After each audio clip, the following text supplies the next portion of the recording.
Get to that. Let's get to it. Chat. What's good? What's good? What's good? What's good? What's good? Oh, are we on?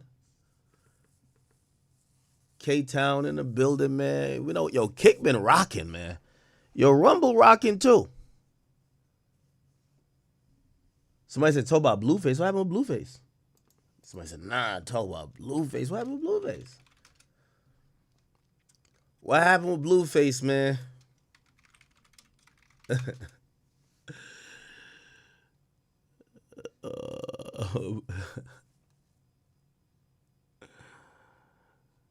Oh, man.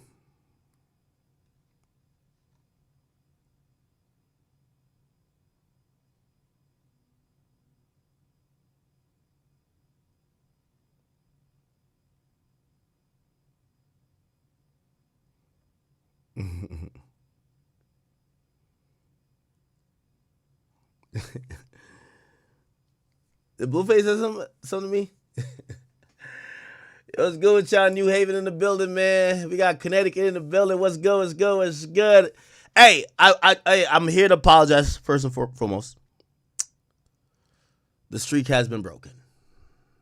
Not a liar. It is what it is. The streak got broken. I think we did about 34 days.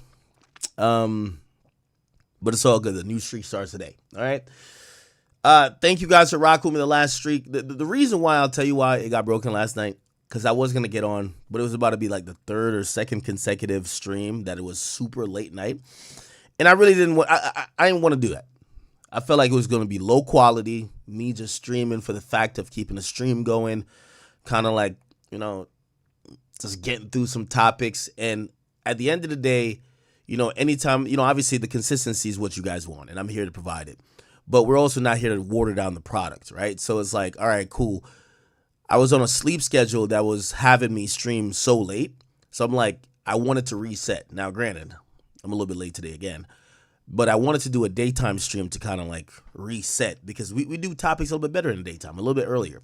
When I get on at 3 o'clock, I'm not hitting the topics that y'all would, the way y'all would like. So hopefully, y'all just watch football. You know, Sunday Night Football just came up. And hopefully you guys are here to just kick it with me for the next couple hours. So that's honestly why it got broken. Because, yes, at 3 o'clock, I was like, yo, let me get back on. But I'm like, yo, I'm really only streaming to say I'm keeping the streak going. Like, bro, at the end of the day, if we're going to have a successful year, and this is what I want. I want to have a successful year in streaming, a consistent year. That's going to require me not feeling like it's an obligation, but not necessarily set up a schedule, because I don't like schedules, but being able to stream in the daytime, couple nighttime streams, and maybe you never know, sometimes in the morning. And of course, we're always going to have those late night streams, but not something where it's like, all right, he's just kind of clocking in just to clock in. No. So I hope you guys understand that, but we are back again, and welcome. Okay. We have a bunch of stuff to get to.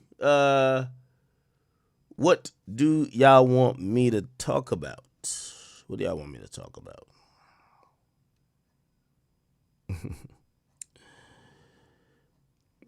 Just spam some topics.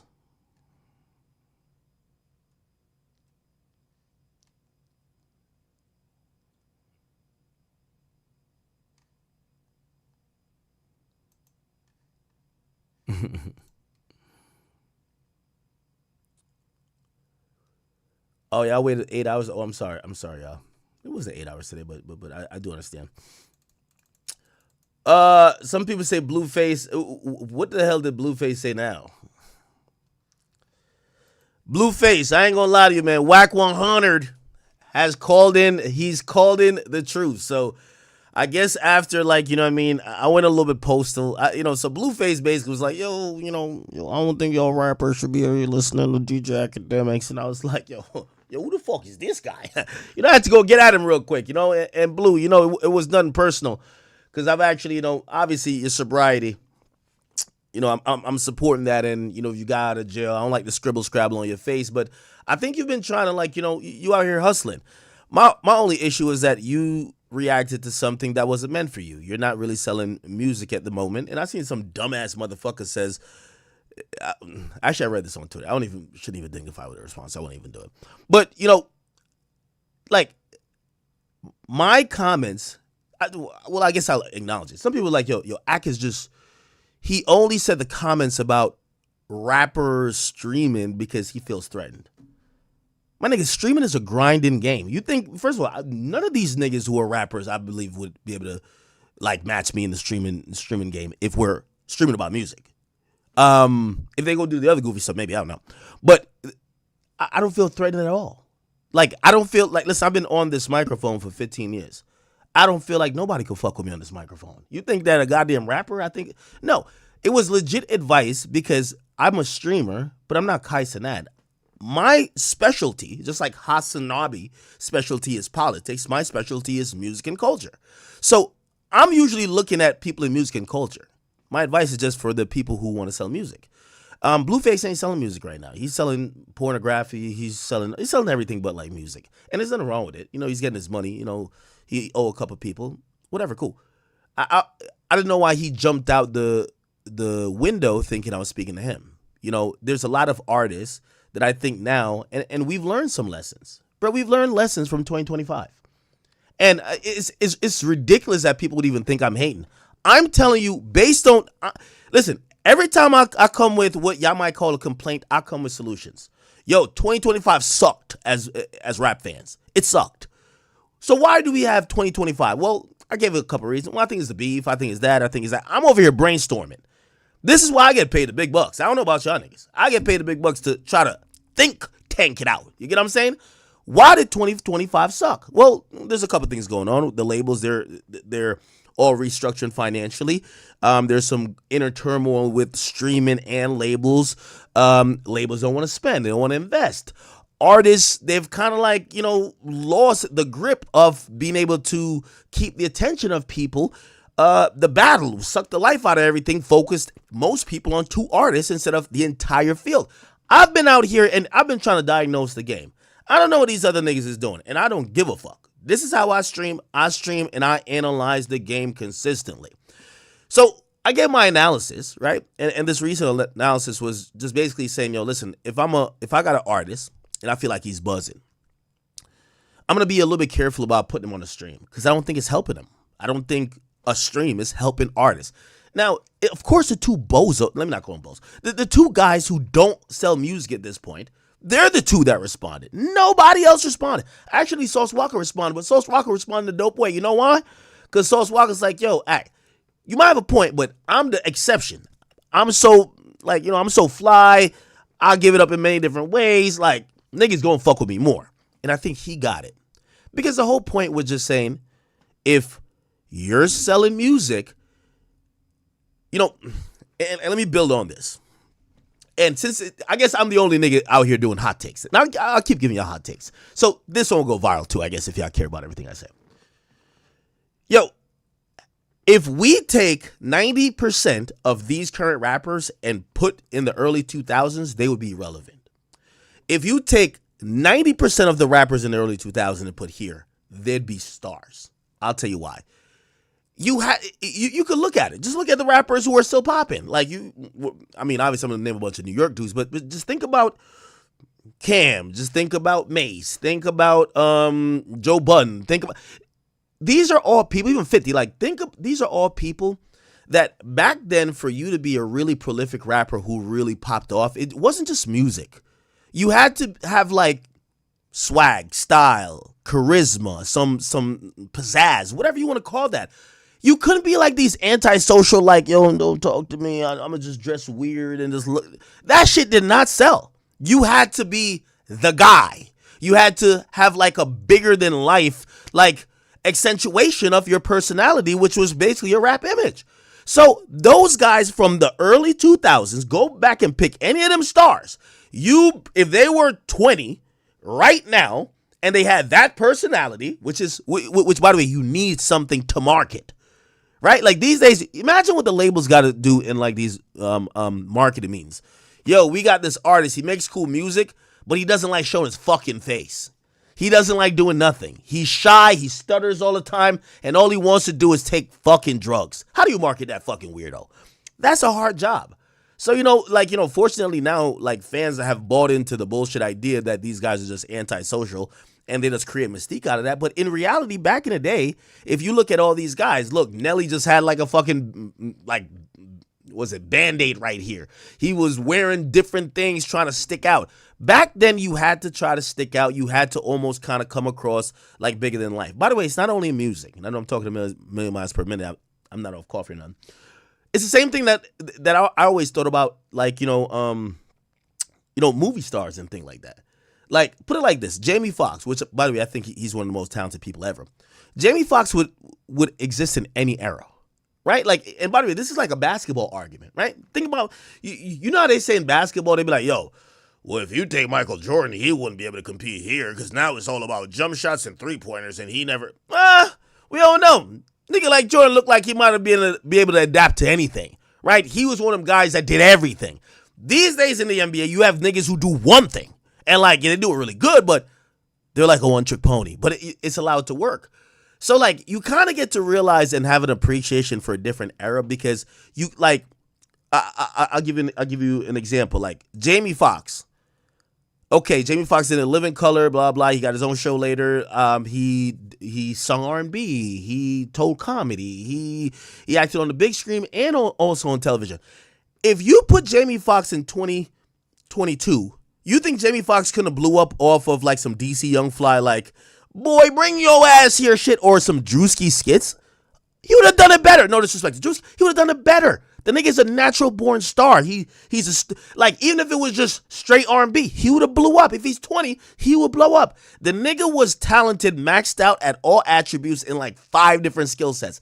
That's the difference that I look at between niggas in the early 2000s and now.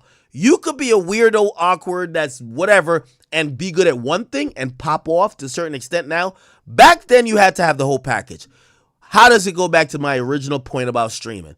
Most of these niggas aren't good person. It's a reason why they don't want to do interviews.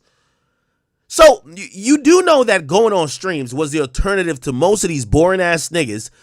Going on stream was the alternative to them doing interviews. It was like, oh, okay, well, this guy don't know how to ask questions. He don't know how to formulate a sentence. He has no fucking personality. And whatever you hear in music, that's the most entertaining thing about him. How do we not kill that image? Oh, man. They send him up to the Breakfast Club a little bit. They realize, that's not a good look. So you know what they do? They figured out streams could be tailored to the environment that person is in. So all of these labels, they kind of do that method. Cool. Now, the point that I'm continuing to make is that even that method that the labels came up with after they stopped doing interviews, don't you realize these motherfucking new artists, they don't go do interviews no more, right? They go do streams. But I'm telling you, the streams don't really help them as much because most of them, their personality is dull. It's just dull. And this is why, like, when I see Blueface and, like, what's the nigga name? What's the other nigga name? Soulja Boy jumping. I'm like, shut y'all bitch asses up. Y'all niggas is like reality stars and doing some other shit. I'm talking to the actual musicians. I'm not talking to you guys who are trying to pursue a streaming career, who are trying to pursue, like, you know what I mean, love and hip hop or whatever you're doing. Good luck to that. I'm pretty sure you're making some money. Hopefully you do. I'm talking to perspective, and this is why, like, I seen somebody said, who listens to Act? Well, all of you niggas, with the exception of Soulja Boy, he came before us, but y'all niggas listened to me before y'all got popping. I've been doing this for 15 years. So there's somebody right now who's a musician. He's probably 17 trying to figure it out. He got me listening in one ear while he's at McDonald's at the drive-thru. He's probably kind of taking in some game. He's putting his own sauce to it, and he's going to use that and finesse his shit, and in 5 years, he's going to be the guy. I'm going to meet him on an interview or somewhere backstage, and he's going to be like, oh, Act, I used to listen to you all the time. Those are the people who I do it for. So niggas like Blueface who wants to pimp out their girl and, like, you pimping out this one-tooth bandit, like, nobody give a fuck. You know what I mean? Like, listen, I'm talking to... And you know how many times I do hear like younger, you know, whether they might be a chat nigga now, but they become an artist. Baby King was DMing me like, yo, Baby King, he was like, yo, Act, I've been a chat nigga for a long time. Now I don't know if he's still a chat nigga because we all know what happened, but still, that's the point. So I'm sitting here, I'm analyzing the game. I'm really like, you know, I'm like, damn, all right, let's figure out what's what, and just my perspective is that. Unless you're really rich with personality. There's a couple people that are. 6ix9ine, richer personality. Blueface, richer personality. It did take him a while though, but he's very comfortable now. Soulja Boy, richer personality. But if you're some of these other guys who like your personality and like, you know, that spunk and charisma isn't like really there, or, you know, maybe, you know, you have this image of you being a killer and you're just like super tough, and maybe you don't want to go on a stream where they're doing goofy gay jokes. Not saying that every stream does that, but you don't want to go on a stream that might put you in an awkward position that people are like, yo, wait, I thought he was about that. No, that's my point. Okay. So I think most people got it, but unfortunately these days you got to explain to the slow people in the back, unfortunately. Okay. So once again, you know, I'll keep saying that. And by the way, even if the fans in the audience and the slow niggas like Blueface get upset by it, I do know the labels listen, the labels who are signing people listen, the managers listen to the new artists, they listen. So it is what it is. Blueface, whatever you said about me, I'm not going to react to it. Whack 100 did give me the call, and he's saying, listen, Blue's my artist, take it easy, you know, keep it light on him. I'm going to tell him to keep it light on you. We're all on the same team. And I'm like, yeah, I'm not beefing with Blueface. You know, I was just responding to him because I felt he just jumped out of the blue, all pun intended, jumped out of the blue with some comments that necessarily wasn't about a topic that relates to him at this point. So that's why I really said that. So it is what it is. But, you know, salute to Whack. I'm gonna give him the respect of, you know, not flaming up Blue again. So Blue, listen, man, you could keep your 101 Dalmatians, do whatever you want, and keep scrabbling the hieroglyphics on the face. I'm gonna let you chill. But my point that people seem to want to discuss, it is important to me for me to frame it in the way it's intended. It wasn't no one speaking to you. Okay, at this point, the people speaking to you is a chick with your name tatted under here, Charles Barkley Jr. and goddamn motherfucking Chris Rock. Okay, nobody else. All right, Godspeed. So yeah, I'm just gonna let that one fly, Chad. What else is going on? Oh shit! So apparently the LA dudes, they're upset at Adin Ross. Oh my God, did y'all hear about this one? So Adin Ross is now getting death threats, and actually people are encouraging that Adin Ross get a vicious beatdown, a jump in, who knows, maybe a stabbing or a shooting.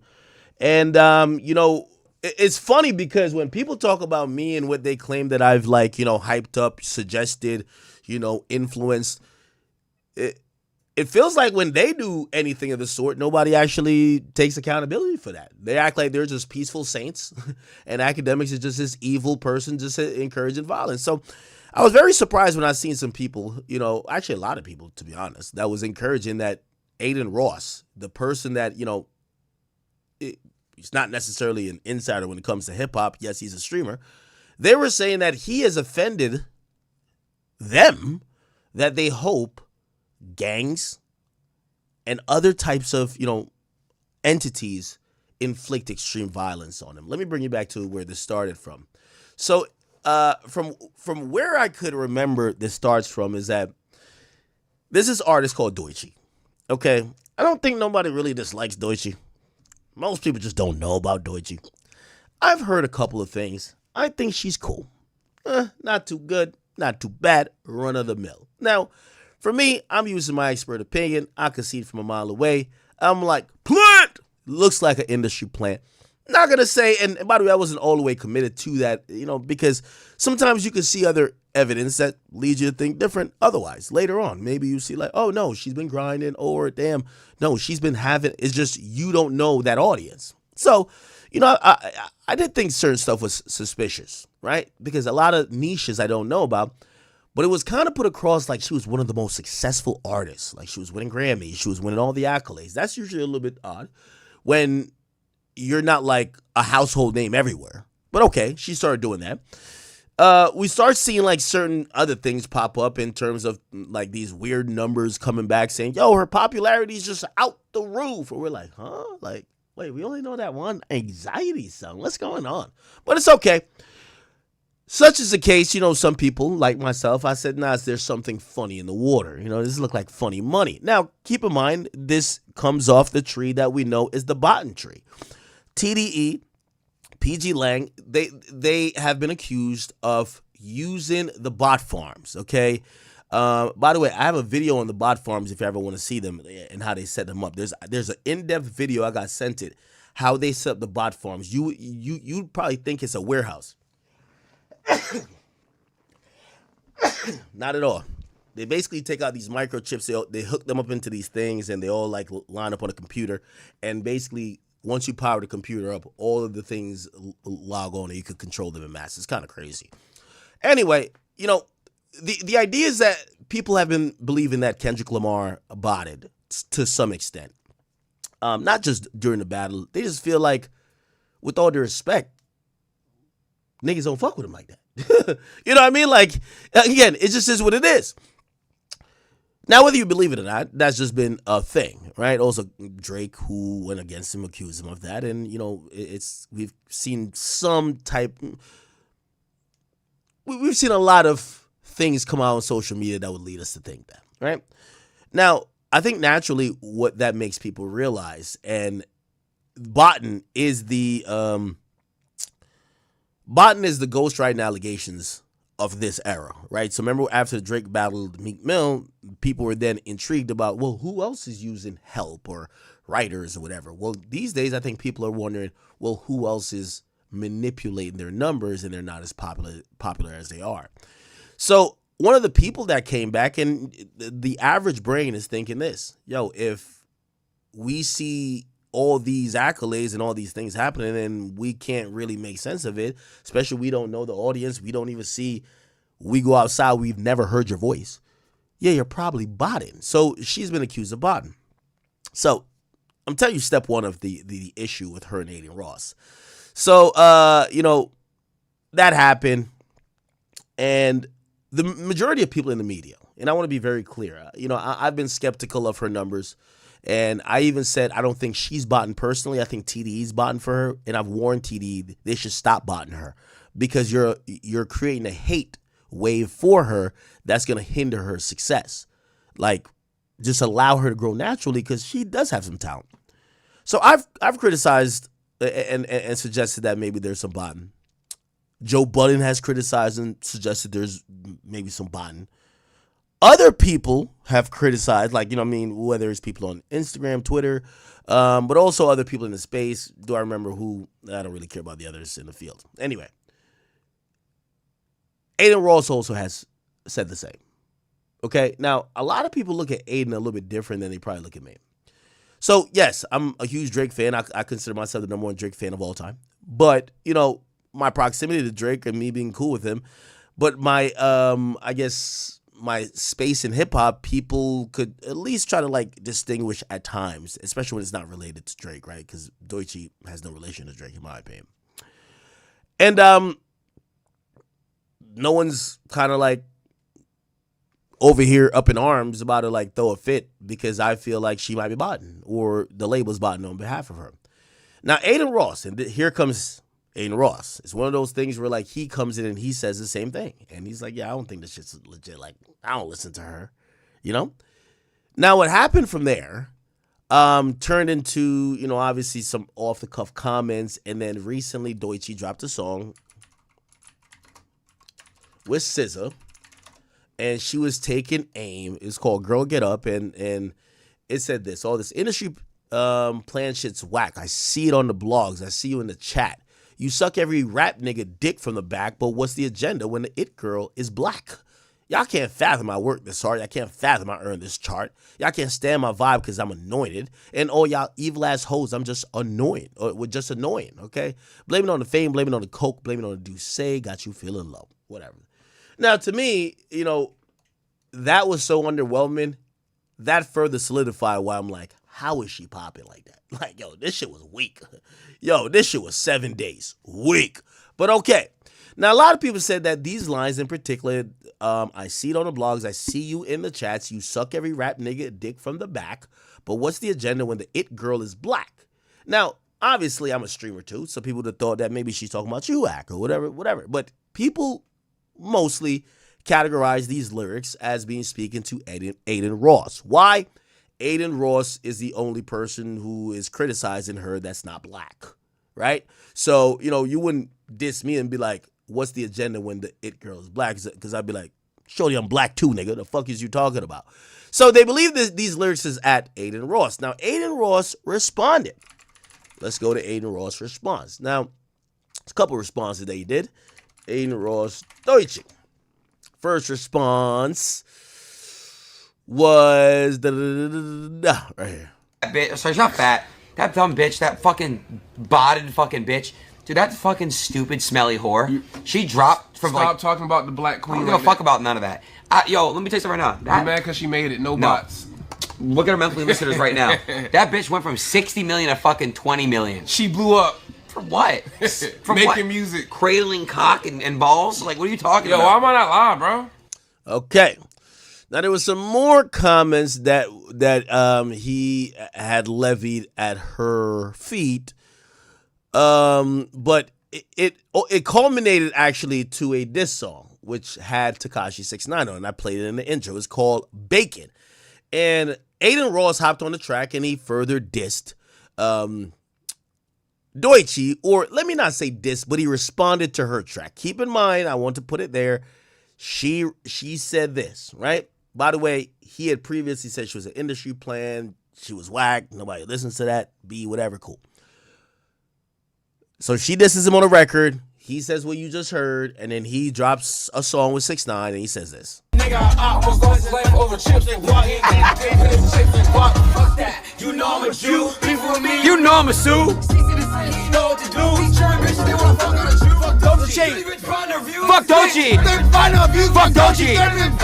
Fuck Dochi.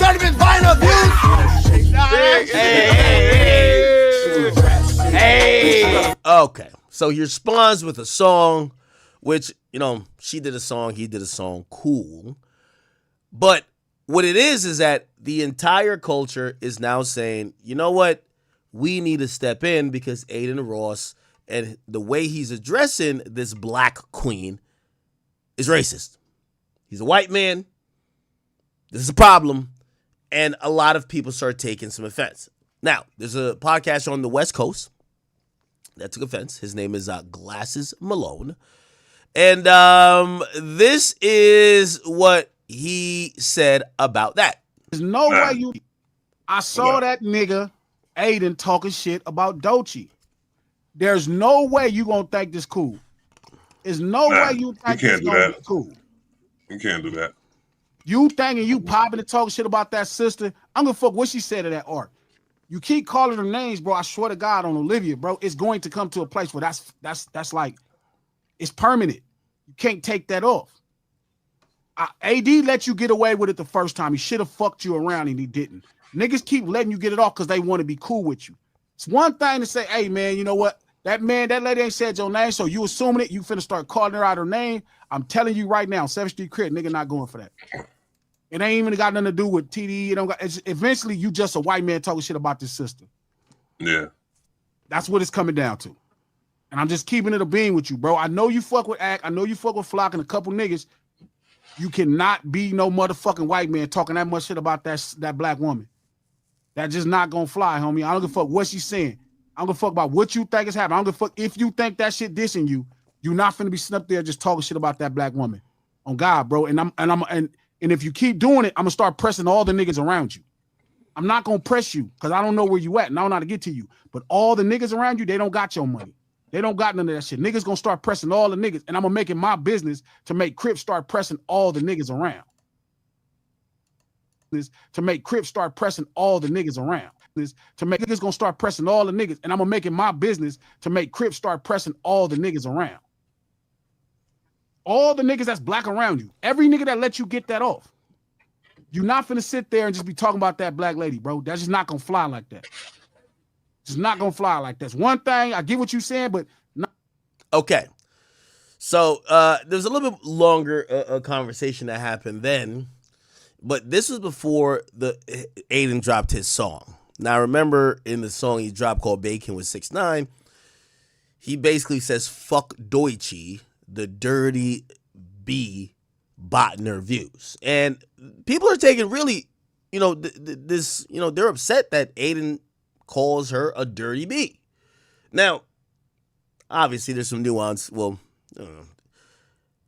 in hip hop, we call a lot of people bitches, right? But of course, we're like really like selective. Like if hip hop's like, nah, she's not a B. All right, cool, she's not a B. But fuck them bitches. Like you see, like we're kind of selective with it. So right now, like we're like protecting Doechii. So Doechii can't be called a B. But them other bitches that be on the Shade Room, that's crazy. Them bitches that be on Zeus, they wildin'. Fuck them other bitches. Like it's kind of, the B word is a very interesting word, right? But also I think the B word is kind of like it's kind of like cousins to the N word, where it's like, yo, if we call her a B, it is what it is. If you call her a B, it's racist. Also, it's one of those things where it's like, if you called Krishan Rock a B, based on her attitude, this and third, people won't get mad. But Doechii's kind of like beloved for most like super pro-black dudes, and that's a problem. So it's kind of interesting. But anyway, he said what he said. Adin drops his track, and then he comes back again. And when he comes back again, he says this, because apparently Whack 100, who I introduced Adin to Whack 100, Whack called in and was telling them, yo, y'all gotta chill out. Like, yo, Adin's a streamer. It's not that serious. You can't be saying you're gonna make the Crips fuck him up. Relax, guys. Yo, just ignore this guy or whatever. And Glasses Malone reacted again, who said, yo, no, actually Adin didn't call Whack. Let me play that. You know, I like to make sure y'all see everything. Here we go. Adin and Whack 100. This was the call right here. Kid. Here we go. No, where is it? Okay, or maybe I cannot find it. Okay, where is it? Okay. Stream, so don't say anything crazy. But listen. Right, what up, Nash? Yo, this dude named Glasses Loke and Trap Bradshaw, they're threatening me. Glasses? Oh, no, I know them dudes, bro. Trap ain't nobody. Don't pay him no attention. Glasses, that's family. Okay, well, can you call Glass and let him know to tee up and get off my PP? I'm gonna hit nephew. That's family. That's Glasses Malone. Oh, okay, all right. Trap is just clout chasing. He's a like I follow. Don't pay him no mind. Don't even mention his name. Glasses Malone is who he is. I'll call nephew right now. All right, Whack. Thanks, bro. All right. Dude, so funny, bro. Holy shit. I'm actually like about to cry. That was so funny. He's like, don't pay him any attention. All right. Let me click off, bro. Oh, shit. Okay. So Whack intervened, and it looked like Glasses Malone didn't like the fact that Whack was on the phone with Adin saying, yo, I'm going to call off the dogs, or I'm going to call these guys and get them to hang back. Glasses actually doubled down. Here's what Glasses responded after that call. That's your man. Whack is not going to stop me from doing what I want to do. That's just not the relationship. He's not. He know I'm going to move on whatever I'm supposed to move on the right way. So he can talk to me. It makes sense. He's not going to stop me. Nobody on the West, not Whack, not Big U, not Top Dog. Nobody is going to stop me from doing what I'm supposed to do because they know I'm doing the right things. So he could say, hey, G, man, I don't know. This could get you in trouble. The difference with me and most of the people, I got no reason to, I don't give a fuck. Like even in his fucking thing, he like, I'm just gonna call the police. Police come after crimes, man. So when I slap you up and I do something to you, they coming after. Wouldn't the fuck make you think if I'm saying this on this fucking camera, nigga, I'm not running. I'll be right there when they show up. I done been to jail for selling drugs, punching on shit, all kind of shit. And I was just fine in there. You think I'm not going to go to jail proud that I slapped your stupid ass in the face because you keep calling this black lady a bitch on this motherfucking thing in front of the public? What in the fucking world? I don't give a fuck which one of these people you think you cool with. I don't give a fuck if you cool with the president. You're not cuz. Y'all, I don't know what the fuck that happened to where y'all exist in this space, bro, and y'all keep doing this old punk ass shit. We all ain't streamers. We not all streamers. We all don't care about maintaining a relationship. I don't care that you successful. That shit don't mean nothing. Nigga, I know you from Visalia. Y'all know where you at, and I know your people. That fast. Everybody in the streets have told me where you at. Nigga, you from my motherfucking state, nigga. And you playing this shit. You can't call whack. You can't call the president. Can't nobody stop me from doing what I want to do. So I'm telling you again, stop disrespecting that fucking lady. You can make all the content. I'm going to get next to you. You got fights coming up. You trying to promote fights. I'm going to get next to you. All I ask you to do is respect that black lady. Do your job. Make your content. Stop calling this lady out her name. Y'all streamers keep finding ways to disrespect black people on this shit. And I totally get it. And y'all think, well, then, they fight each other. It's not the same. You are a white man. I don't give a fuck who you pray to. I don't give a fuck if it's Abraham. I don't give a fuck about none of that. You are a white man. Boy, you better look at this camera. That's our problem. Y'all been playing these games, and that's how y'all socialize with humans. And you've been saying all this dumbass shit behind this game. You, Neon, all these cornball ass niggas. And y'all got all these niggas that fuck with y'all because they think y'all can provide them some level of exposure. Because I don't care. I don't care. I'm not one of them. You better ask some of these niggas about what I'm on. Somebody said skip the part. What part I skipped? All I ask you to do is stop calling that lady out her fucking name. Yes, call her Music Mac. That's your job. Do your fucking job. Stop calling this black lady a bitch and all that shit because you making us look crazy. And I'm not with that. That's the difference, bro. You're making content. You got to call another nigga. That's not going to fix the problem, bro. Stop calling this fucking black lady out her fucking name like that. I don't care what Ack do. Ack is black. That's his own problem he got to deal with. You are a white man. It don't matter your religion. You a fucking white man in this country. You better look in that fucking mirror. I don't care if it's 2025 or 26 or 27. Stop talking about that black lady like that. Whatever you do on the music is fine. You keep calling her bitches, bro. It's gonna be a problem on Olivia's soul, on my life. I don't know what y'all doing because I don't really care, y'all little kids. But you keep disrespecting this fucking black lady on this fucking platform. You influencing a bunch of little white kids to run around thinking they can call black ladies the same thing. And then when I thought maybe I'm giving you the benefit of the doubt, bro, you running around this motherfucker, you talking about who got baby moms and kids. Bitch, I don't got no kids. But you gonna be my son, you keep playing with me. Oh, I think I know which one, what I missed. Because he had addressed glasses as well. This came before glasses. Here we go.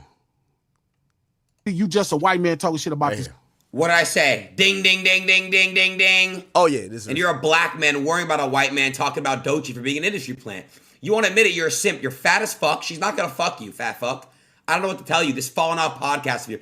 Look at these two fucking old heads. Can you guys go take care of your fucking kids? Please, guys, it's actually getting embarrassing. Why are you wearing sunglasses in the fucking house? You're that fucking ugly. Go take care of your children. Go feed them, bro. Holy fuck. Please. It's just like, at this point, it comes to a point. You guys have children. I know you do. You probably have multiple baby mamas. I'm not stupid. Go take care of your fucking kids. Please. For God's sake. It's just embarrassing, dude. You guys will defend this girl, but you won't even defend probably your own baby mama. You probably treat her like shit. Like, we gotta make it make sense here, bro. You know what I mean? Like, you're not tough shit. You're fat. I'm sorry, you're fat. You're fat fuck. And you guys are both ugly as shit. That's why you both wear glasses. To hide your fucking ugliness. Sister. Yeah. And I'm not white. I'm taking the card. Check this one time. Fuck it. You ready? I'm not white. I'm Jewish. So you're an anti-Semite and a bigot. That's what it's coming down to. Yo, bro. I'm just keeping it a bean with you, bro. I know you fuck with Ack. I know you fuck with Flock and a couple niggas. You cannot be no motherfucking white man talking that much shit about that black woman. Fuck Doechii, industry plant. That's just not Allegedly, in my opinion. gonna fly, homie. I don't give a fuck what she's saying. I don't give a fuck about what you think is happening. I don't give a fuck if you... Oh, got it. So this bitch could do something to me, right? But so I just have to sit here and take it because I'm the white man, right? I'm the white man. No, motherfucker, you thought wrong, fatso. I'm the Jewish man. You think that shit dissing you, you're not finna be sitting up there just talking shit about that black woman. Well, just did again 30 times. On God, bro. And I'm On God, bro, I just did. And if you keep doing it, I'm gonna start pressing all the niggas around you. Cool, do it. I don't give a fuck. I'm not gonna press you because I don't know where you at and I don't know how to get to you. But oh well, if you do come to me and you do try to get at me, I'm gonna have you arrested, sir. I'm gonna actually just have you in handcuffs. So, yeah, I'm not really afraid of you. Okay. So yeah, that happened, and then I guess Joe Budden amplified this a little bit too. I didn't know him and Adin didn't get along, but Joe Budden said this, kind of like added on to the Glasses Malone thing. I do want to say I'm rooting for Glasses Malone to get all the Crips together to beat up Homeboy. I am sorry, because I think that's who she was talking to in the song. Yeah, I didn't know at first. She was talking to little fuckity fuck. The more I looked into it, she was directly talking to him. Oh, no shit. Because he said some wild shit. Yeah, he said a bunch of bullshit. Oh, really? Wild shit. Yeah. Yeah, it's disgusting. Yeah. And then there was some back and forth after she put the song out. And I like Glasses Malone saying what he said, and hopefully he meant it. I do want to say. Okay. Now, Adin actually showed up to New York City, and he's here now. And he responded to Joe Budden. To people that don't understand, guys, Doechii came at me first. I want to make that very clear. I'm out of my own business and shit like that. She came at me very first. And you guys can say it wasn't intended to you. It was. Complex posted that. These major PR places, they have a whole PR team chat. They tell Complex and shit what to post. That was a PR hit piece against me. Facts. Chat, you guys know this shit because you guys are into the clipping world. So all these little dumb old heads, it wasn't towards that white boy. Can you please stop talking about Doechii while I'm in the camera? They're calling me a coon. They think everything's about race, my nigga. Like, holy shit. Yeah, literally. I don't just come at black women. I come at Mexican women, I call white women. Like this, my nigga. I call all women, I come at all dudes. Also, Joe Budden, you're a pussy. Fuck you. Let's link up. You know where I'm at. I got police with me too. He didn't even go to Gravedigger Mountain when Youngboy told him to, so you can't even take him serious. I ain't gonna lie, Joe Budden, I got police with me and I'm in your city. What's good? What do you want to do? Hard. Sham NYC facts. Joe Buddy, you hear that, police? They're with me, buddy. Come do something, bro. Fucking old fuck. Feed your kids. Yo, bro. God. Fucking old fart. Now, let Big Ack come in and try to sort this out. This is a lot of mess. Now, first and foremost, and I do want to say to Joe Budden, and I want to say to Glasses Malone. One thing I don't like that either y'all did, don't encourage violence unless y'all are doing it. Please. I hate when people say somebody should go do something. They do this to me all the time. Yo, when somebody gonna knock him out? No. You do it. Don't get somebody else to crash out for what you're saying, because you're the one seeming passionate about it. I say that to say, no one's untouchable. We seen Charlie Kirk get shot. No one's untouchable. But I am saying that to say, when I see voices like Joe Budden and I see Glasses Malone, who's whatever, and I'm going to get all the Crips and blah, blah. I've been with Adin Ross a bunch of times. He only rode with police. So I like when he say, oh, the police show up after. No, the police is with him. No, the police is with him. Hey, I'm going to be honest with you. I've not seen one rapper that got a security like Adin Ross. It's police escort everywhere. Even in the Youngboy concert, y'all should have seen how the second time. The police showed his badge and walked right in that bitch. They just like, oh shit. I don't even know what type of cop that was. It was just like, oh shit. Everybody just backed away like, oh, that's a cop. Let these three niggas in. Plain clothes, let him in. Police escorts everywhere. I'm not saying he's untouchable. Like, I'm not trying to put that in the air. But I do want to, like, we're all black. Me, Joe, Glasses. I don't want y'all to hype up other black men thinking they should go crash out for what y'all are saying, because I'm telling you, you're going to have somebody end up on a T-shirt. He's rolling with cops. Let me tell you how me and him went to the NBA Youngboy concert. And I told him to come light. He booked a private jet. He had 3 off-duty cops bring him from the private jet airport to the Youngboy show. nigga, they call the arena. Yo, there's somebody that just landed at the airport. They're getting a police escort. Are y'all expecting this guy? They came to me. It's on stream. They said there's only 2 people that's ever landed at this damn private jet.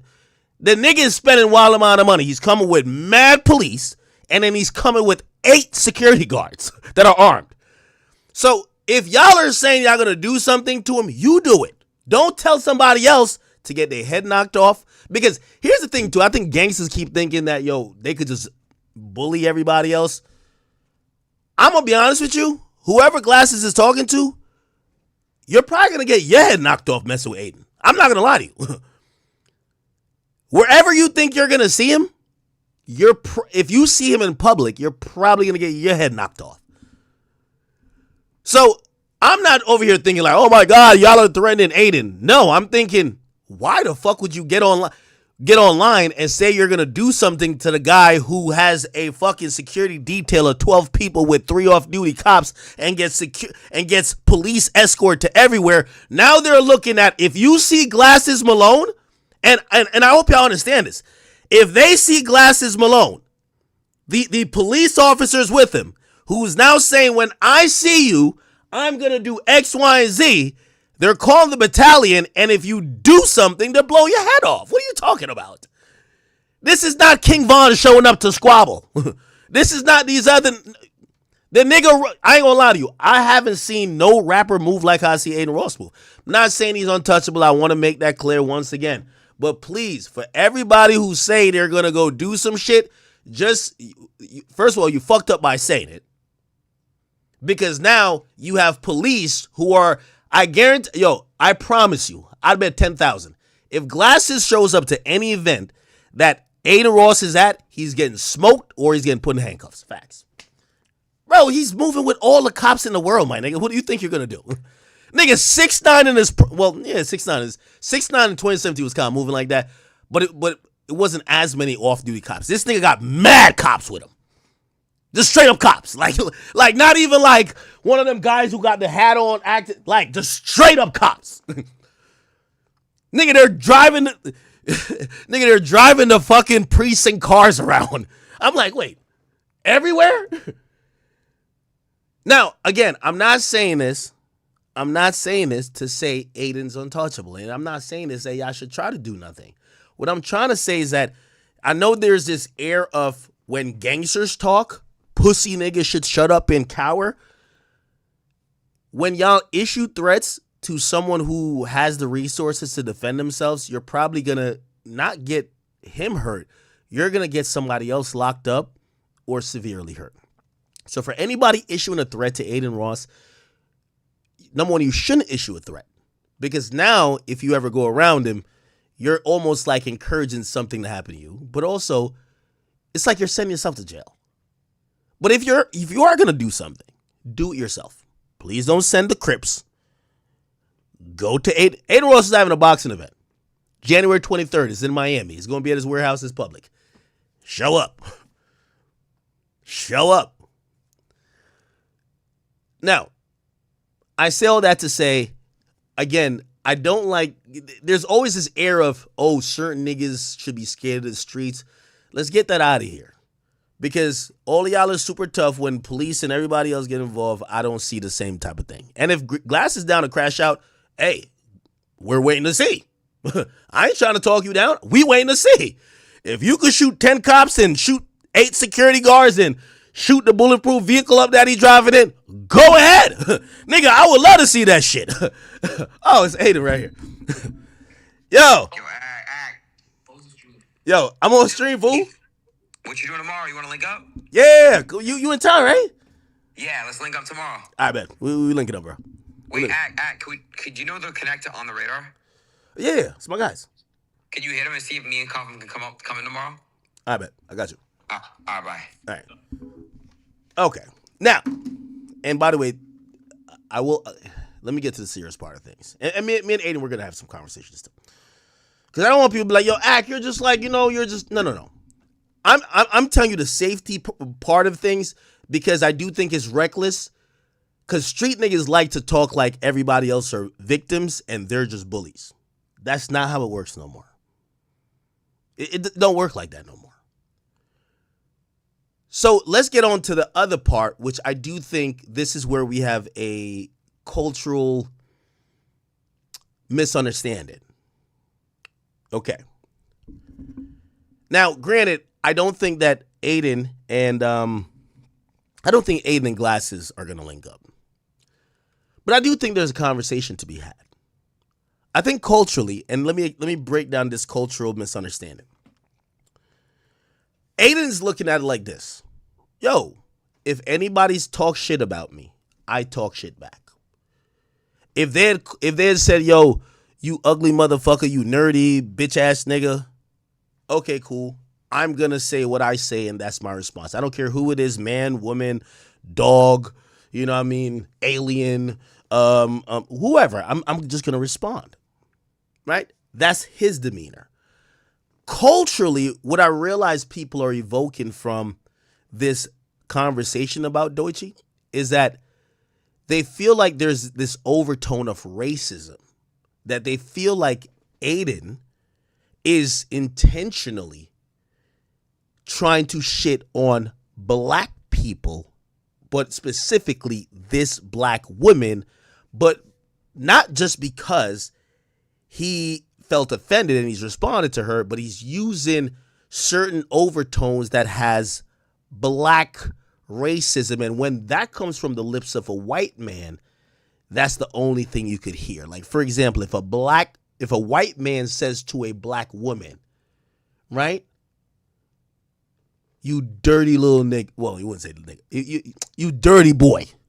Well, boy has, like, if boy has this other meaning when white person said it, then dirty, you know, it's the same thing when people accuse Cardi B, who's not black. Well, I know she's trying to say she Afro, whatever, but the roaches thing, when someone is like super light skinned or she's like racially ambiguous, when she's calling a dark skinned woman roach, I've seen black women call other black women roaches, but when you hear it from those lips, that makes that conversation like, wait, were you just dissing, or are you having a overtone or undertone, whatever you want to say, of racism? And this is where, you know, I'm going to have this conversation with Adin, not only off camera, but I'm down to have it with him on camera. Now, I don't think he was, and again, maybe I'm a little bit biased because I feel like I know his personality a bit because I see who he interacts with and I know how he interacts. I don't think that's what he was doing.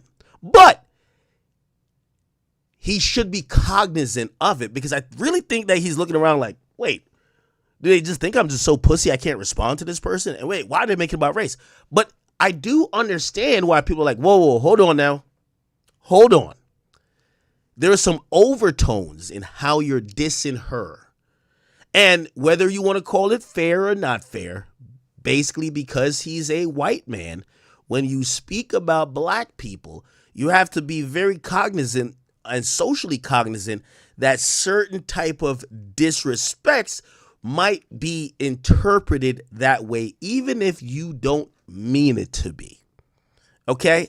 That's a conversation that I would have loved for Glasses, because here's the thing. Adin Ross is the embodiment of a lot of the Gen Z non-black audience that loves rap. Pop Smoke's their favorite. Juice WRLD's their favorite. They love Dirk. They love Youngboy. They love Future. They love Drake. They even love Kendrick Lamar. And I think sometimes people don't realize that we always got to culturally keep people abreast of what this means. Let me give you an example. Look around Twitch. It's a reason why they're like, it's still a taboo. They're like, yo, Banks said nigga. Let me wake y'all up to the reality of it. A lot of these, you know, obviously Banks is a little bit older, but, you know, he said that all the Phase members said it. Those are Gen Z. All the Gen Z individuals, when they're thinking or they use the word nigga, they're not thinking about it in the words, in the way that some people would imagine it being thought about coming from non-melanated, non-black lips. So here's the thing. It is incumbent, because here's the thing, whether it's meant in that way or not, I understand that somebody might take it that way. we have to educate these new people. We have to educate these young folks. We got to be like, yo, listen, I know you didn't mean it like that. I know maybe it might be part of your colloquial, just your vernacular at this point. However, you should know how, the gravity of how much it means. You should know that when you're just saying it to try to offend her, maybe there are other people that are saying, wait, why is this white guy speaking this way? And maybe it would allow you to, you could diss Shorty back, because I stand with Adin on this. Shorty dissed him. He could diss her back. Facts. But maybe he would have that type of knowledge. Like, you know what? I'll say something else that maybe other people won't take like I'm disrespecting a whole group of people. Because I really, again, and call me naive, maybe I'm a little bit biased, I really don't think he's trying to disrespect an entire group of people. There's overtones here. I'm telling you, if y'all watch these younger streamers, these Gen Z people, you'll realize that some of this stuff, they're not even thinking about racism. Like most of these people, whether they're white, whether they're like Asian, they all indulge in black culture. They're not like ill to black. They love black culture. Obviously, they're not black. But when they use what they feel are the symbols or the words that are very popular based on, slang, this and third, they actually think that they're kind of like just being a part of it, not realizing that some of the things, has these undertones. I would get, like, for example, if a white man says to a black guy, come here, boy, that has an undertone of racial and slavery. It has a lot of not only it just has a lot of oppressive undertones with that phrase. I'm not sure, and I know this is where a lot of people be like, no, every white person knows, even if they're like 20, they know all about roots and they know all about, no, they don't. Black culture is pervasive. Black culture is what grew these motherfuckers up. These people love their favorite basketball player is black. Their favorite rapper is black. They listen to rap. They're at Rolling Loud all the time. They're just not black. Maybe their mama understand it. Their mom is whatever, but they don't think racism is not what the first thing that comes to their mind. Or is it their intention? But is it the thing that happens to be maybe the byproduct when you hear someone who's a little bit older, for example, Glasses Malone, who I think is well-spoken and well-read. He might be like, well, hold on now. You saying dirty little bitch, that has a undertone of lesser than racism. I understand what he's saying. I won't sit here and be like, oh, he's just crazy. But what I'm trying to say is that this is why when you jump to immediate, oh, I'm going to fuck you up and all the Crips is going to do this and I can't wait to see you, you defeat that purpose. Most of this thing is a teaching. You got to use this. You got to use this to teach. That's all I'm saying. Use it to teach. Be like, hey, look, listen, bro, I know she talks some shit about you. You think she industry plan. She talks some shit about you. You trying to say some shit. But listen, you're a white dude. She's a dark-skinned, black melanated woman. You certain things to her hits differently. And it's like these nuance way of understanding it. Keep in mind, put it like this. If Deutsche was if she looked like, I'll give you an example. If she looked like Doja Cat and you said this dirty little B, it would be less of a reaction. Historically, when you think about how black people has been persecuted, not only through racism, but colorism, when you see a dark-skinned woman to the effect of a Deutsche, I understand it, but I'm in my 30s. The nigga's 20s, like, he grew up on, bro, like, they grew up on LeBron. like LeBron is his fucking hero. You get what I'm saying? So that's where I'll pull Adin to the side and be like, yo, I know, or I'll even have the conversation like, okay, but I feel like I know. Like he's not like I'm dissing black people. He's trying to diss her. But I would put him aside and be like, yo, if you're gonna diss her, don't say that, because this is how some people are gonna view it. And that's the conversation. You know what I mean? Conversations these days, a lot of times we're talking like this. And Glasses Malone he's a smart individual too, because he acknowledged, he said, yo, you can say whatever you want about her music, her being an industry plant, in your opinion, but it's the dirty little B thing. I learned it, and I'm using myself as an example. I love using myself as an example. I've lived life at this point, chat. When I got, like, they were trying to, like, cancel me, one of the failed attempts, when they were like, yo, it was with Chrissy Teigen. And I called her the B word. And for me, I was confused why people were mad. In hip hop, we like, fuck them bitches. Yo, them bitches over there. Yo, that bitch is wildin'. Yo, this bitch is crazy. Nah, I want that bitch right here. Nah, I like her. We use that word, bitch, in a way that's so colorful. It could be positive and negative. It could be complimentary. It could be derogatory. It's all over the place. So when I thought about that word, I said, well, you know, it could be a slur, but it's nothing cancelable, especially if it's used in the context of, yo, it's something we all use. When I use it against Chrissy Teigen, even though she's a white woman, I'm a black man, it reeked to the masses misogyny. It didn't reek me defending myself. Let me give you the context of why I responded to her. 2018, 6ix9ine went to jail.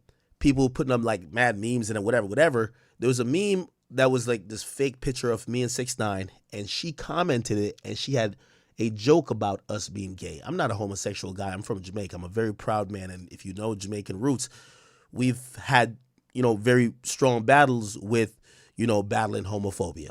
That's a very sensitive subject to most Jamaicans. So when people joke about or even attack, y'all see me shed tears on here when I had to respond back to Saucy Santana. I'm not really going back and forth with homosexuals, period. I've gone a long way in my personal development and really acceptance. So when she said that to me, I kept it for a couple of years, and I couldn't wait to respond to her. And I responded when her husband, John Legend, album flopped. I'm talking about Chrissy Teigen now. And I said, this B always be on Twitter talking shit. Why she ain't use all this clout to make her husband album now flop? And nobody listened or cared about the story. They said, wow, this was hateful. This was misogyny. I ended up, was basically my arm was twisted behind my back. I had to apologize. The apology was a little bit weird, but it made me think about language. And really, why I apologize is because what's made me millions of dollars is my control of the English language, my way to eloquently put things in a succinct or put things in an entertaining manner to convey my opinions. So if I ever lose a proper handle of language, I failed at my job. And for so many people to have misunderstand why and how and my true intent, I apologize for that. Also, my co-host at the time, Nadeska Alexis. So I understand, right? I didn't say bitch for a while until I realized it's not people's beef with me saying the word bitch. It was about the context, the demeanor, the tone. Yeah, I know, I still get drunk. But I was angry because I held that in for a while. I was angry when I was addressing her. This fucking... And people took that to say, that's more than a joke. That's misogyny. It wasn't. But in understanding my job, I had to understand why they saw it like that. So in me now being way more advanced, it's 7 years past 2018. We're in 2026. Actually, it's 8 years. Development and growth for me is realizing that Adin, he's in that spot again. I don't think Adin's a racist. Not at all. Far from it, if you ask me. But does he probably misread social cues and probably lack some social understanding that, hey, you saying to a black woman, dirty bitch, there's a undertone of racism that people are going to think that expresses your true feeling about an entire race. So that's what I'm going to do. I'm going to pull him to the side. I'm going to have that conversation. I'm down to have that conversation with him also on air. But this is where I felt that Glasses Malone and all the other people missed the boat. Because when they're analyzing this Gen Z generation, they're not thinking about these younger kids who are Now, yeah, they have big audiences, but do you think they really understand, like, racial separation and all the strife that's gone through, even like, 10 years ago, 20 years ago, back to the civil rights era? They don't understand the gravity of all that. And I'm not giving Adin an out here, but this is the way to try to further conversation. Adin ain't the last person. Adin represents a group of people. And I don't know if y'all have ever been around, you would have to be in a comfortable setting. If you ever be around some bunch of white kids and they're younger, they're in college or whatever, if they don't know, say you're black, if they don't know you're there, you'll hear them call each other nigga. They feel nigga is just like a colloquial cool word, and the only thing they know about it is don't say it in front of a black person. They don't understand these other things that are contextually important beyond the N-word. So they miss those social cues. They grow up on TikTok. They grow up like on social media. So that's where I think Glasses is missing the boat. And I wish it had not gotten to, oh, I'm going to fuck you up and put the Crips to kill you. Because I think that conversation could be more of a nuanced thing. But unfortunately, if we've missed that, fortunately, in this situation, I'll say I'm the older, I'll say more mature, for lack of better words, I'll say, person that I am cool with Adin. I won't sit here and say I'm not. I'll have that conversation with them. If anyone wants me to try to say Adin's racist, not at all. I think when he's doing what he's doing, he don't know that there are going to be some people, and it's not everybody. There's some people that get it. Oh, he's just talking shit. But there are some people. If you would ask me who would be offended, it would be a Glasses Malone. Yes. He's from the West Coast. He's from a certain era. When I listen to him and listen to his, takes or his opinions on, not only like politics, but just on social issues, yeah, makes sense to me. Okay. So, chat, I hope I've, addressed that in full, because I know some people want me to be like, no, fuck Adin. No, it's not. And again, we're not saying protect Adin like he can't, like he's just above everything. But in places where we could use these things, because when you think about Adin, I would love to see Max, like Platboy Max, right? And I hate to bring him in this. I would love to see him do a demo of his audience, right? I would love to see Kai do a demo of his audience too. There's a lot of white kids who are watching these streamers. They're not like niggas growing up in the hood. They like the same thing that most kids like. They like TikTok. They like doing silly dances. They like trolling. They like that. They like all of these things. And yes, there's a good amount of black people, but there's some white kids who they don't understand that, hey, because you're not the same color as Tyrone over there, the things you say and how you say it matter a whole lot, even if that wasn't your intent.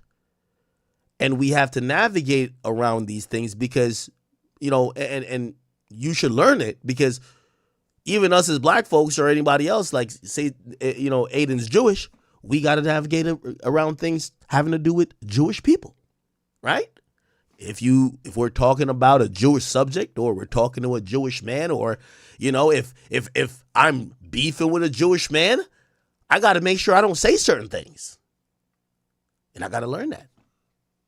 So, hopefully we could turn this into more of a learning lesson. But I will say I'm not here to encourage or dissuade Glasses Malone, Joe Budden, or anybody else who are wishing violence. I'm only asking, commit the violence yourselves, because Adin's rolling with top tier security. A lot of I don't even know if they're off duty, because these niggas drive the actual police car. I ain't gonna lie to you. Y'all don't even think they're off duty. That's the craziest part about it. Because it's not like he with like off duty cops that's like, Yo, they're driving. Yo, if he's in New York, you're gonna see New York NYPD. Woo, woo, woo, woo. They're driving him. So, hey, if you feel this is the perfect arena for you to crash out, be my guest. Okay.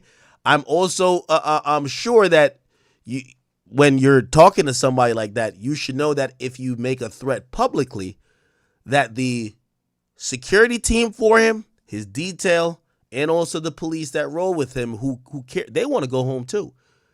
They're making sure, well, if we see these individuals and they even reach in their pocket, we have to make sure that this is not going to turn out bad. So again, Glasses, you want to crash out? January 23rd, he's going to be in Miami. He in New York now. I'm going to link him tomorrow, but if y'all want me to just duck out the way, I'll get the fuck on out of there before y'all niggas get to whatever y'all get to. But I will let y'all know, New York Police Department is going to be heavy in effect, but I never heard about no Crips being scared of no cops, right? Yeah, right? I think the Crips got him. Let's see.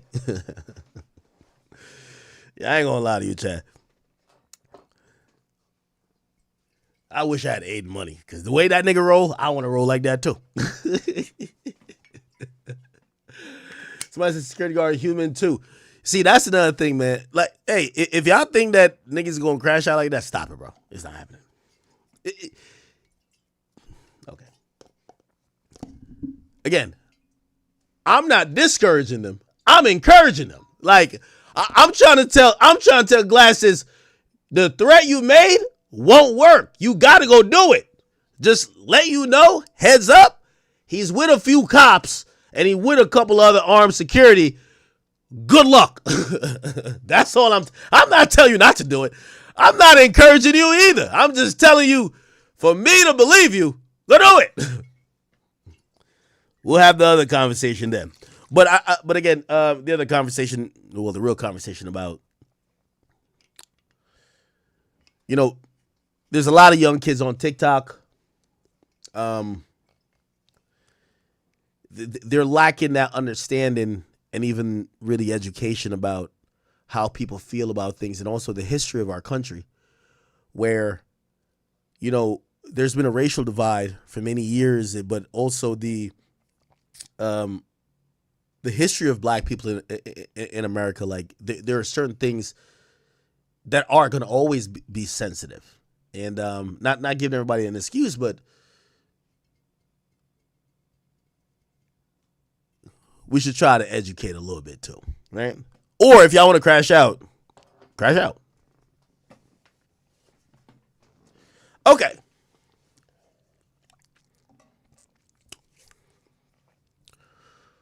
Yo, their song is doing good, man.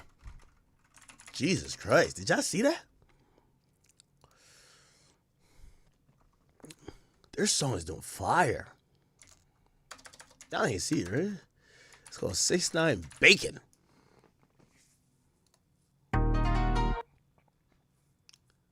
By the way, 6ix9ine, 6ix9ine is gonna turn himself in 36 hours, y'all. 36 hours from this video, 6ix9ine is gonna turn himself in. And he's not only going to turn himself in, he's going to be in the same jail as the not Honduras. It's the Venezuelan president. I got to show y'all this. So remember, we talked late night when I streamed about this entire like operation where the U.S. went into Venezuela, and they basically, I want to call it kidnap. They arrested the Venezuelan. They call him dictator, but supposedly he was the president, even though they call him a dictator because they said he was an illegal president because he didn't win the election. And Donald Trump put this message out. He said, the United States of America has successfully carried out a large-scale strike against Venezuela, and its leader, President Nicolas Maduro, who has been, along with his wife, Captured and flown out the country. By the way, give me 1 second too. I don't know why this like kind of intrigues me, so give me 1 second. Can I find it? Okay, flown out of the country. This operation was done in conjunction with the U.S. law enforcement. Details to follow. There will be a news conference at 11 a.m. Mar-a-Lago. Thank you for your attention to this matter, President Donald J. Trump. Now, let me see if I can find this. Is it here? No, I can't find it. What? Wait, give me 1 second. I'm going to find the video. Now, because and maybe because like these things intrigue me, I don't know if it does. So you guys can tell me skip or not. We're gonna get up to speed, but I do want you guys to tell me if this intrigues y'all or not. Here we go. Wait, give me 1 second. Give me 1 second. Is it that? Nope. All right, give me 2 more seconds. Always, every time I see a dope video, I never save it. What? How come I never save the really dope videos?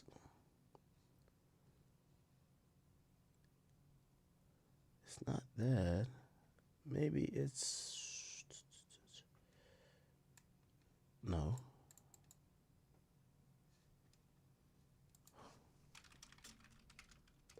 Oh, maybe it's this.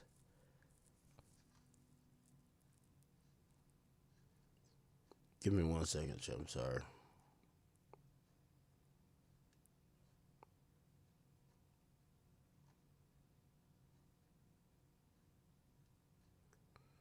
Wow, I can't fucking find it. There's like a video about it, and I ain't gonna lie, it was really intriguing to me. How the U.S. captured Venezuela president. I watched it on my phone, didn't I? I can't remember if I did. It was like a whole thing. There's a guy who kind of... Is it this? No. These operators are... No. I'm trying to find the actual video. I kind of broke this shit down. This shit was kind of wild. I guess I can't find it. Can I? No, jeez. Like it had all the details.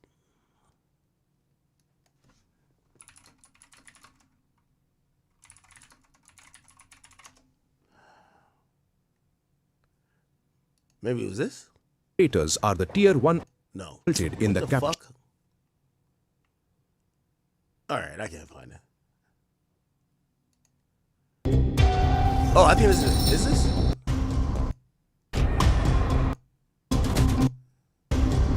No, there was a guy talking.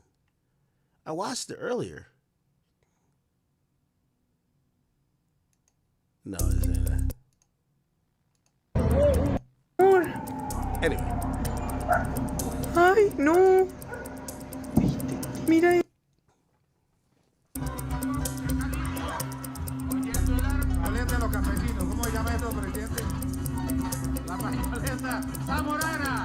Maybe that's a screenshot of it.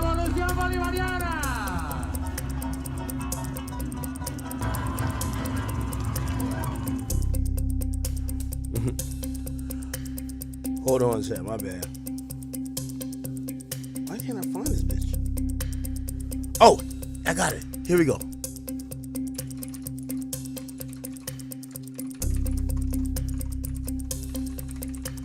Right here. I ain't gonna lie, this shit was mad intriguing to me. Look at this shit, chat. How do you capture a high-value target when the whole world is watching? You create a masterclass in deception. The CIA set the stage with a single building as bait and filled the sky with 150 aircraft to create a deafening sonic shield for the helicopters to drop Delta forces. F-35s lit up the perimeter, turning night into day. By the time the dust settled, the helicopters had already touched down and Maduro was gone. We'll also look at how the US uses the F-35 jets in its Navy to launch a large-scale attack, all in the video ahead. In the dead of night that is 2 in the morning, the lights went out in Caracas. By 5 a.m. I didn't even know all this shit happened. By the way, so let me give you also the short on all of this, right?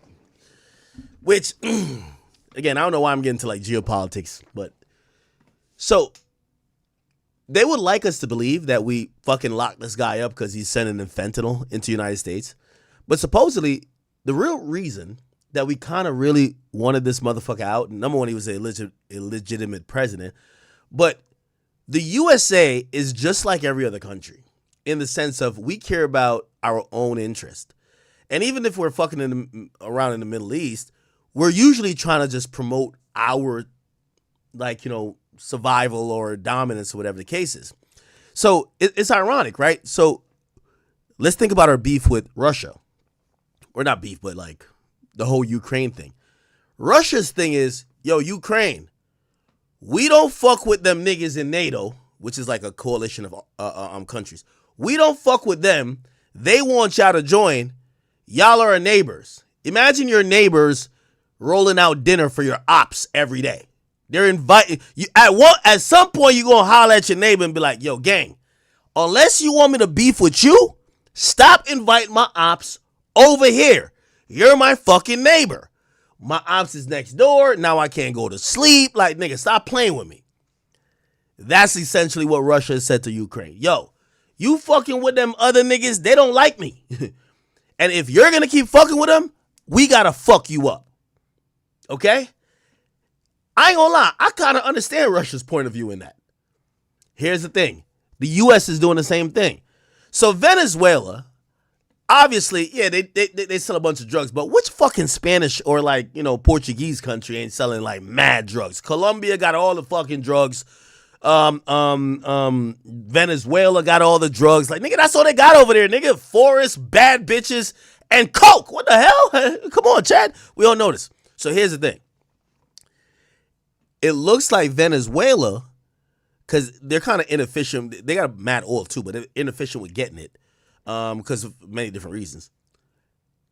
Venezuela been cool with all our ops, like the U.S. ops. They love China. They love Russia. They've been fucking with them. We don't fuck with them niggas. You know what I'm saying? Like, we in China, we cool, but only for iPhones, man. iPhones and MacBooks, man. We don't fuck with them Chinese niggas for nothing else, man. Real talk. For Yeezy slides, some goddamn MacBook Pros, and some goddamn iPhones. Let's keep it a bean. That's all we rock with them Chinese niggas for. Let's keep it 100. Them Russian niggas, we don't like them, period. Like, yo, this is what it is. So what happened is that country got destabilized. Russia and China start fucking with them. Like, yeah, now we'll fund you with this. They start giving them money. Because what I get to realize, when you give a country money, they're your bitch. So Russia, our ops, start funding a country. Now, they're not next door to us like Mexico, but they kind of down the river. Like, they down the way. Like, they around the corner. You know what I mean? They like 2 corner stores around. You know what I mean?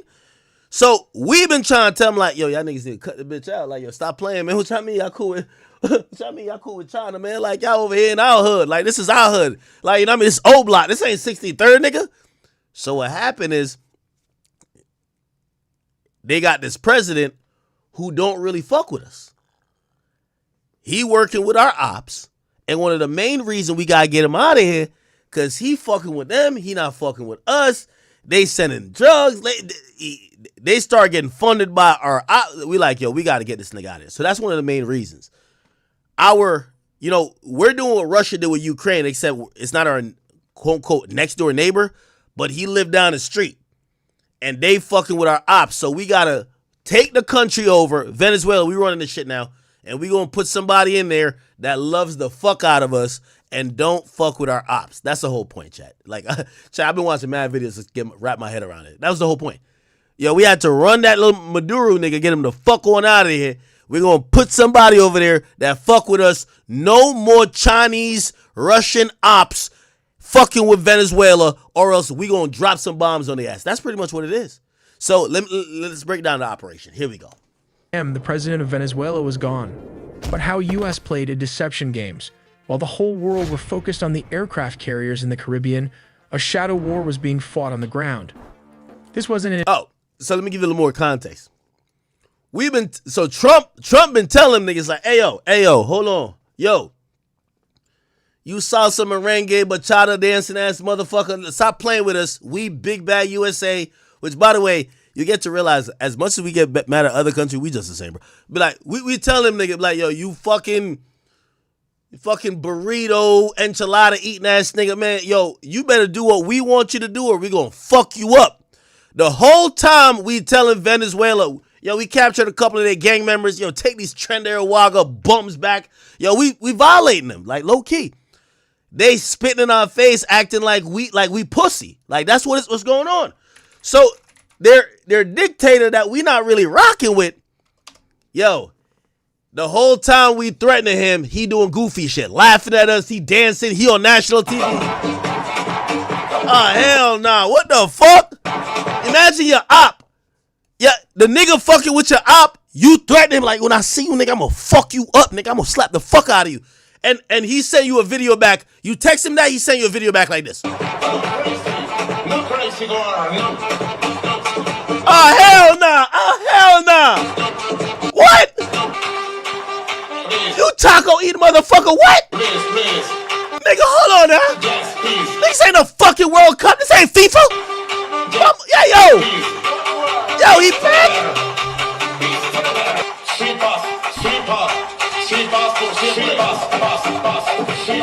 Yo, this is how he rocking. He don't care.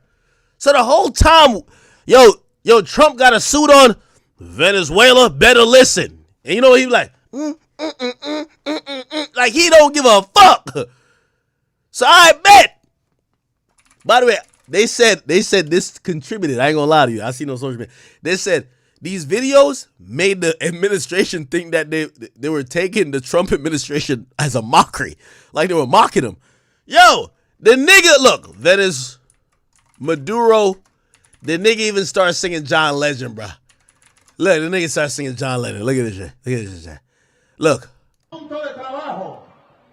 Peace, peace, peace. Hacer todo por la paz. Como decía John Lennon, ¿no? No, nigga. Come on. Sing John Lennon. No, nigga. How it go?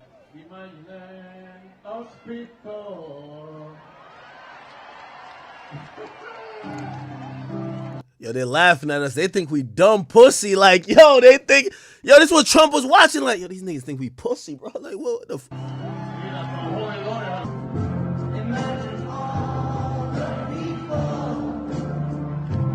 This nigga think it's karaoke, nigga. Yo, so we start getting violent with him. We start getting critical. Like, what's popping? Like, yo, we the USA. Like, yo, bro. Like, yo, this shit gotta get, yo, what? So this is what we do, chat.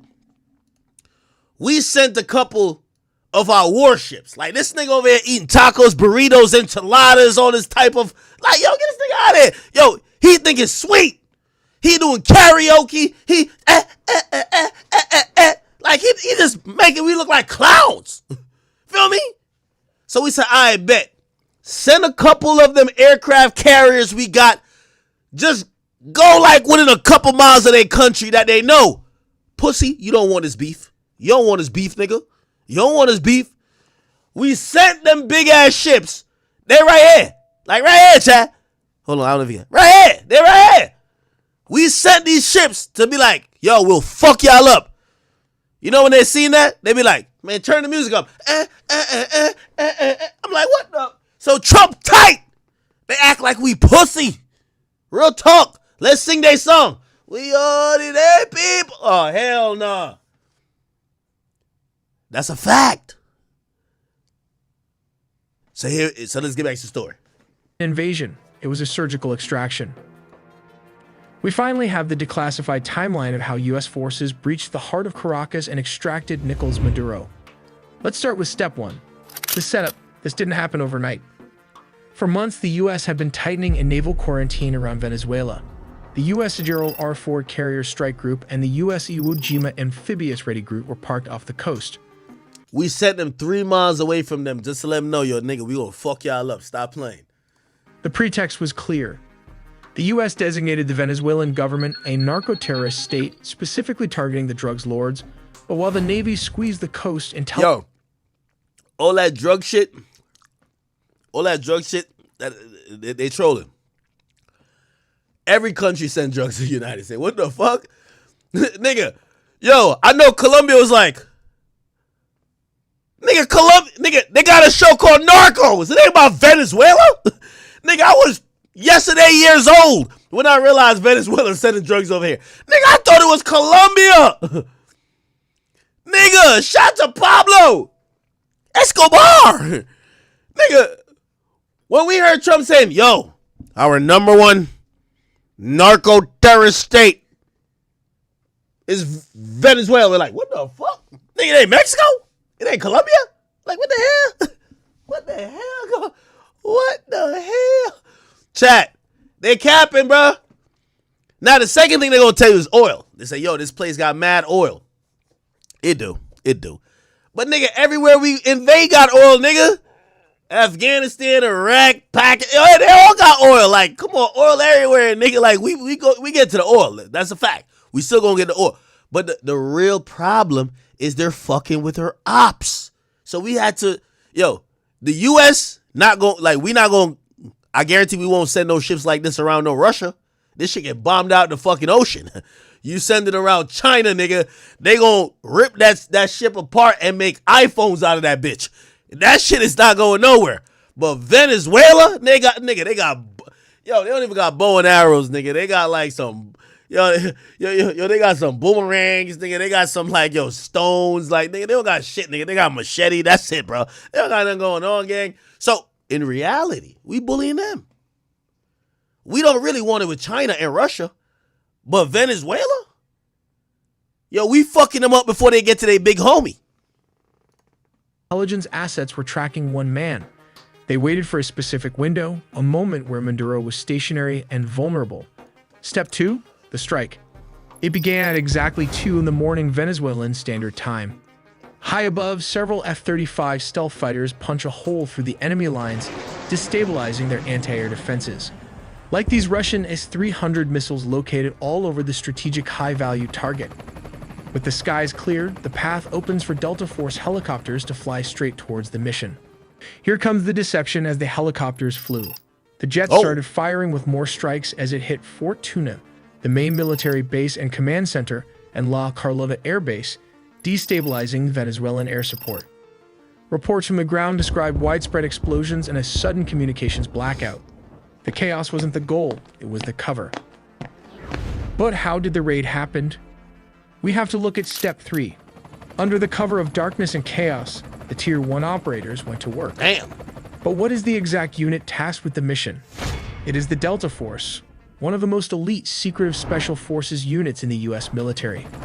Witnesses in Caracas reported low-flying aircraft skimming the rooftops, flying well below radar coverage. The team breached a secure compound believed to be a safe house within the massive Fort Tuna complex. Damn. Resistance from the Venezuelan Presidential Guard was swift but ultimately futile, as the helicopters lay cover fire. The operators moved with surgical speed, landing on multiple points. Damn. But how exactly the capture and extraction happened? For this, let's look at step 4. Specialized helicopters hovered over the objective to insert the assault team. While dozens of attack helicopters laid down suppression fire, that's crazy. Delta Special Forces descended and started. I'm glad I live in America. Holy shit. Yo, them niggas in Venezuela still got iPods, my nigga. Like, them niggas don't know what's going on, gang. Like, them niggas got a flip phone, a Nextel over there, man. Like, it's like Venezuela. You know, like when we play the Super Bowl, they be like, yo, where they send the loser's jersey to? Venezuela. Nigga, they ain't got nothing over there, bro. They ain't got nothing over there. Them niggas got rotary phones. Them niggas don't got shit, nigga. Like, yo, look at the country we live in. Nigga, we went to some other place. Look at this shit. Like, we got 5 helicopters laying fire. They dropped some niggas into the building. This is some next level shit. Nigga, listen, unless the aliens come, I'm glad I'm with America. I'm sorry. Like, these other countries ain't got it. Started the search for the high-value targets. How did they find him? What? Simple. The CIA had planted spy inside Nicolás Maduro's close circle. Spies? Oh, nah. Yo, chat, I got the right country, gang. Yo, let me tell you, I was born in Jamaica, man. But y'all, hey, listen, I'm a citizen now, so y'all nigga can't get me out of here, man. Like, I'm here. America first, Jamaica second. America first, Jamaica second. Yo, I'm here, nigga. Yo, this is the best country in the world. They put spies around a nigga? Holy. While back in the U.S., Delta Force built an exact replica Yo, of who the said safe that super chat? Miss 50 Cent, thank you for the 50. Yo, Miss 50 Cent got that guap, yo. She always be like dropping them big bags. Hold on, I gotta go read her donation. By the way, that's 50 Cent's legit wife. Everybody know that. Okay? She been supporting us for a minute. Hold on, let me get to it. I got you, girl. I'm gonna read your donation before we get on a little further with this. By the way, chat, if y'all would like for me to continue to cover politics, let me know. If y'all say stay your black ass covering rap, it's okay with that too. Just let me know. I just try to bring a little bit of humor to everything and a little bit of knowledge. Maybe more humor than knowledge when it comes to this one, but it's okay. It's okay. It's okay. All right. Hold on. Sorry, I'm pulling it up. Yeah. Oh, yeah. Let me see. What she say? All right.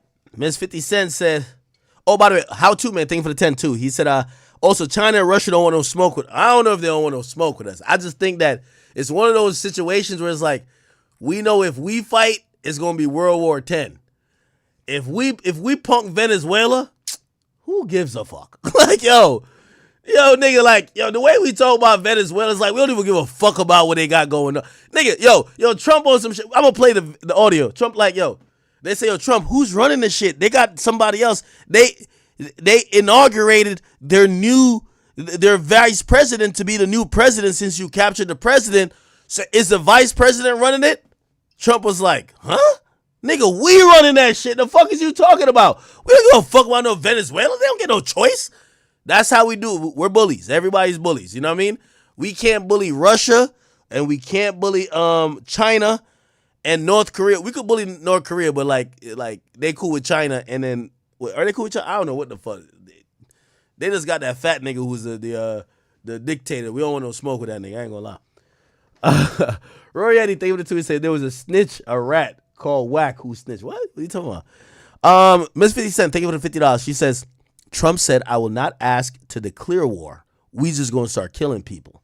He said this to the Associated Press 10/23/25. He not playing. That's why Trump and 50 get along. Same cloth. Yeah, now Trump, one thing I do like about him is that, bruh, we gonna think Trump an asshole no matter what. For him, he just gonna get the job done. And he's not looking to be like play favorites. Because I'm even wondering, like, why Biden never did this shit? But Biden was on sleeping pills or something like that. That nigga was asleep at the wheel. Let's keep watching this shit. Rehearsing the raid until they could do it blindfolded. While operators breached the room so fast, his security could not even react to the situation as the sound of flash grenades disoriented the security guard. Using blowtorch, they caught him before he could even lock all the doors. Maduro's shock and awe froze him as Delta Force reached the compound. Nicolás Maduro and his wife, Celia Flores, were physically secured. This wasn't a negotiation. They were detained and immediately moved to the extraction point. These aircraft are capable of performing urban extractions from buildings and refueling in midair.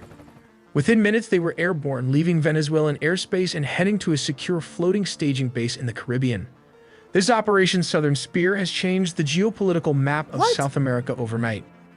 But wait before after the extractions, there were reports of F-35 jets also leading the tip of the spear for the attack. We'll look how the United States used F-35 jets instead of F-16s for operations in Venezuela, because this is a well-organized and militarized Venezuela has positioned advanced Russian S-300 missile systems, Chinese radar networks, integrated Russian air defense. See? So Russia and China been sending them shit to like defending themselves. Why? Like U.S. is looking at it like, yo, y'all teaming up with our ops? We like when these countries be begging us for money. Don't beg our ops for money. The fuck? Fences and Shahed drones along its borders. This creates a highly lethal and challenging environment that older S-16s would struggle to survive.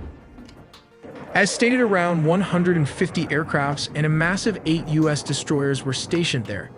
It also has 3 amphibious aircraft carrier and surveillance plane to turn it into a massive command and control juggernaut capable of overcoming a modern military's air defenses. Signals a readiness to counter Venezuela's entire air defense network if necessary. But why Venezuela Air Force failed to intercept? As of 2025, Venezuela's fighter jet fleet consists mainly of approximately 21 Sukhoi Su-30 multirole fighters delivered by Russia between 2006 and 2008. Yo, Russia sent these niggas a 2006 Civic. Like, come on, gang. Yo, we USA. We pulling up with a 2029 Rolls Royce fighter jet, nigga. Niggas got everything, stars in the ceiling, and they gonna send your ass to the stars. Your ass is out of here. Delete it, nigga. Yo, Venezuela has some shit from Russia from 2006. What? Yo, what the Obama? Yo, what the fuck? 20 years ago. Bruh. This is why I went, listen, man, taxes be high, but we gotta appreciate it, man. They got the new 2029 fighter jet. The shit got the stars in the ceiling and got all type of technology. These niggas still on some shit like, yo, if you got a car from 2006, you still wind up the windows like this. Yo, like you like this, winding the window up, gang. Like you like this. Nah, bruh. Yo, not in 2029. You just like clap twice, windows up. Facts. You heard me? So like they getting fucked up. Russia sent them some bullshit. They fighting with the US now. What's up? Which now form the backbone of their combat air power. Backbone. Additionally, they maintain about 5. Yo, anybody got a car from 2006? You gotta start that bitch. Yo, it's one of them be like, yo, it's cold? You be like, yo, go start it up real quick and let it run for 30 minutes before you drive it. Word 2. Come on, man. That shit from 2006, gang. That shit, bruh. My cars, nigga, fuck. Yo, listen, I just hop in it and go, nigga.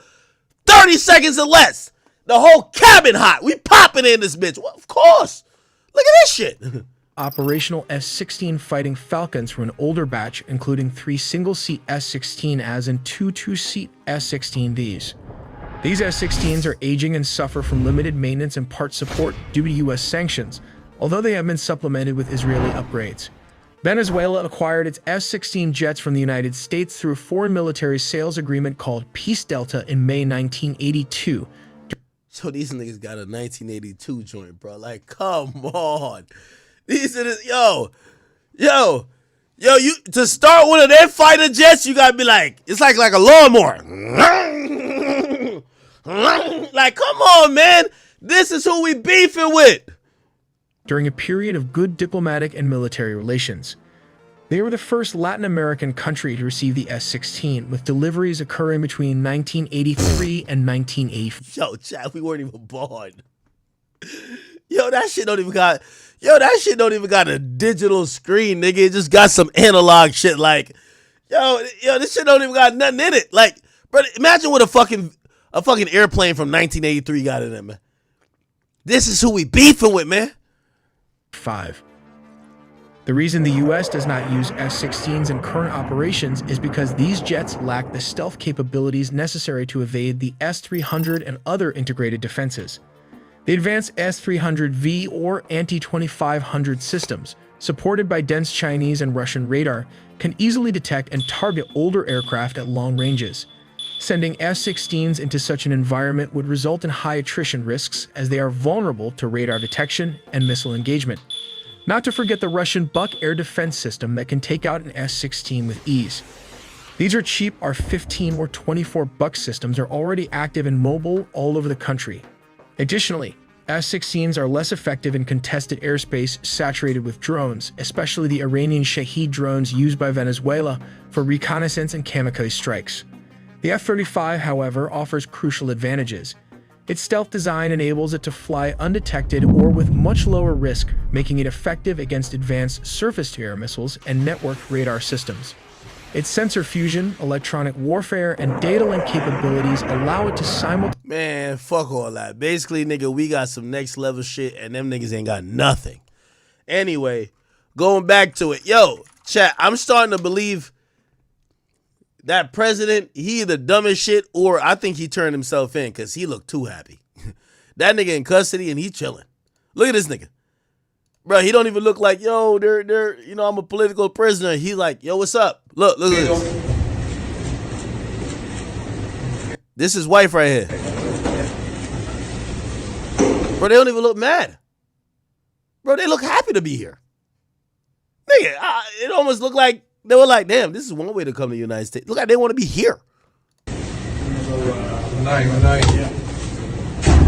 He said, good night. The nigga, yo, this motherfucker said he didn't speak English until they captured his ass. He's speaking English now. Good night. He said, is that what you say, Celia? Celia's his wife. This motherfucker been practicing to come to the United States. He been knew what it was. I think he left. I don't think they arrested his ass.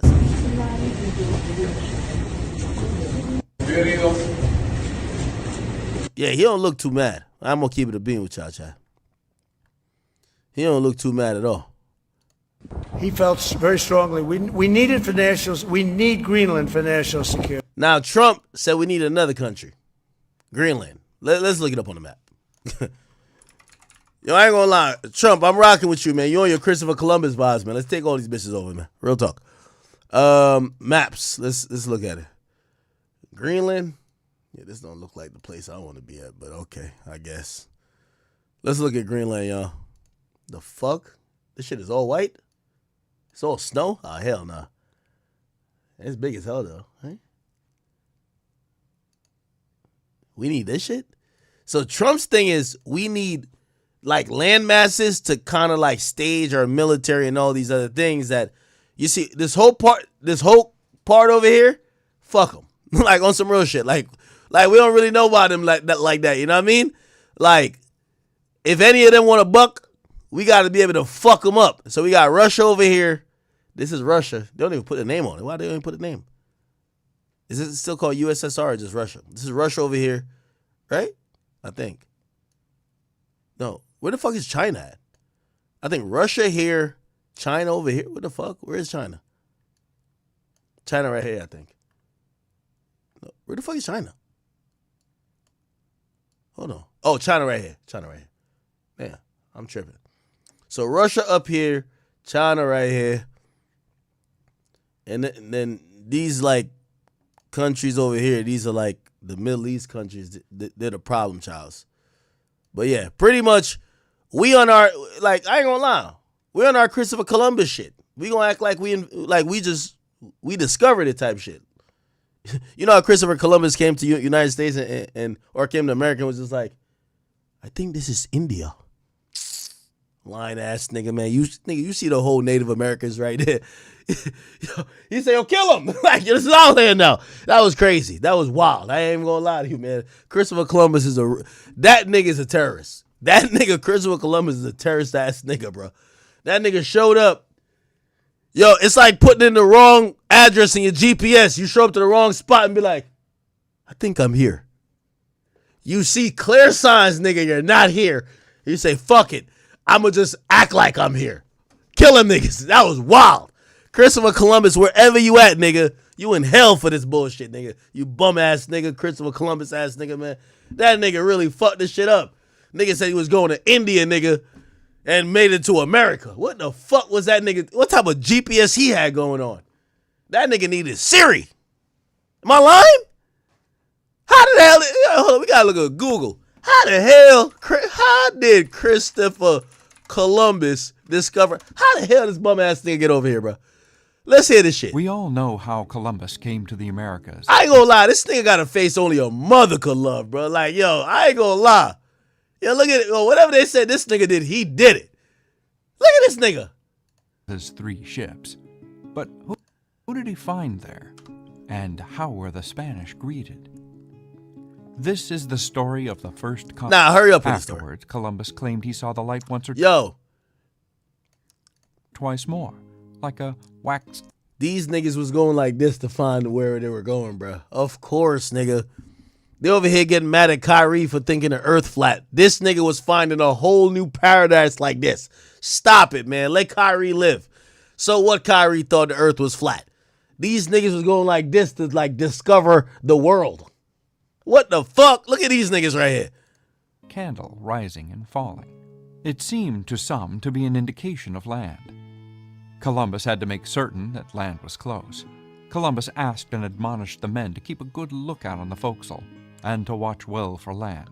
He made a statement saying that a reward of a silk doublet, along with 10,000 maravedis, promised by line ass nigga, gifts of red hats and beads.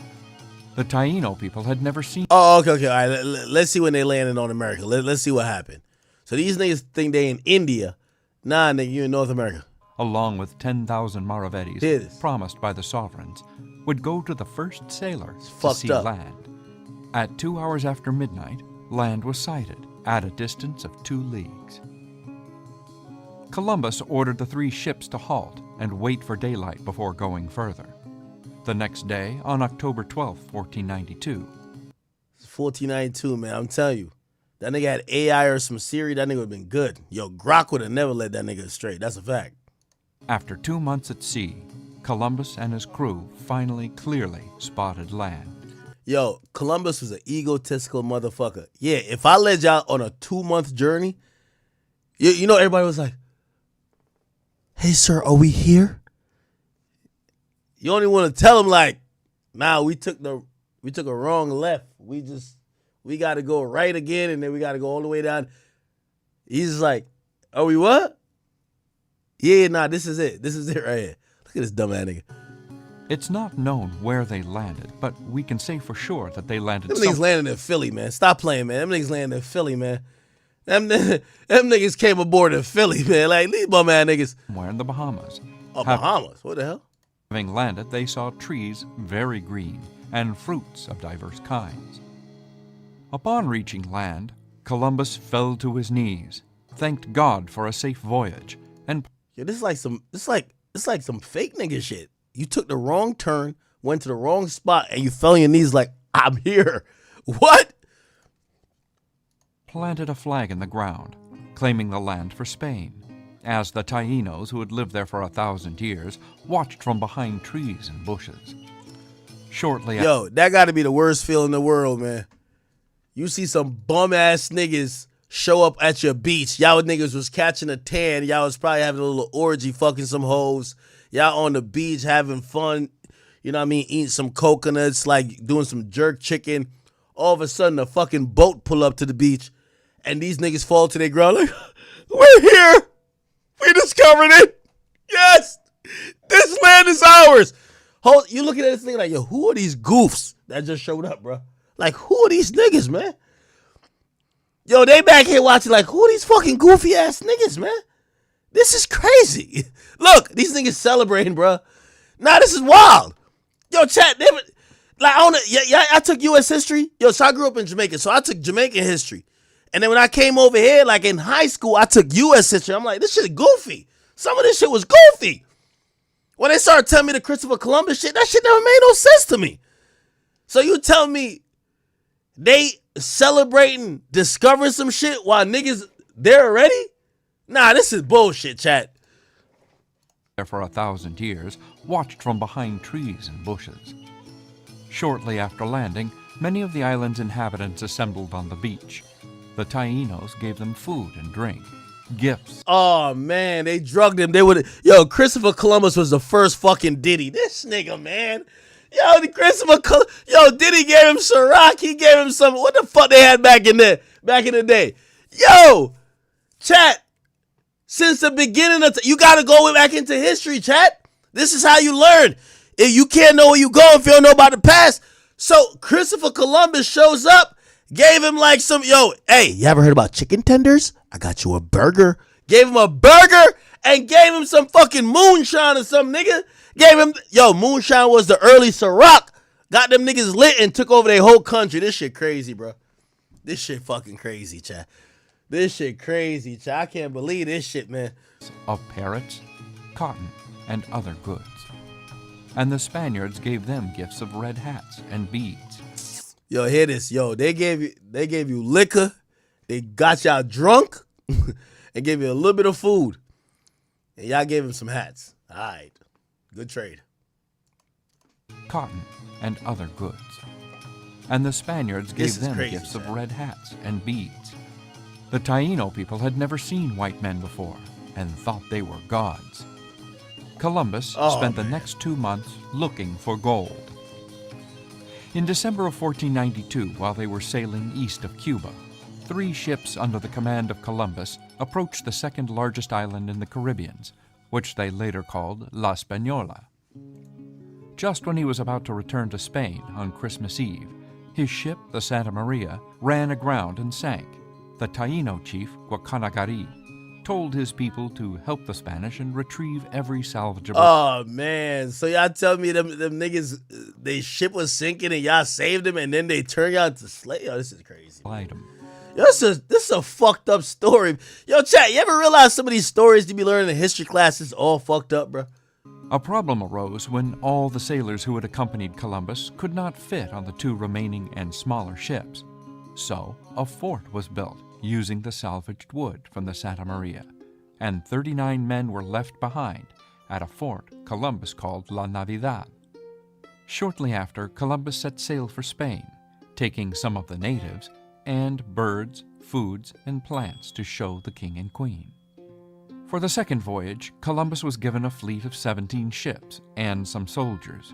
Upon arrival at La Navidad, Columbus found the fort burned to the ground, and all 39 men he had left behind had been killed. It seems the sailors left behind had misbehaved in the form of rape of the local women. Oh, no, this is like a Diddy. This is some Diddy party shit. What the fuck? And theft of anything they saw that they wanted.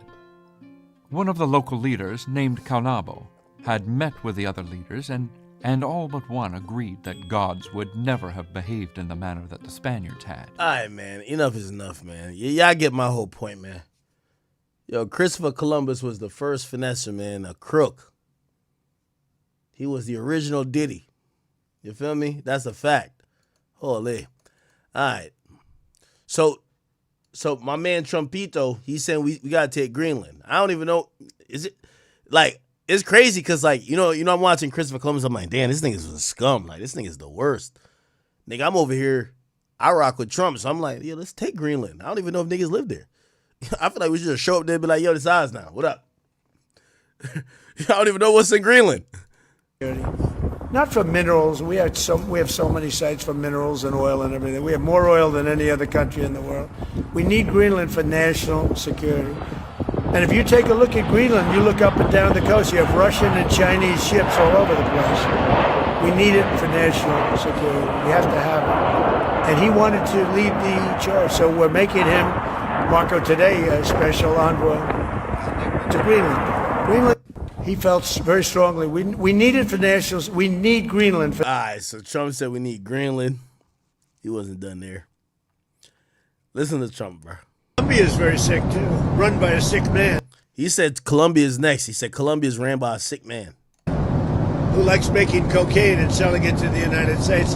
And he's not going to be doing it very long, let me tell you. What does that mean? He's not going to be doing it very long. He's not doing it very long. He has cocaine mills and cocaine factories. He's not going to be doing it very long. So there will be an operation by the U.S. and it sounds Colombia? good to me. Colombia is very sick, too. It sounds good to me. The next question is who? Then they asked him about Venezuela. They said, who's running it? I know we kidnapped or recaptured or arrested the president, but who's running that shit now? Who's in charge of Venezuela right now? Have you spoken to the newly sworn-in president there, Rodriguez? And what are your thoughts on the entire situation? You said the U.S. would run Venezuela. We're dealing with the people. We're dealing with the people that just got sworn in. And don't ask me who's in charge because I'll give you an answer and it'll be very controversial. What does that mean? It means we're in charge. Have you? The next question is who's in charge? No shit. He said we're in charge. That nigga don't give a damn. Holy shit. You already talked to Nicolas Maduro. Have you considered talking to the president of Colombia, who you call a drug leader? No, I haven't really thought too much about him. He's been fairly hostile to the United States. And I haven't given him a lot of thought. He's going to have himself some big problems if he doesn't wise up. Colombia is producing a lot of drugs. They have cocaine factories that they make cocaine, as you know, and they sell it right into the United States. So he better wise up, or he'll be next. He'll be next too. Yo, we bullying the scene right now. Yo, chat. I bully the whole scene. Yo, come on. I bully the whole scene. Come on, man. We got to bully the whole scene. If he's listening, he's going to be next. Oh, shit. We're going to run the country until such time as we can do a safe, proper, and judicious transition. So we don't want to be involved with having somebody else get in, and we have the same situation that we had for the last long period of years. So we are going to run the country until such time as we can do a safe, proper, and judicious transition. Yo, they got the fucking Venezuelan president rocking a Nike Tech like he K-flop, bro. Like, this is like jokes.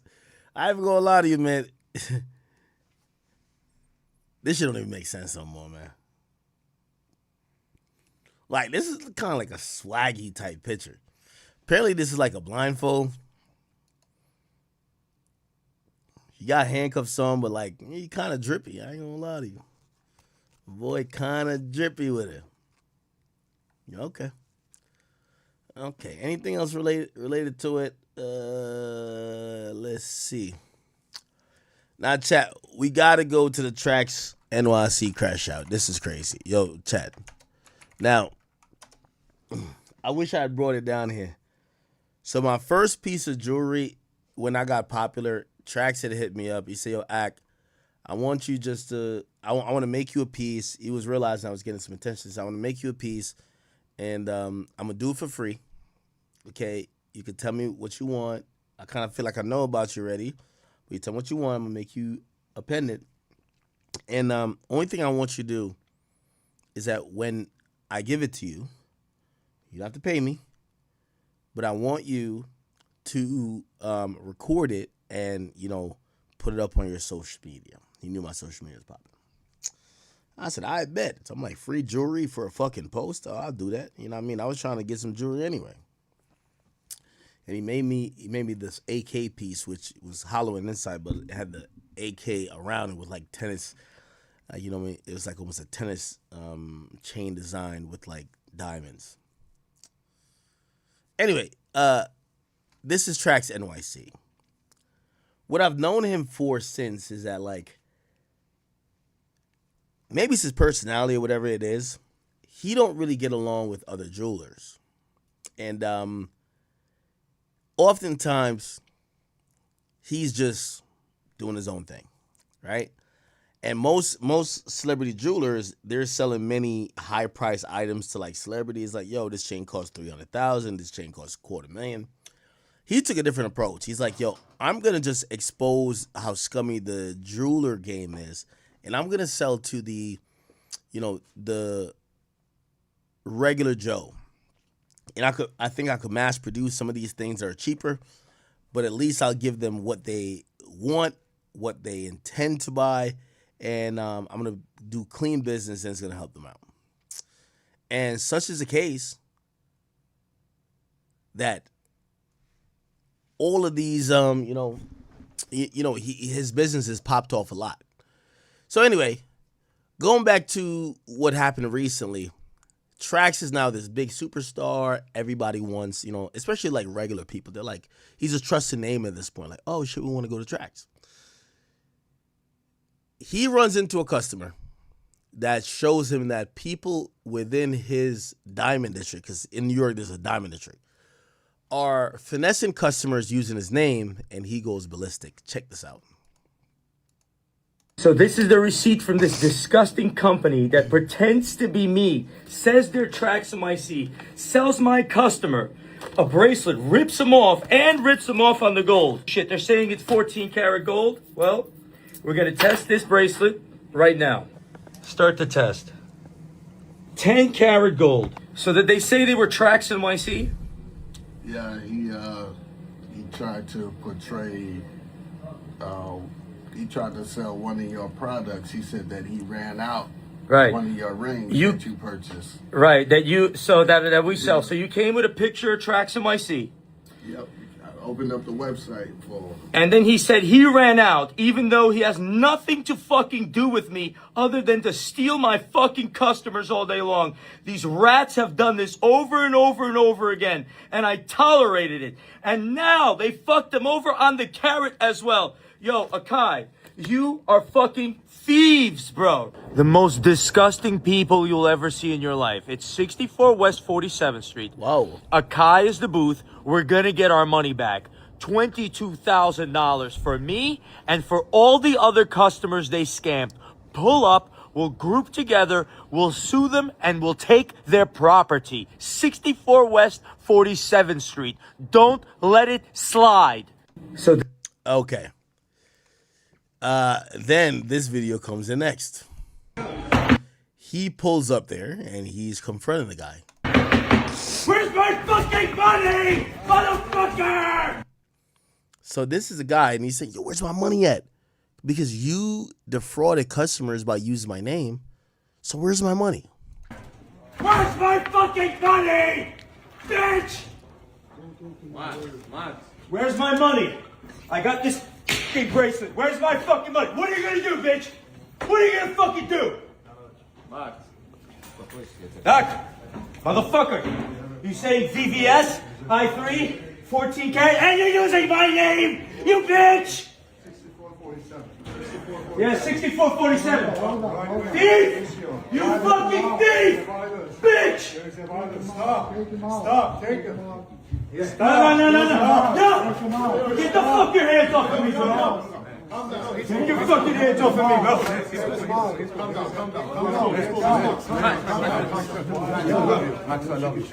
Yeah, bro. Calm down. You give me my money, bitch! You're never gonna think that. Where's my... Okay. So that happens. And apparently he had pulled up on him again because I don't know when it went to this, but check this out. Look. You little bitch. You fucking bitch. Oh, shit. Yo, don't fucking... Oh, shit. They're squabbling. Oh, they wild. Bing, bow, bow, bow. Oh, they wild. Bitch, stop all that holding me. Let's get it. Yeah, get that girl. Oh, yeah. Oh, shit. You gotta hit somebody with a stool sometimes. Oh, no. In the end, they tried to kill me. Strangle me with my own chain. What? Get out of this hospital. TracksNYC.com. Yo, this nigga still plugged. You said TracksNYC.com. Now, wasn't over yet, chat. So apparently, the jewelers who spit on him actually got arrested. This is the video of them getting arrested. I get locked up. They won't let me out. They won't let me. So the guy who spit on him got arrested. Locked up. Ooh, the other guy got arrested too. I wonder for what. They won't let me out. No, they won't let. And then he is not arrested. Wow. They won't let me out. Oh shit! Look at this guy.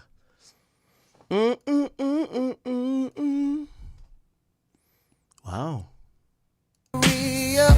Back with a couple beats. The corner blocks on fire. Wow. That's crazy. That is absolutely crazy. So, pretty much that happened. And,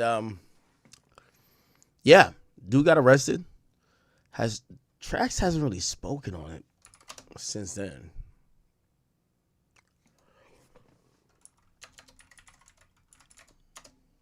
Here we go. Trying to figure out.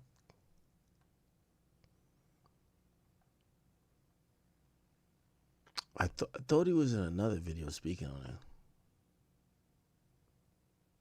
So not only did these fucking pieces of shit, okay, rip you off on this fucking thing. It turned out to be 9 karat gold, right? You had a check? Yes. So they're going to be giving you $1,000 on top. Here's $22,000 for your fucking trouble. These fucking bum motherfuckers, bro. You get people in this exchange, people in this. Stop being greedy pieces of fucking lying shit. So I'm Trax. I want this coming up with a fucking scheme every fucking time. Oh, wow. Keep fucking scheming, bro. 9 fucking carat this, 2 carat that, this, that. Security what, bro? Fucking bullshit, bro. Stop fucking stealing. Gotta come up. I want my fucking money, motherfuckers, bro. I gave the money up. You want to be Trax NYC? Here's Trax NYC. Akai. Garbage. You motherfuckers are garbage. Wow.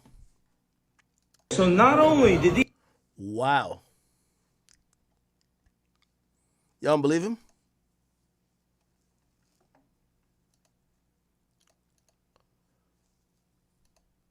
So not only did these fucking...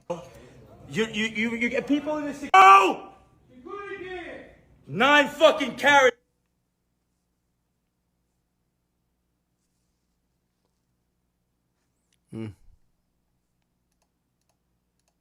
And they decided the Spaniards had to go, so they eliminated them and the threat they posed to their people. Columbus vowed to find Caonabo and retaliate. More fortified places were... All right, man. Cool. All right. So, that's been going on, but we're not done yet. We ain't done yet.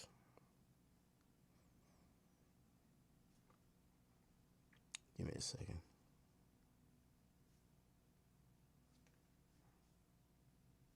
Okay. All right. Give me 1 second. Now, we're not back on Columbus. I'm just saying it is crazy that that's happening. Okay. Let's see. What else? And by the way, I realized the video I was looking for isn't the one I played for the raids. We all know how Columbus... I meant to play this. ...came to the Americas with his 3 ships. Stop.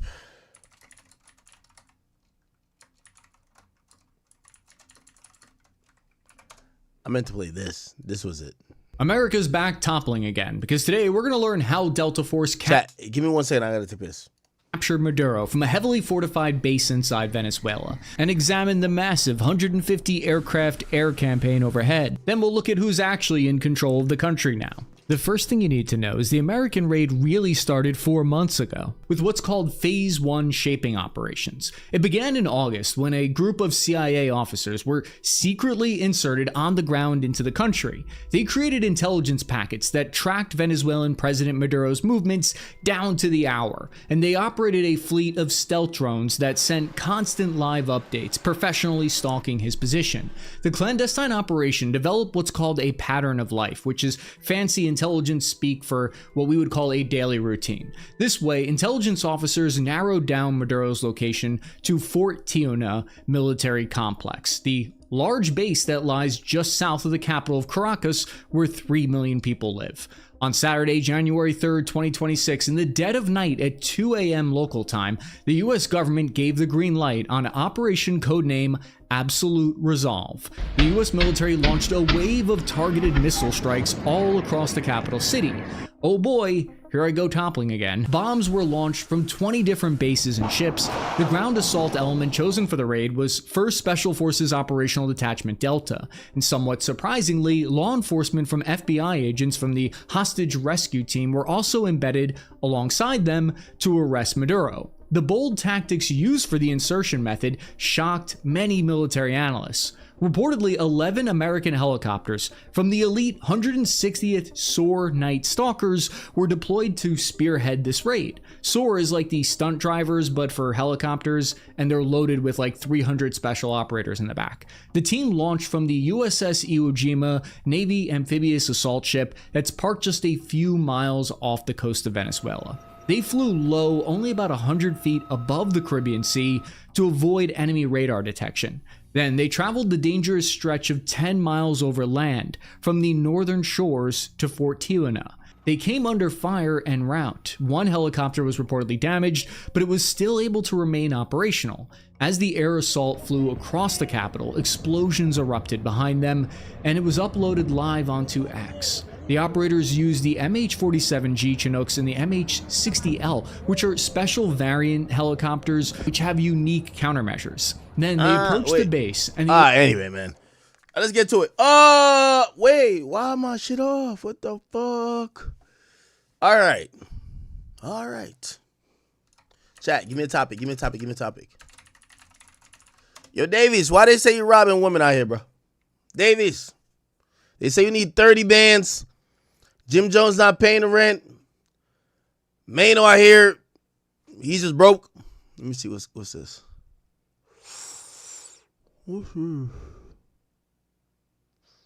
Oh, Finesse 2 times. Oh, look at Finesse. I'm talking to you. Talk to him, man. I said, hey, ain't no nigga got the squeeze on me. Extort who? Ain't no nigga get no feature for free. I went to jail and held it down. Never been on PC. Out in Mason, J-Pod, Lil Bump 33. Hey, who them niggas throwing shots at? Who them niggas making posts about CNN Worldwide News? Bitch, I showed out. Shots fired. Man down, reaching for my train. Try me when I'm in your city. I'ma do the same thing. Same game. Same hood. Same niggas with me. Same choppers. Fuck the feds, got my pistols with me, do a bid. Never talk, show your paperwork before you start beefing with a nigga. Get some paper first. Start beefing with a nigga. Y'all gotta call up Finesse 2 times, man.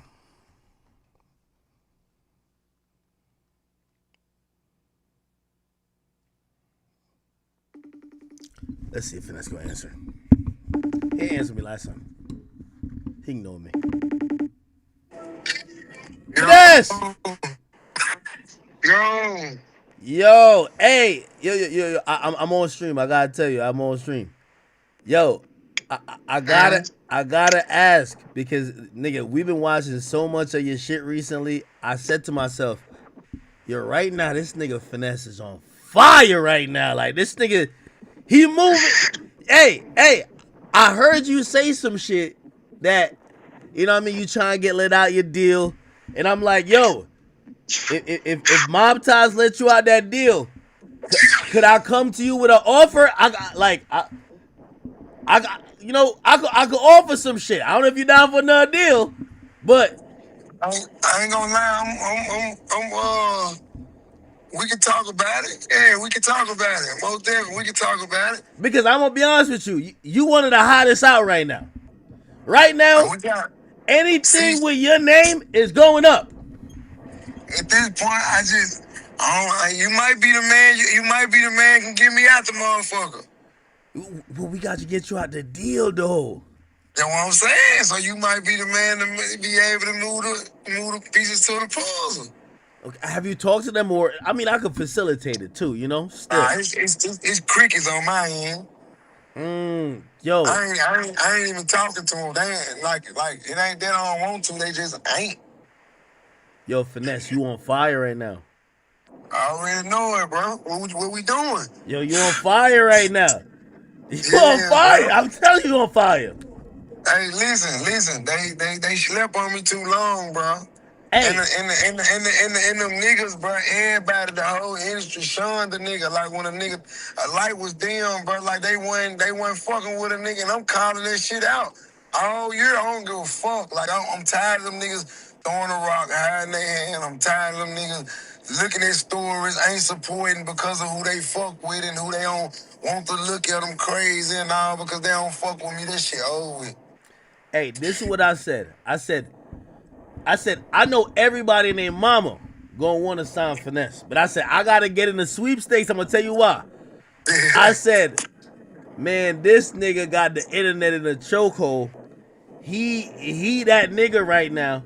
And the only thing that I would say, get it, like I saw you, I said, get me one record.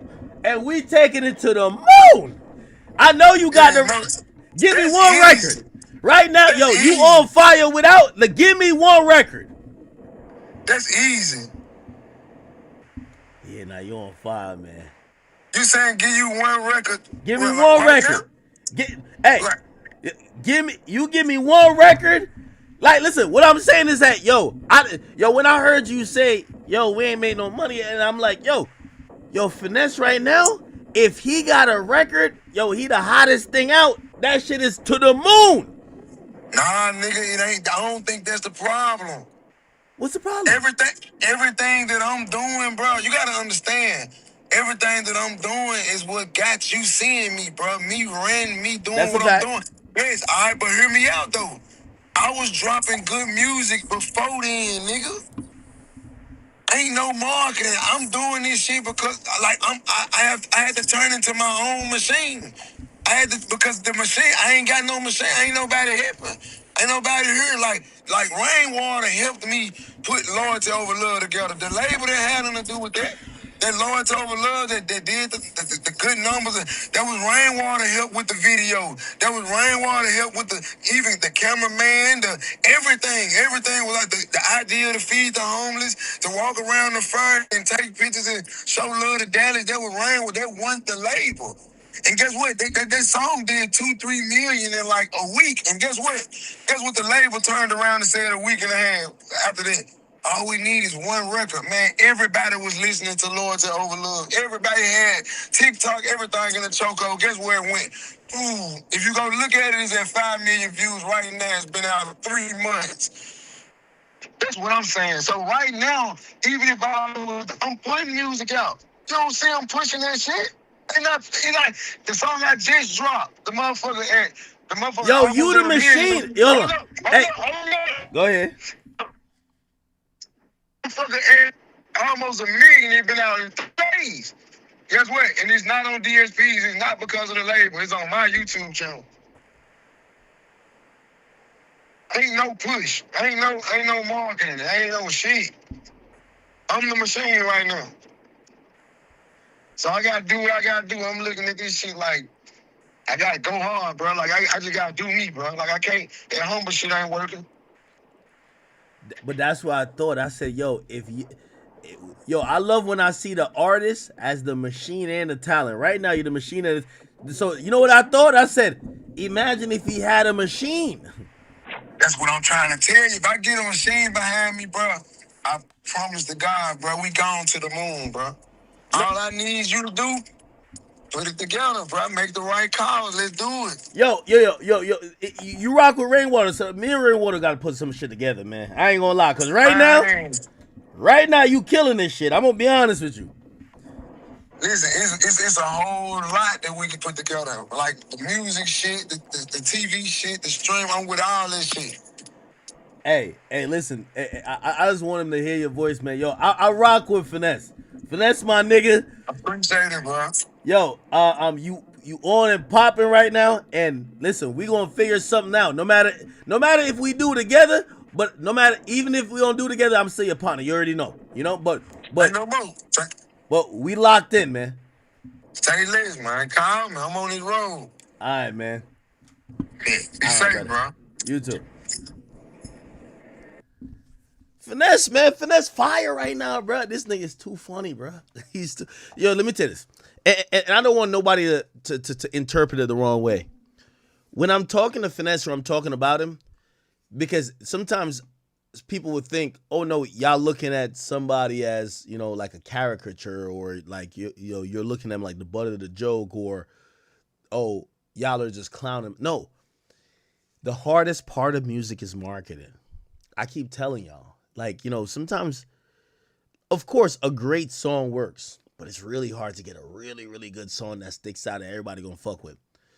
A lot of times, and most labels spend the most amount of money in marketing.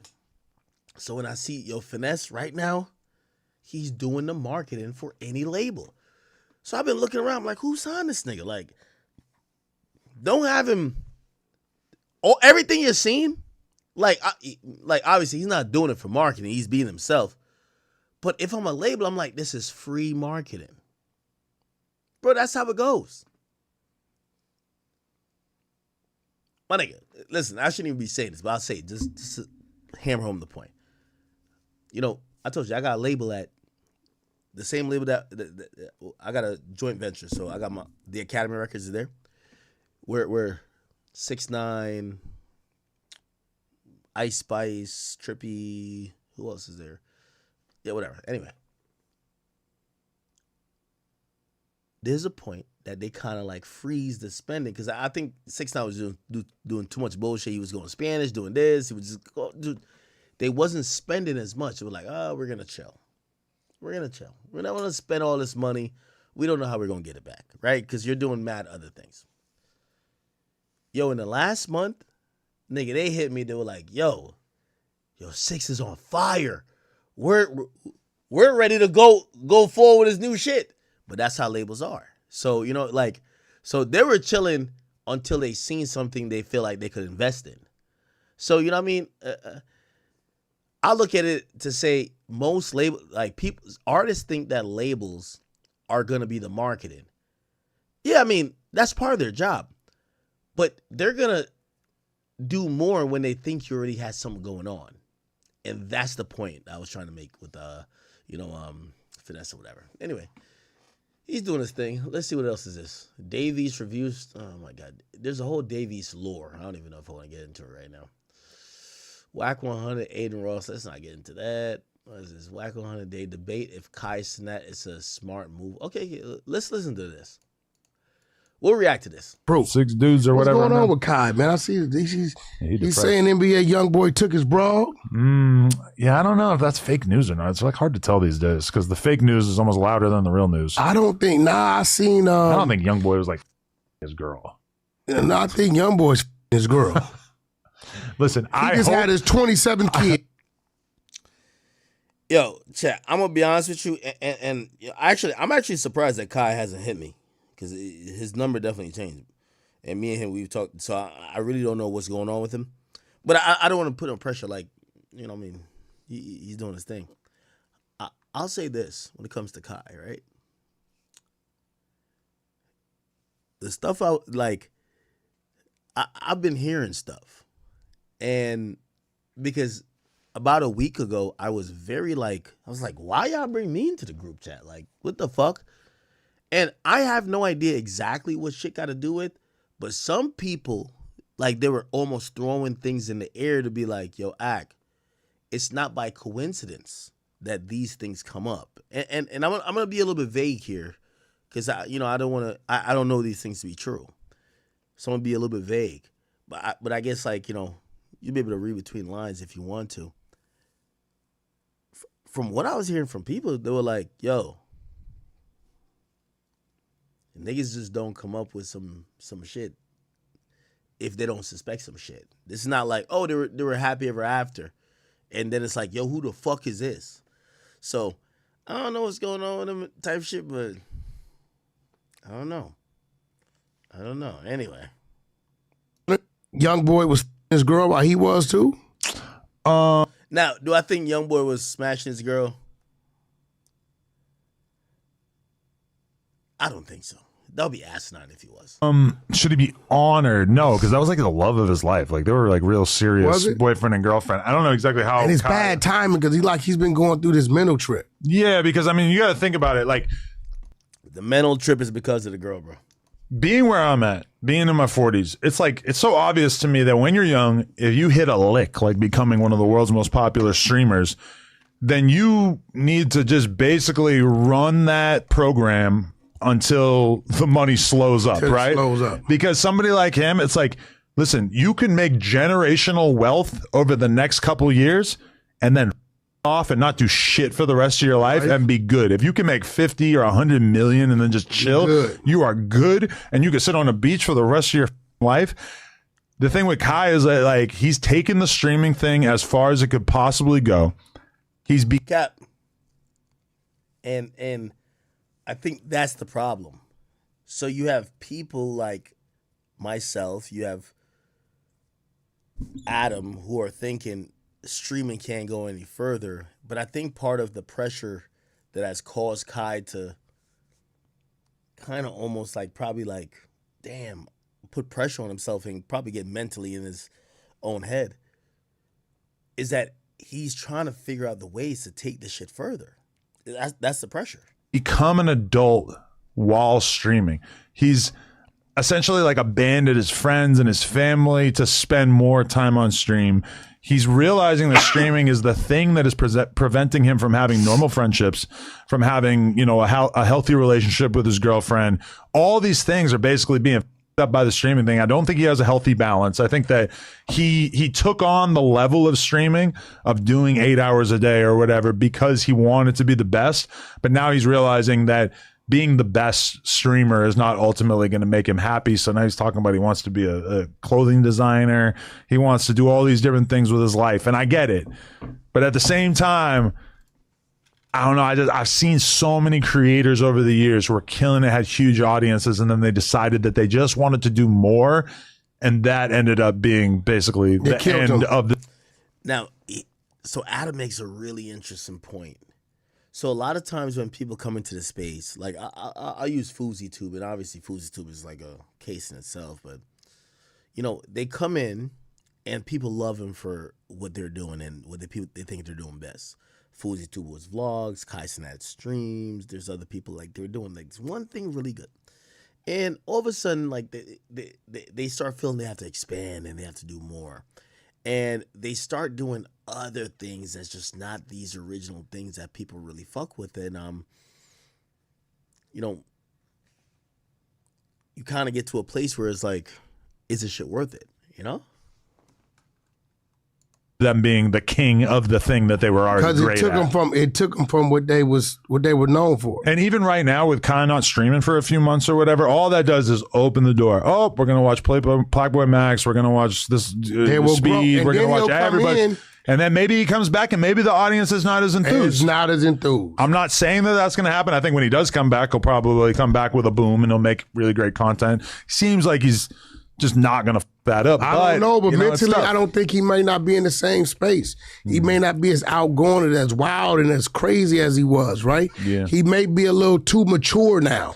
And he's having that realization in his early 20s. I think he's 21 or 22. It's got to be hard to compete with somebody like ISO Speed, who has seemingly like inhuman levels of energy and is able to just do this on a level that is very hard to keep up with. Nobody, hey, let me tell you, streaming is not a hard thing, but it's mentally. Streaming is the only form of, and by the way, this is why when people are like, yo, Ak, you are threatened by, and I want to address this. Y'all could print this and put this anywhere. For the bozos who said that academics could ever be threatened by rappers getting into streaming, let me address you fucktards real quick. Streaming is the only part of entertainment where celebrityhood doesn't matter. My nigga, I came in this shit in 2014 with 1 million subscribers, and I had 30 viewers. 30 viewers for 6 months. It's not about how clouded you are. It's about the work you put in. It's about the community you build. You build it brick by brick, person by person. It's not about how lit you are. Justin Bieber, he has 100 million. Like, let's look at Justin Bieber. Justin Bieber Instagram. He has 300 million people that watch, that follow him on Instagram.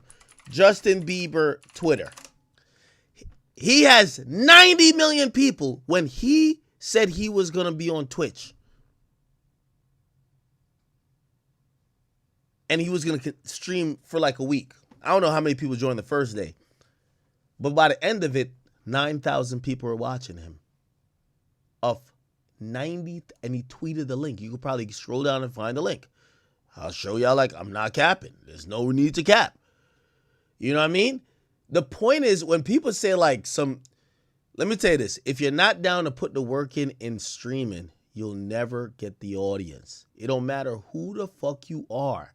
This is Justin fucking Bieber. I'm going to show you him tweeting out a Twitch link somewhere down the line.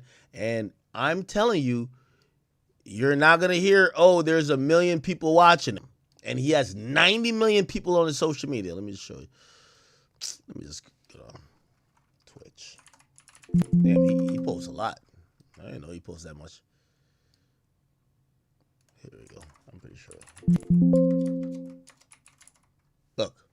Live in the studio. October 27th. Look. Live in the studio, October 27th. He tweeted this to 90 million people. Twitch, no, look, Justin Bieber viewers. Pretty sure somebody's gonna have the number there. Twitch. Let's just put Twitch.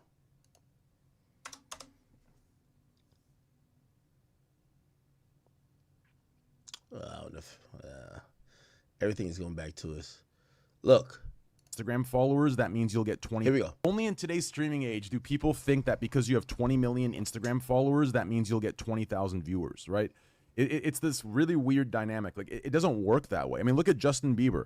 By that logic, shouldn't Justin Bieber have 300,000 viewers every day?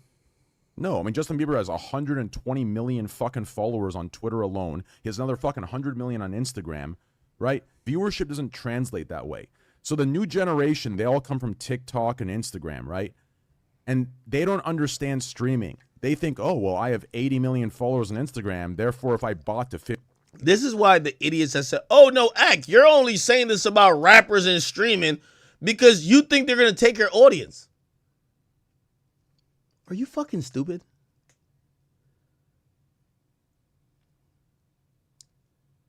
It doesn't work like that. The streaming audience, just like y'all, look, I'll tell you how many people we have. We have 15,000 people watching now. When they try to cancel me, we just have like 10,000. My audience, we're kind of bouncing back. Like right after the Drake beef shit, we had about 17 to 18 on average on a regular stream. This is a regular stream. We have 15. You know why I got back to 15? Streaming every fucking day, my nigga. Like that's it. Like there's nothing that could beat hard work. You gotta put the work in. You know what rappers and clouded people and celebrities don't want to do? Sit here for 30 days in a row. Nobody wants to do that. Nobody wants to do a subathon, a stream. It actually takes that. So like that's the idea about when people think about, streaming is so easy. Like I'm happy for Blueface or Soulja Boy. But it's not about now. Let's see if y'all are going to continue. DDG's a grinder. DDG's a fucking grinder. This is why I say DDG is always the exception. It's a grinder. Will Blueface sit here when, shit, I do it. I said I was going to do 30 days in a row. It's fucking 2:30. I got to roll up out of bed. I got to go stream, drink a coffee, take some liquor, whatever. Make it happen. It is what it is. Celebrityhood doesn't matter so much. Okay, anyway. I don't know how I got into that. 20s, I think he's 21 or 22. It's got to be hard to compete with somebody like Aisha Speed, who has seemingly like inhuman levels of energy and is able to just do this on a level that is very hard to keep up with. I'm 42. I blew up when I walked into the New Year's party and saw the balloons that said 2026. That f***ed me up. Because I remember 2016 like it was the other day. And 2016 was the year for me. Met Atlanta, No Jumper really started to blow up, did the X interview. I was really going from a regular guy to a very popular guy in a very short period of time. And the fact that it's been 10 years and that I still have like a pretty sizable audience rocking with us, that our content is still connecting. It's like, a lot of people love to say like, oh, 2016, 2017 was so great. And I agree. It was great. The fact that we are still relevant, that we're still doing our thing is pretty amazing because 10 years is not easy. Not only that, Speed be out there in the paint. He's crazy. He be out. I think he's in Africa somewhere right now. He's unbelievable. Because I'm subscribed. Hey, I just want to give word to the new content creators. Bro, don't shame Kai. Kai's more successful than I'll ever be when it comes to streaming. But we should appreciate him. These are the limits. Yo, I think when people think about streamers, they don't understand. Let me explain Speed's life for you. Grant, imagine your 20s. I don't know. How old is Speed right now? Speed is 20. Imagine your 20s spent in hotels, back of cars, traveling from country to country, customs, immigrations. You're just trying to appease people you don't really know personally. You're not a regular kid. Like, it's not like you could be like, yo, like, part of just like life is just like being lazy and just doing whatever the fuck you want to do. You're on this rigid schedule. Oh, I got to tour these countries in this amount of dates. Some days you wake up not feeling whatever. Like, yo, you don't have anybody like to get your mental health in check. You're going to sleep alone all the time. Like, yeah, bro, like, after a while, it's taxing. Don't feel bad for, any streamer, but what I'm trying to say is that when people can't understand why these guys can't sustain what they're doing, I ask everybody, I'm like, so you think it's possible for this guy who's made $100 million to just keep streaming in perpetuity about X, Y, and Z just because what? No. Everybody gets burnt out. I'm on YouTube and I scroll through and see 90,000 people watching him like all the time. Yeah. It's unbelievable. So shout out to Kyle. I hope he get his mind right. Yeah, I hope he gets his mind right too, because it's just hard when you're young, because it's like, I know what that's like. Like, as soon as you accomplish one thing, you start to feel like, I just want to accomplish more. Like that fashion designer dream of his, what is that dream really? He wants to have a role in society where he can have a huge impact, do great things, but not sit in front of a camera for 10 hours straight. Because sitting in front of a camera for 10 hours straight is hard. And as the time goes by and you need the money less and less, it just starts to feel... That's the enigma about streaming. The richer you get, your time becomes more valuable. But in the streaming world, your time is your currency. If I was like, yo, I'm too lit to like really stream frequently, I'm gonna give y'all 30 minutes every 2 weeks, y'all would just be like, all right, bye. We're gonna go watch another nigga. Like, that's just what it is. The enigma of streaming is that there's nothing you could substitute to your audience that replaces your time. Nothing. That's the enigma. Pointless. Like, why the f am I spending my whole life here? Like, this is clearly the thing that is keeping me from becoming happy. He's spending his life there because that's what gave you life. Yeah.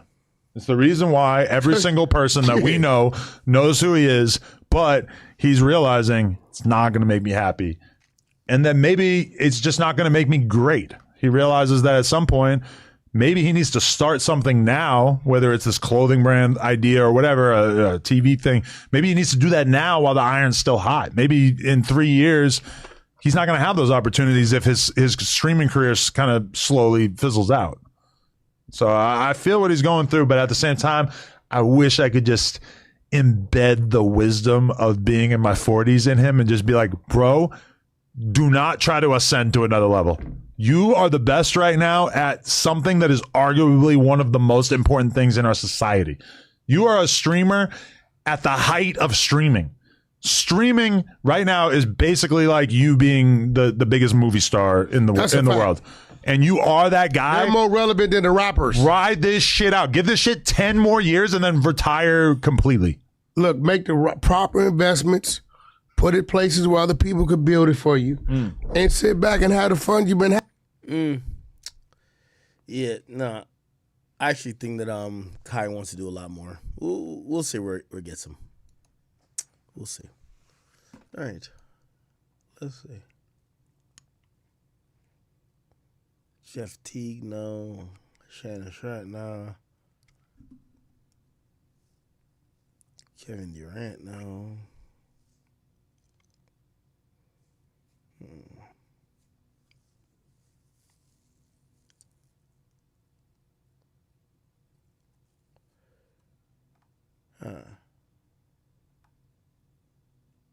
Hey, let's go, Jay Versace.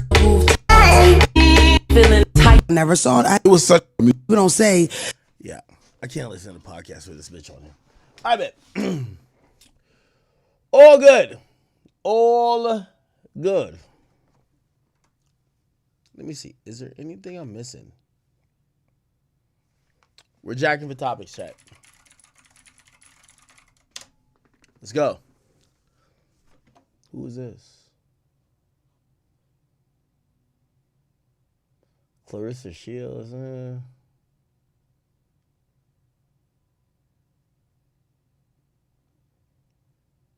could work.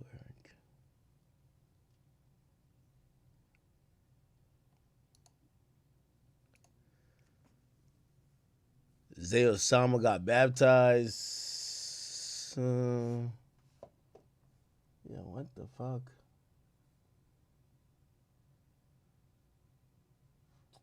All right. Let me get on Discord. Should I do Discord now or no? Wiz Khalifa streaming? That's dope.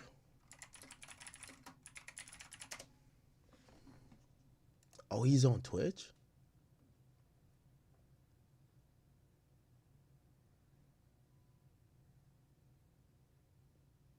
Oh, he just streamed? All right. Let me see. I am on... I'm on Discord, y'all. Can we create a stage on Discord? By the way, if you guys haven't been in our Discord, it's discord.gg/academics. I am here. Oh, nobody's in the chat. Yo, if you're in a Discord, just join. I'm not going to join my chat. I'm going to join the regular chat. Where's the general chat at? Everybody join Discord real quick. If you want to get heard. Oh, wait. The fuck is this? What? I'm switching. Sound like a setup right there. What the fuck was that? Hold on. All right, Hey, yo. I'm in the main chat. Big act. Is it a main chat? Hold on. No, wait. Big act. Yo! Big act. Wait. Yo, what's good? Hey. Yeah. What's up, act? Yo, we on the Discord right now. What's popping with y'all? What's good, act? Man. Yo, I was just watching your old stream. You used to do this Oh, shit, bro. goddamn. It's We got like crazy. 100 people in here. Niggas on the screen. Oh, shit. Because we missed you.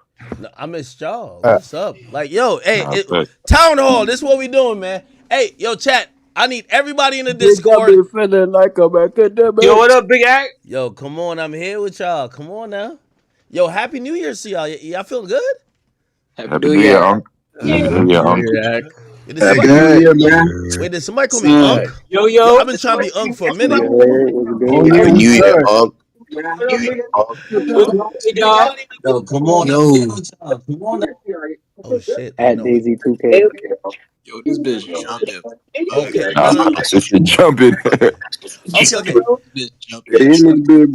Hey, so I'm gonna get one of the mods to kind of like regulate it. We might just go on the stage thing, but yo, we're gonna have a chat nigga, like almost town hall. You guys could get on, debate, ask questions. I don't care what Hey, y'all ask. hey, can I move y'all over to the stage right quick? Yeah, So like please. everybody could talk one at a time. Oh, please. There we go. Oh yeah. Yo, act. This like 2017. This like 2017, 2018 vibes. Remember you used to do this shit on stream? I know. You used to do this shit on Skype. Those was the Skype days. Oh, That was a good day. Bro, they killed Future Artists, act. Oh, yo, I didn't talk about that topic with the future Yo, come artist. on. Wait, is that future artist the Z guy? Yeah, Z the Wiz. They say he Oh shit. All right. I think they're moving everybody on. Yo, chat. Yo, let me tell you this. Yo, is anyone in here? Let me see. Is anyone in here like a little bit like scarred from like social media? Yo, I feel like even, and I accidentally showed it obviously on stream when it came to the Anthony Joshua thing. Obviously, like the gruesome picture and everything, but it's like, yo, so I seen that story. They were like, oh, whatever happened, and it said this artist got killed, right? Z, and I don't want to disrespect him by not saying his name right. But they say he got killed. He got shot in the head in a club. And tell me why, like, I feel like we're like in this era of, yo, unless we see the nigga with the bullet in his head bleeding out, like, I don't know about that. And I feel like because they're like, so I was looking at it, I'm like, is this real? Number one. Number two, how many people care? And like, I feel like people are like, almost like, yeah, we don't see a video of him. So we don't know if he really dead, or we don't know if blah, blah. And it's like, if you want to get people to care, they almost have to see some shit, even if it's gruesome. It's kind of sad, ain't it? I don't know. Anyway, we are in the Discord. You guys could join. I am on stage. I would love for anybody, if you're a Chat Nigga supporter, you could get on here, ask me any question you want. It's been an eventful year, 2025. We have wrapped it. But I do owe you guys, like, we've been developing this Discord for a long time. I think, how many people do we have in here now? Let me see. I think we got like 30,000 people. Yo, that's like a whole city. Yo. Yep. So with it, I'm chilling, man. I'm chilling. How you? I'm doing good. I heard you speaking about that Z the Wizard shit. It's definitely a video to that shit. Okay. Really? Yeah. Okay. All right. Well, all right. Maybe I misspoke then, because I don't want to see it, but it's like these, like, so I was looking at it and I'm like, all right, how many people know him? Is all this official? And I'm like, you know what?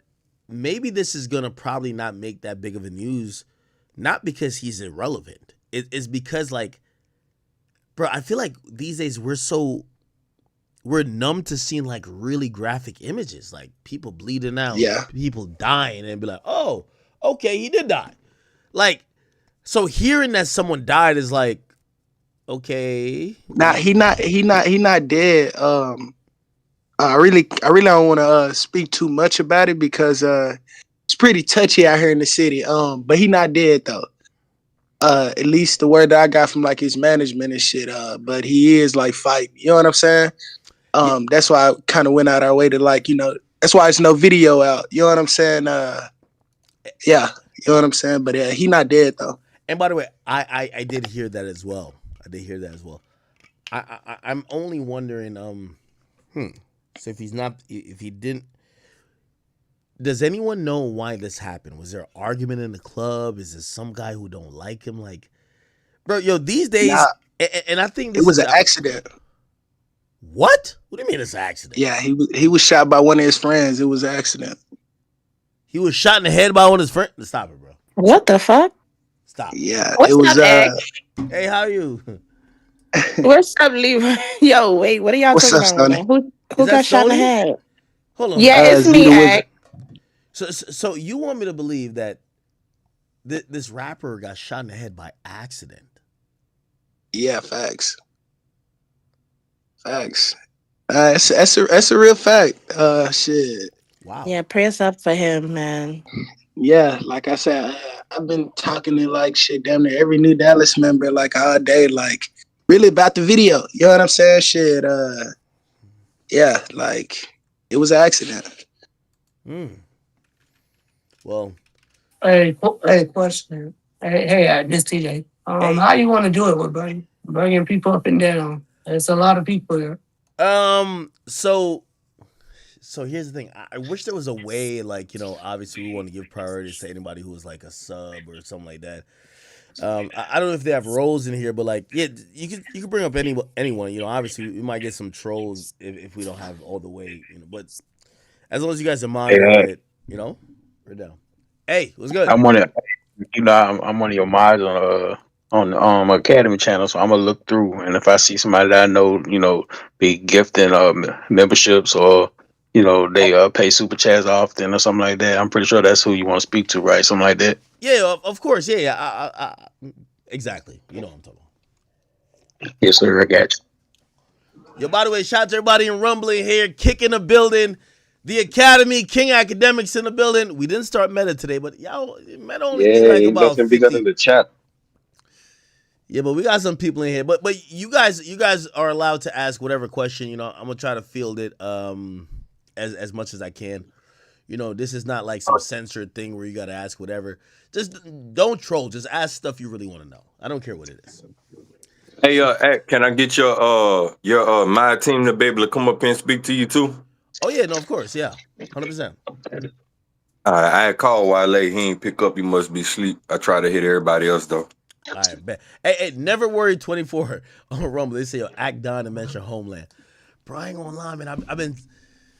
Yo, Homeland is such a crazy like series. It's been kind of losing me recently, but like I'm still on the bandwagon. No worry. What the heck? Yeah, I got. Wait, am I? Oh, this is old chat. I gotta like upgrade it or refresh. Somebody says, who? His boy shot him while trying to shoot the ops.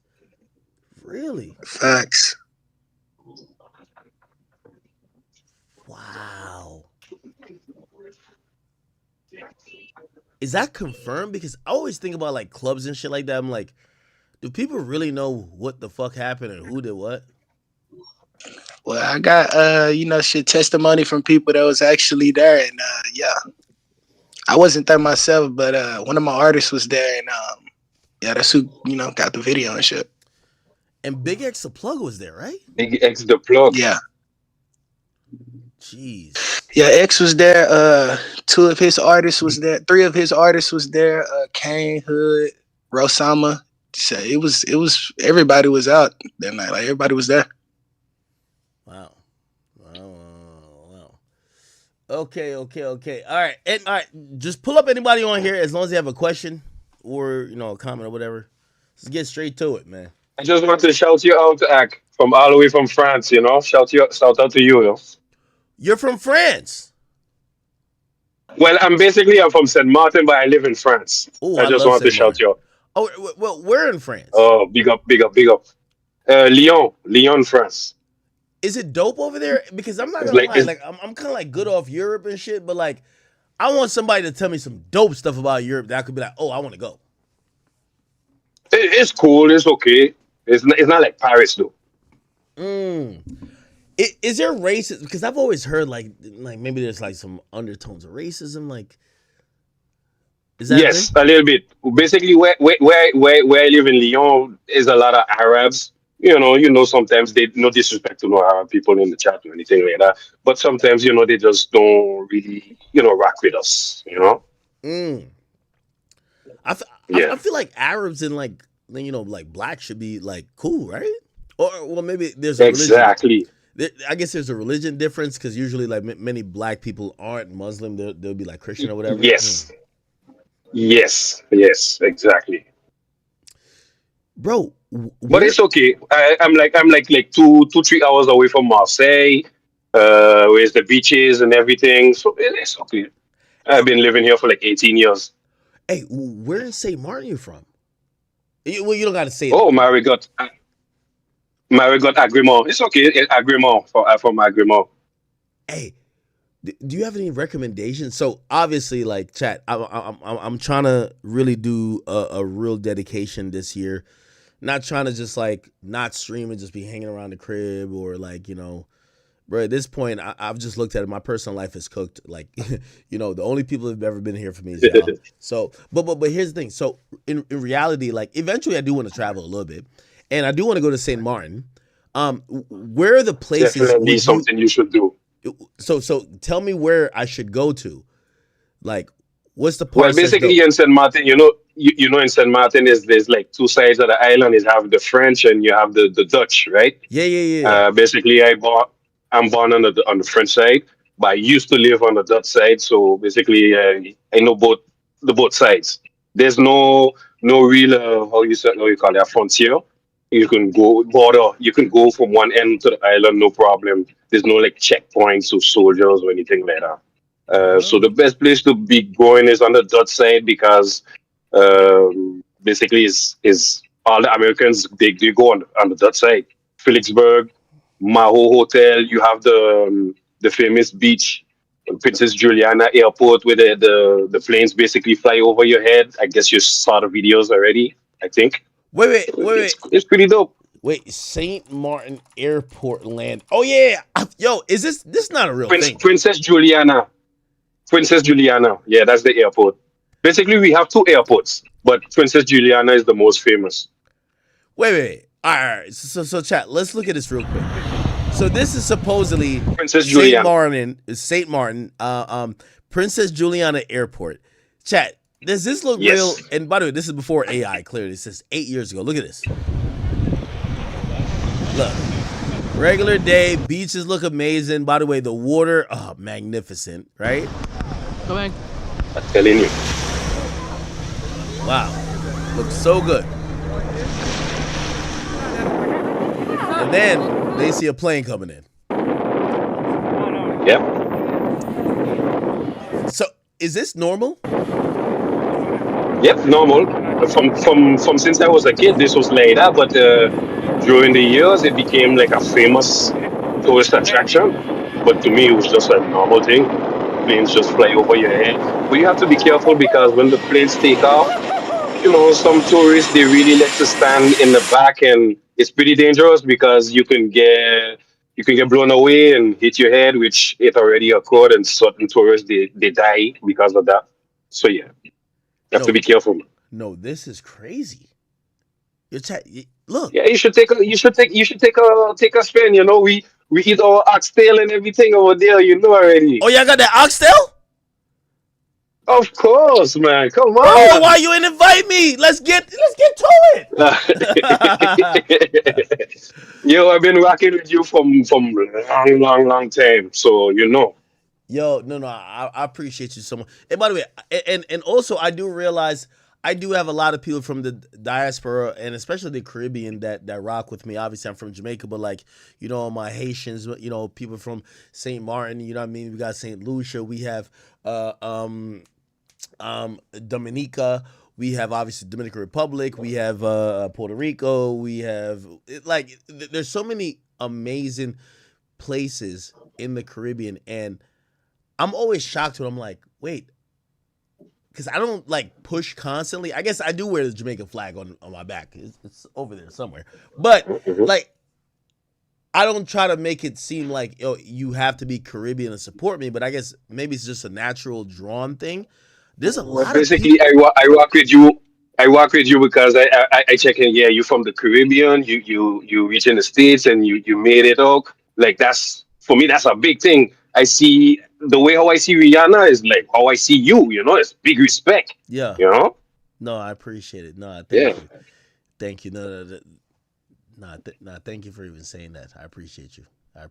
No, from this. Look, sorry for cutting you off. From this morning, I'm listening to you every morning. It's like 2, 3 in the morning. I'm up walking. I'm listening to act.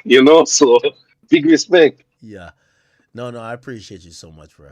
Honestly, I appreciate you. Again, it's these conversations that kind of make me. A lot of times I'm working a lot. It make me realize where I came from.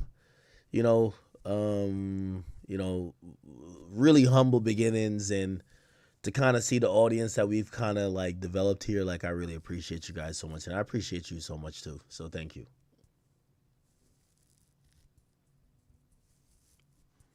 Nah, I ain't gonna lie. We appreciate you. You be keeping me busy. No bullshit. Nah. Hold on. Let me watch this plane landing. This is crazy. I ain't gonna lie to you. I'm not sure if I'm getting on. I'm not getting on the plane that's. Yo, this plane look like you could just jump and grab the wheels. Look at this. Oh, hell nah. Oh, hell nah. I'm good off this one. Hey, man, you wouldn't believe this shit, but I used to jump out of planes for a living, man. That was my first time on the plane, was jumping out of one. Wait, what? Yeah, man, my first time ever seeing the airplane in person was jumping out of it. What type of daredevil shit you on? Man, I ain't gonna lie to you, G. I'm just a nigga from Baton Rouge. I ain't realized what I signed up for. Fucked around, got to Fort Benning. They talking about we about to jump out of planes. I say, hell nah, get me up out of here. I go over there to, get up out of there and whatnot, man. Dude get to saying, well, this ain't for everybody. If you pussy, it's all right. Come on, sign these papers, man. We get you the fuck on. And I was like, hold on, brother. You ain't about to just, do me like that. Nah, I ain't scared to do shit. You scared, you ain't scared to do. And next thing I know, I'm jumping out of a damn plane, man. They get you anywhere you go nowadays. What? Oh my god. Hey yo, I'm gonna be chat. So I think this developed my fear in flying. There's a bunch of like plane videos from like really weird landings, and I've watched like not necessarily tragedies, but like these interesting plane stories so many times that when I get on a plane, like it's a little anxiety, but it's not like, oh, I feel like we're gonna crash. It's like I have claustrophobia. I'm like, I don't know what phobia you have when if you're hot in a box or like hot in a, I guess that's claustrophobia. You just feel a certain type of way, but I'm not gonna lie. Yo, look at this fucking plane. So I watched like these videos. I'm like, I think I've seen this video before. Look at this. This looks too crazy. This looks like AI. Oh, the airport's right here. Oh, I didn't know the airport was right there. But still, that's crazy. Hey, yo, Ack. Yeah.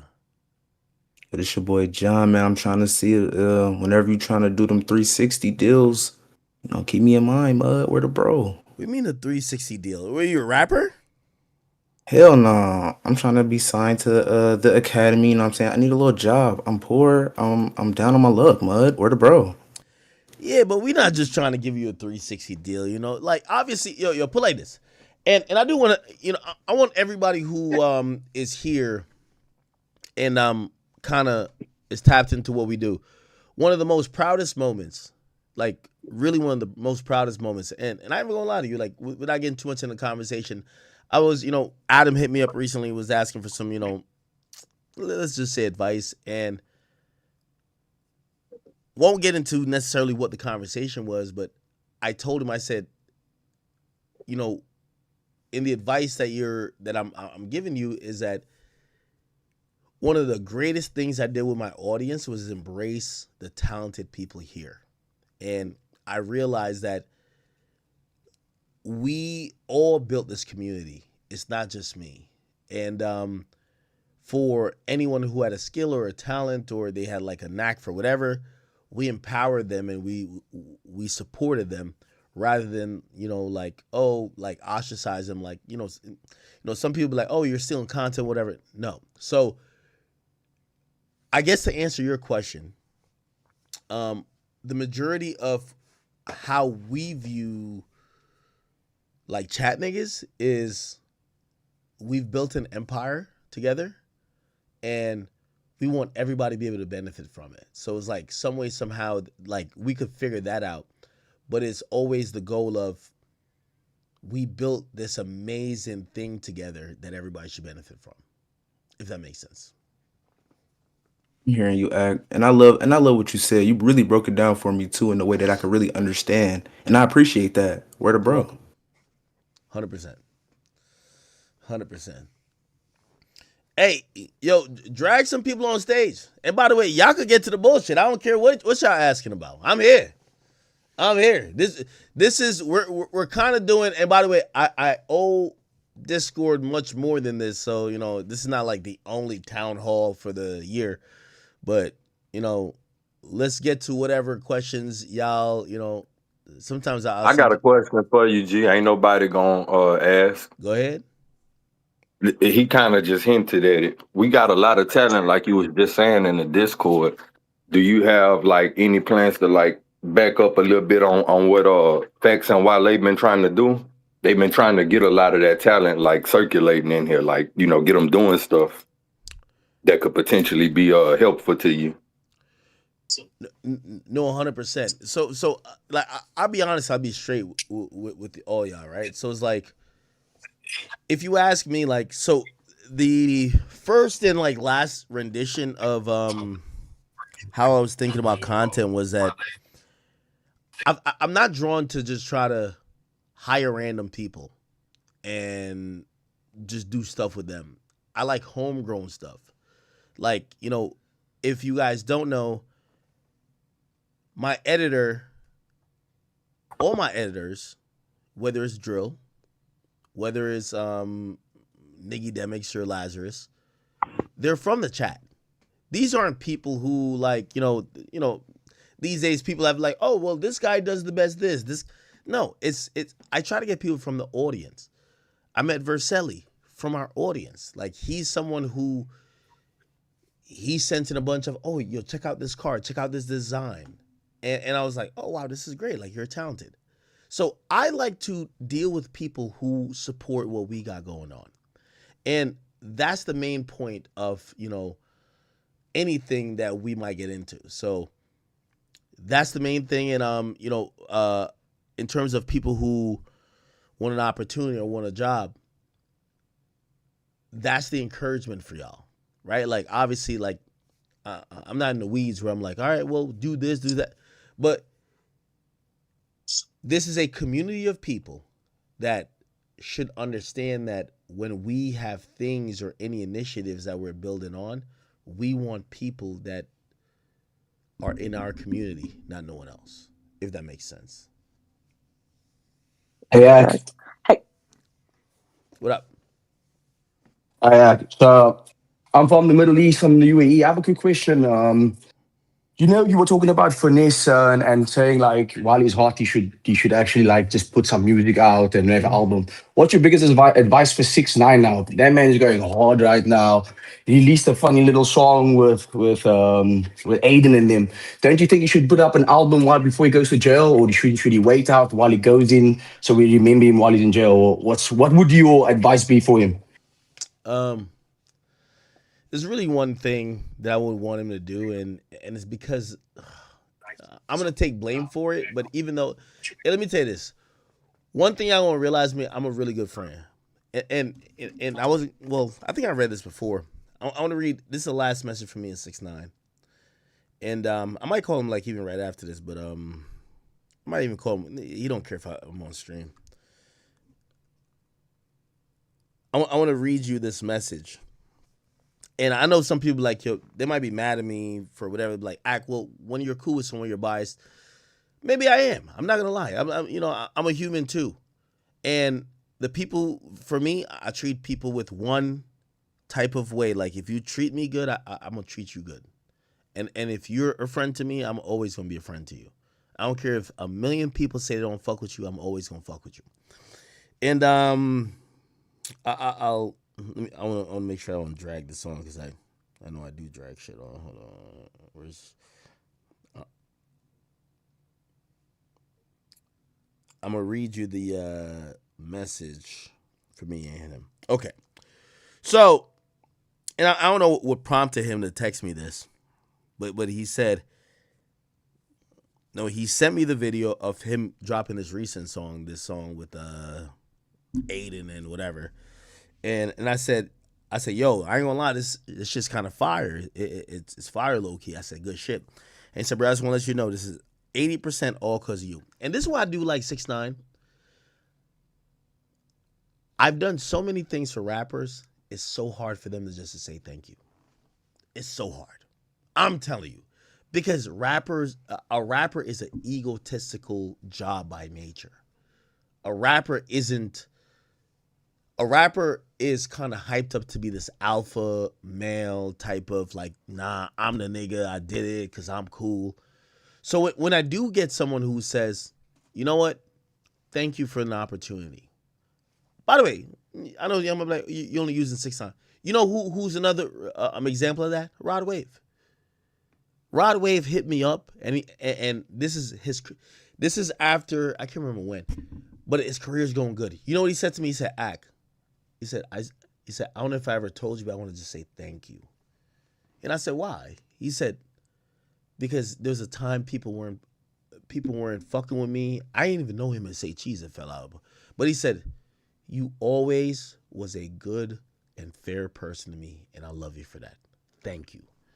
That always dawned on me. Just to let people know, the act of saying thank you is a huge deal. So anyway, all right, I don't got to read the whole message. He said, bro, 80% of, this is 6ix9ine saying it, 80% of everything I'm doing right now is because of you.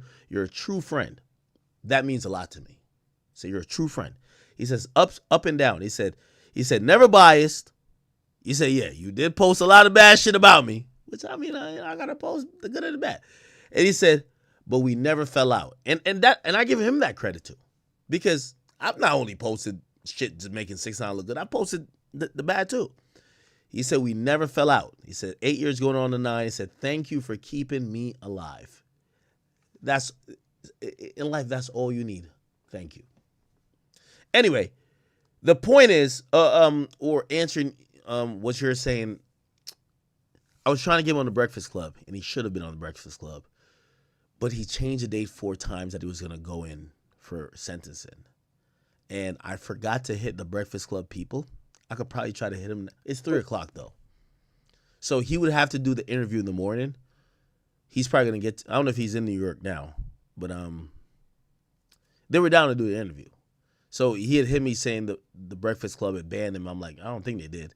He said they did, and I'm kind of heating up, but they want to fuck with me. And I said, give me a second. I said, I've never asked Charlamagne for a favor ever, but I'm going to call him, and I'm going to say, Charlamagne, everything cool?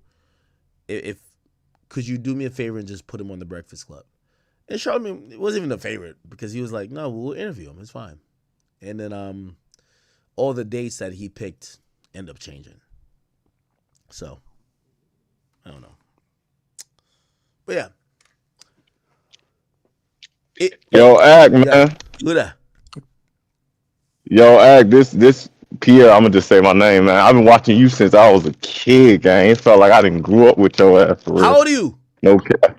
I'm 25. Well, what you mean since you were a kid? Like I gotta see how many I years. feel like since I was like 17, 18. I can name when I started watching you too. I remember when Lil Boom was roasting Juliana. But I've been watching you since then. Yo, I'm gonna be honest with you, man.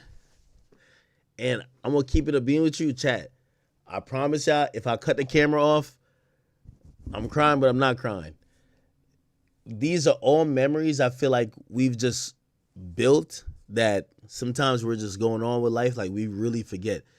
Like, I exactly know when you started watching it. But yeah, go ahead, brother. Yeah, but man, I've been watching you since that time, bro. Like, and I ain't gonna lie, like just watching your videos and seeing you grind and like you go up, it's like I know you already. That's why I'm just like comfortable talking to you like this. Yeah. But it's like I don't know you, but I know you at the same time. You know what I'm saying? It's just like just seeing you grow and everything and doing everything in your lane. You being outside and you just being you. I fuck with it. I'm gonna give you your props. You know what I'm saying? Because a lot of people be trying to play on your top on the internet. I'm gonna always give you your credit. And I also got a question. Mm-hmm. Is you going to the Adam 22 fight? Because I'm gonna go. If y'all go, if some chat niggas pull up, I'm gonna go. Yo, I'm gonna be honest with you. I think I gotta go. Yo, it's so crazy. So like, so tomorrow. I swear to God, I'll go if you go Act. I swear to God. Let me know. Okay, all right, you want to know if I'm going to go? All right, I'm going to give it 100%. So tomorrow, so it look like Adin's in New York. I don't even know if, I might even call 6ix9ine on stream. I think maybe, because 6ix9ine. It's 6 Foot Viper, bro. Oh, shit. Viper, what up? Hold on, Viper, give me 1 second. So yo, I'm gonna talk to Adin tomorrow about it, because not only if I go, I gotta commentate that fight, bro. Like, yo, I gotta do play-by-play. Like, I can't go there and just watch like I'm cool. I gotta give the play-by. Yo, Adam is fighting the guy who fucked his wife. Like, bro. Yo, I'm gonna be honest with you. Video too. Wait.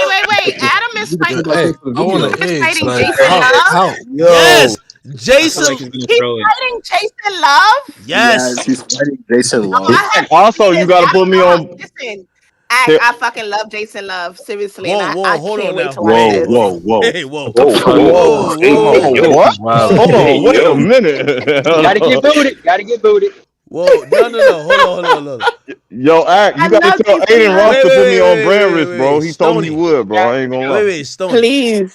What you mean you love Jason Love? Like I love Act.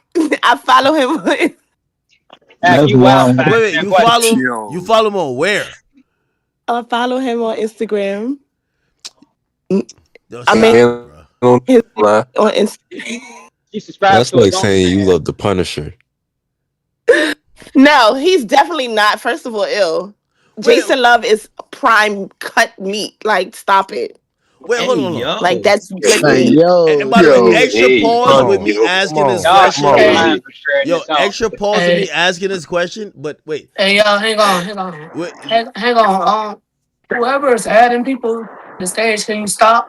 There's too many people on Yeah, the slow down, stage. guys. That's what I was Can gonna you say. stop? Slow down on the Adin. okay. Hey, do women have favorite male porn stars? Yes. Okay. Yes. I'm just taking word for it. Back in the day, I used to love. I don't know. I don't want to show my age, but yeah, I used to love Mr. Marcus Oh, until I found stop it, out. Like, man! yeah, Stop yeah. it, man! don't even know the male porn star not the names. New You York said what Yankee the hat hell? and the Timbs. Yeah. Echo, sorry. Listen. Yo, what's that guy that's in that he extra buff, but he be dancing and like Adam be beefing with him? The guy he's from like L.A. Like he got arrested before though. Somebody got no. Damn, I don't know who that is. Brian Pumper. You talking about Brian Pumper, Yeah, ain't you? wait, you like Brian Pumper too? Oh. Ooh, hell no. Why That's not? not my type of man. No, he's too like he talked too much. Like, yeah, no, I don't. Too sassy. He the Yeah, soldier he boy rap. of porn stars. I don't need no nigga rapping and being a porn star. Like, pick a lane. So Jason Love So ain't you no wouldn't fuck favorite with Sauce Walker, basically. Okay. Jason Love, you see Jason Love how tall he is? That's like what? You fucking with Gucci third leg? No, Wait, hold I on. need to So, get my No. porn game. wait. no. So what does it mean? Like, so if you're so if you rock with him, like, are you watching like his scenes? Like, what's the You know what's fascinating funny? thing? No, I only seen him like 3 times in the porn. Like, I just love looking at him. I think he's attractive. I think he's a beautiful man. Okay. I don't like watching him fuck them white girls, so I don't watch his porns. No. I want my girl to speak to me like she speaks about this man right here, y'all. This is love, right? I love when he be cooking and shit. Y'all don't even know this man got talent. Like, Wait, you watching We a talking about porn Jason star Love? cook? Nah, this is getting out of yeah, hand. he be cooking on his page sometime on his IG. Wait, hold on. What about some of the chat niggas? I heard they got some chefs in here. What about them though? What's I've about them? never heard anybody say anything. The chat niggas love making music. So if there are some chefs, I don't know. I They could didn't Mike cook. is tell a me. chef. I Keep up with initiate that boy started, Mike. bro. He's a I'm from chef, St. bro. Martin. I could cook. Oh, X you Hey, can well, still cook? hot pot in the remembering. microwave real quick for Yep. you, baby. Hey, Oh. X still remembering Dreamy, bro. Dreamy cook his ass off for real. Dreamy with the deep voice? Yeah. Dreamy is chef for real. Dreamy is sous chef. I did Yeah, not know Dreamy could cook as long as yeah. Okay, all right. Let's get some more questions through. Come on. Hey, I got a yeah, question guys, for you, come bro. on. I Yo, got a Come question on, for with you. that. What's Hold up? on, Ack, I hold got a on. question, bro. Let's go. Go ahead, Primo. I got Yo, a Ack. question. I got like it's like an industry like type of Mhm. question. I really want to ask like with the position that you are like in the industry now, like you got a lot of equity. So like at this point or in the next 5 to 10 years, do you feel like you or people like you will have more influence than the labels? That's such an interesting question, and a really good question, by the way. So I have to give you a nuanced answer. Come So on with it. I'd probably say since about 3-4 years ago, I think I have more influence, technically more than most labels, but they have more money that could buy more influence than just me. You get what I'm saying? So yeah. So put it like this. Like, I know this as a fact. There's artists that I don't like, we got into it for whatever reason, and they don't understand how music works. Like, put it like this. Like, without saying too much, because you know what I mean? Niggas Yeah, you gotta can't eat. don't mess with it. Me and Lil Baby's cool. But just think about this. There's a push recently to get him to wherever he need to get to. Because of me and his situation, the amount of money that I know was spent, but even, they threw it over here too. So it's like, I hope y'all that's getting that it without me influence. getting it, without me saying it. The point is this: I'm one voice, right? And at the end of the day, the labels will look at it like, yeah, this guy's really important. But like, say it was a immovable beef, or like I just won't be cool, right? Like, obviously, and just for people to clarify, like, no, Lil Baby or whoever can't buy me out. Like, me and Rod Wave actually put us on the phone, and we kind of like made cooler heads prevail, and that turned into, because before, shit, I was like, all right, well, you diss me on your album, shit, I'm gonna go up too, cool, and we eventually did talk. What I'm trying to say is that in situations like that, the labels, I can't say I'm more influential than all the labels or a label, even though just vocally I am, because if they spend their money, they could drown out my voice. They could turn, oh, he's just hating. Like, for example, so if I say, I don't know, you could pick whatever artist, I'm like, nah, this nigga, it's not it. If they're like, oh, okay, I got a beef with him, you know what they do? They're going to spend more money to get everybody else to say it's X. Now, when I'm saying it's Y, people are just going to look at it to say, yo, Ak, you're just hating. You get what I'm saying? So, in reality, it's hard to defeat the labels. Yes, people have more influence and voice than the labels, but these labels, they will spend that money. And it's hard to beat the almighty dollar. Can I ask you a second piece to that? Because I agree. But do you feel like at some point that, like, if they were to say a label was to be like, okay, Act, I want to, your influence is so high that I just want to go with whatever Act says. Would you go with that, or that's just off the table? That's not even nothing you would think about. What do you mean go with whatever I say? Like, okay, a deal was to come your way where you're able to leverage your influence in a way that you're able to do what you want to do with the industry. Would you take that? Or because they're putting the money behind you. Basically, you saying the money is kind of the bridge between that. If you could get the money behind you, would you step into that role? Yeah, I would. Like an Ebro or something. No, W. Not necessarily Ebro. So let me actually flush that out. Like when you hear me even speaking about what I think is a state of musicians, or I'm like, yo, artists should stay away from streams. I'm thinking like a label owner / I'm thinking like a let's talk basketball. I'm thinking like a coach, a GM, and a president all in one. Now, here's the thing. The reality is that most, just like basketball, most signees, like, you're kind of tied to certain stuff. There isn't that much latitude that you could really operate with. If I had that latitude where I feel like I could take chances, do this and third, and I could go with whatever I thought the industry was going to go with, I would bet on that. I feel like, I know Blueface, they don't listen to me, but I feel like I've been pretty accurate with certain stuff and pretty fair. You know what I mean? Like, this is how I've made, any type of noticeable gain into the industry where people are like, well, he did say this, and he's good at breaking shit down, and he's good at like analyzing or predicting the future. So I do that. I call you Stephen A. Smith of music, bro. For real. Nah, no bullshit. And that's a compliment. That's a high compliment. That's really a high compliment.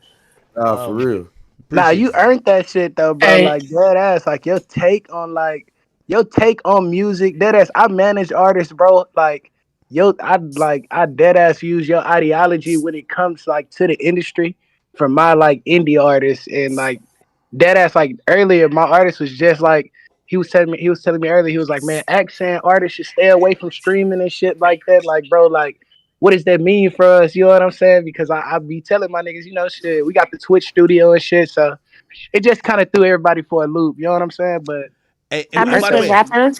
I hope when I people miss the hear me, rappers didn't talk. when people hear me say that, I hope they build off your own individual strategy.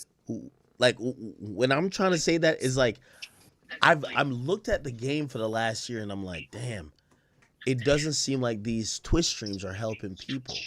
I see people coming across from the stream saying, "Oh yeah, the artist is cool, but like he's doing too much to be cool," or "Oh nah, he's not that cool, he's corny," and I'm like, "Wait, what are we getting from this?" So that's where my opinion's coming from, and if you're thinking about that and you manage an artist, you should cognizantly think, okay, what are we selling? And think about it marketing wise. Yo, Nah, that's what I excel at. That's what I excel I'm at. gonna give you the biggest jewel right now. I work with all these labels. When I go back to work with Atlantic, they're gonna be like, "Oh, we got a new president. We got a new SVP, senior vice president. We have a new this, a new that." You know who I never hear they say, "Oh, we have a new this," is the marketing people. Because at the end of the day, marketing is so important. Most of the stuff is marketing. So that's what I would say. Yes, these other figureheads are not as important as marketing. Music is majority marketing. Dead ass. As a marketing director, I appreciate that shit. I'm not even gonna lie to you because I preach that shit. Dead ass. It's like. really hard Yo, to. can I ask a question? Hey y'all, hang on right quick. Ed, we got a chat queen. We got a chat hey, queen up there. go on. I want to speak to you right quick. You got two actually. Oh, we got I'm two. good, chat screens. Can y'all hear me? Chat queens, get it over. Hang on, let the Can you hear chat me? queens. Hang on, let the chat Okay, yes, queens speak right quick.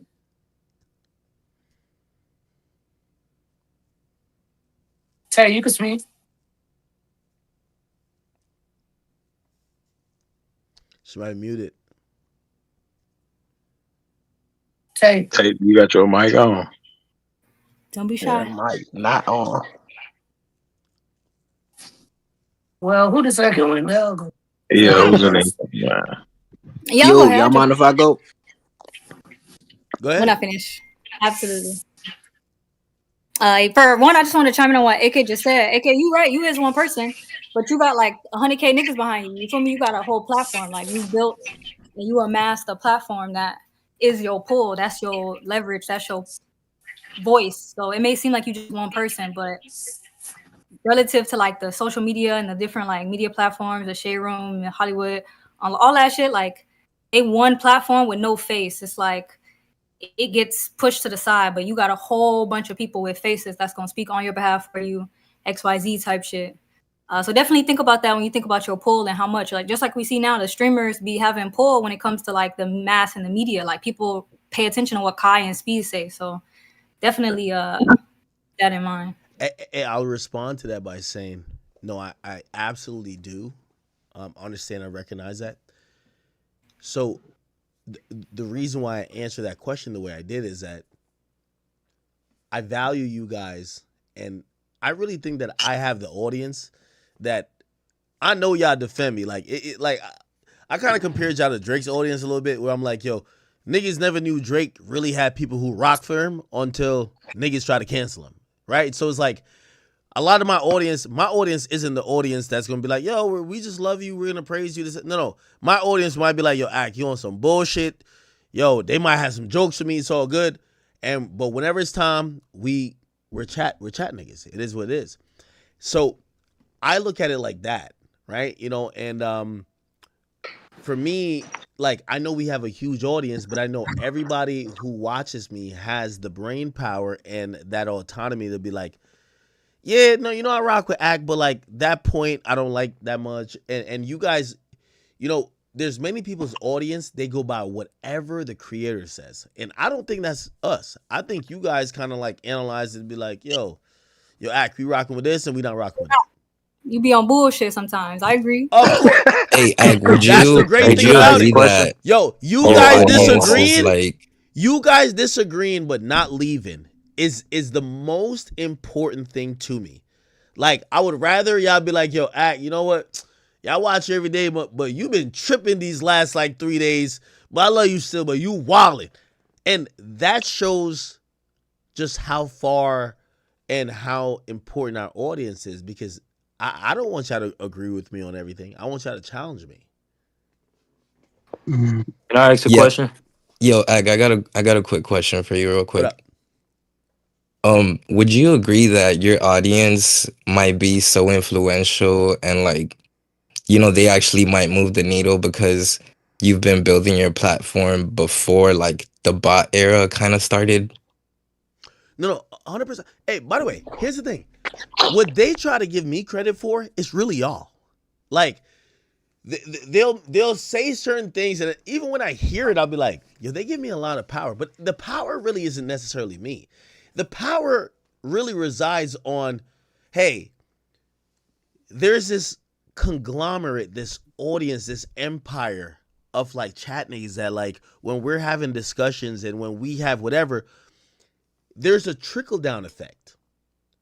There's a trickle down effect that like largely happens from what we do. So of course, you know what I mean?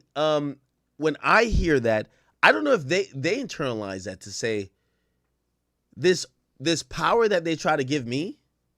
I know it's really us, because if they didn't see numbers, right? If they didn't see like some effect, they would be like, shut this nigga up, get him out of here.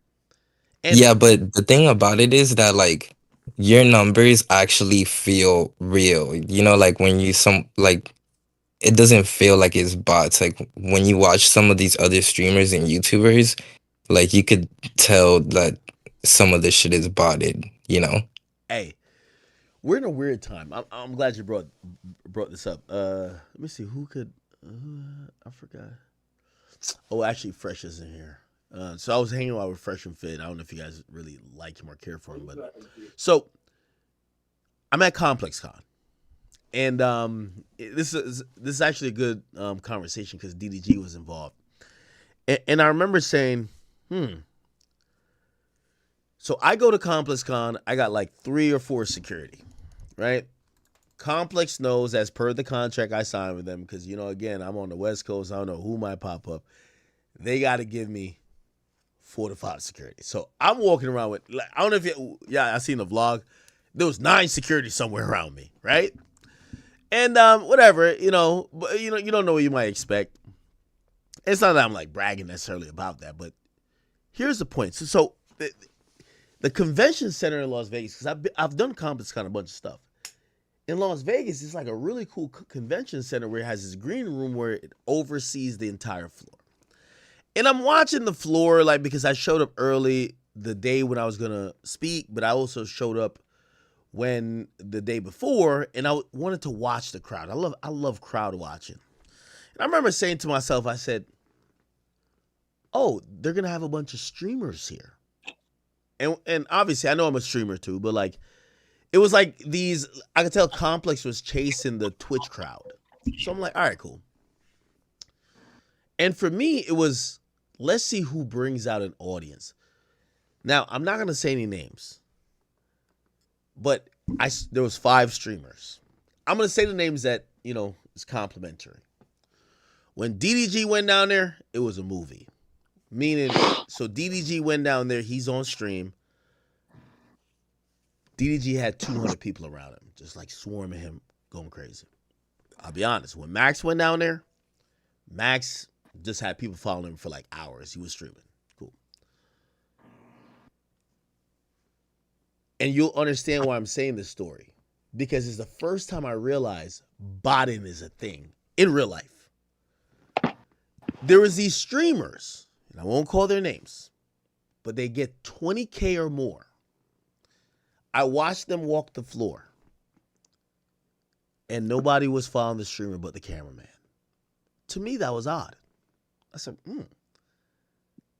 if this person is as popular as they claim to be, and we're in the demographic and audience that they appeal to, how come no one is even saying, hey, let's take a picture? Oh my God, this is so-and-so. That's when I realized, I'm like, oh, there's a lot of bodish shit going on. It is what it is. Yo, can I ask a question? Mm-hmm. Yes. Hey, My favorite. wait a second. Hey, All wait a right. second. Hey, Tay, you can Can you hear me you can now? talk now. All right, Can you guys yeah. hear me Hey, now? Okay, perfect. Oh, great. What's up, academics? I've been watching you for a minute. Oh, how are My you? name is Tasia. Okay, Tasia. I'm Jamaican, but I'm also an artist. Oh, I don't know if lit. you know the song New York Girls by Chronic Law. Yeah, It's like yeah, a yeah. girl's voice in the intro. That's you? That's me. That's me. Yeah. Yo, I want to record that. I want that. I did it like over the summer. Did you did you know it was gonna be used for that, or you was just like working on the drop that? Yeah, yeah, yeah. My manager at the time had called me and he was like, he wants an intro for a Chronic Law song. And I sent him like a couple voice messages and then they picked that one. Oh, that's fire. Yeah. Congrats. Nah, yeah. Great experience. Super dope. Did you have a question? No, I just wanted to say that. I just wanted to introduce myself. Oh, nice. Hey, All right. listen. Yo, Act, Can I ask a can I question? ask a Can I ask question? a question? Oh, what's up? So I Yeah. want to. I'm gonna ask you something that has to do with basically streams, and what we've seen with stream numbers as well. If you don't know that this year they're implementing a new rule with YouTube where YouTube streams will not count towards actual Billboard sales. Yeah. With that being the case, how do you see that planning out for next year? And we've seen that it's easy to bot certain stuff where Doshi had more viewers than anybody like Nicki Minaj, Ice Spice. She was basically killing the whole entire female rap gang at one point. But a lot of those numbers were suspected to be bots. And with them cutting bots off like that, but boosting the worth of other bots like Spotify, Apple Music, all of those streams now hold more weight than they did in the previous quarter. With that I being think said, they and made it that pretty being even. something that we're taking into consideration, what does the next year look like for streaming? Such an amazing question. But I'll make a somewhat, I'm joking about this, but this is real. So yeah, I know. So hold on. I'll do it. Somebody got a hot. Wait, hold on. Oh, that might be me. Hold on. Let me turn it down. Let me explain. So, botting right now is the equivalent of herpes. Okay, and this is gonna sound crazy, but watch the analogy. Botting is rampant, but we don't have 100% proof that no one's doing it. It's like they're like, yo, there's like 2/5 of people have herpes. And you're like, oh shit. So if it's 5 of us, 2 niggas in here got herpes. Nobody say they got it. It's one of those things where in reality, botting is way more pervasive, but getting proof of it is so hard. So it's gonna be the conversation of the time. So we're always gonna be like, is this real? Is that real? Here's the thing: these artists, they don't even feel the confidence to speak authoritatively to be like, yo, my shit is not botted. You know why? Maybe their manager botted it. Maybe the production company botted it. Maybe the label botted it. Or maybe they signed some campaign that they know them streams ain't actually real. And that's the problem with all this stuff. Because we're going to be in this era of finding out what's real and what's not real. And that's the issue. So my question is, what does this mean for YouTube though? Like with them not counting anymore towards streams or towards a collective of sales. Like you have YoungBoy who has all of these sales and all of it is attributed to YouTube and him being the king of YouTube. With those sales not counting at all anymore, does he topple? What happens?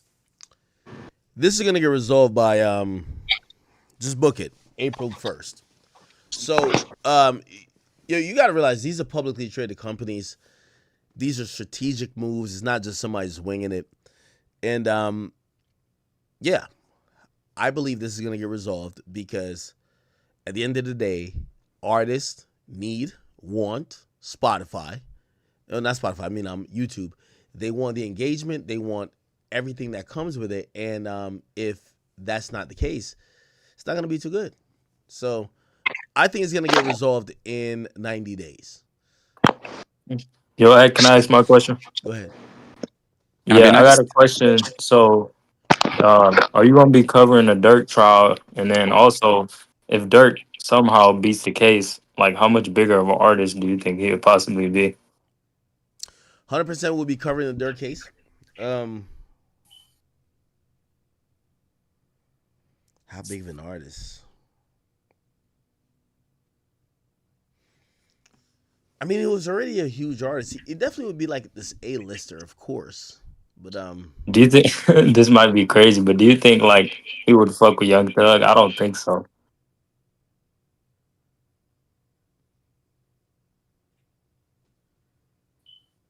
hmm.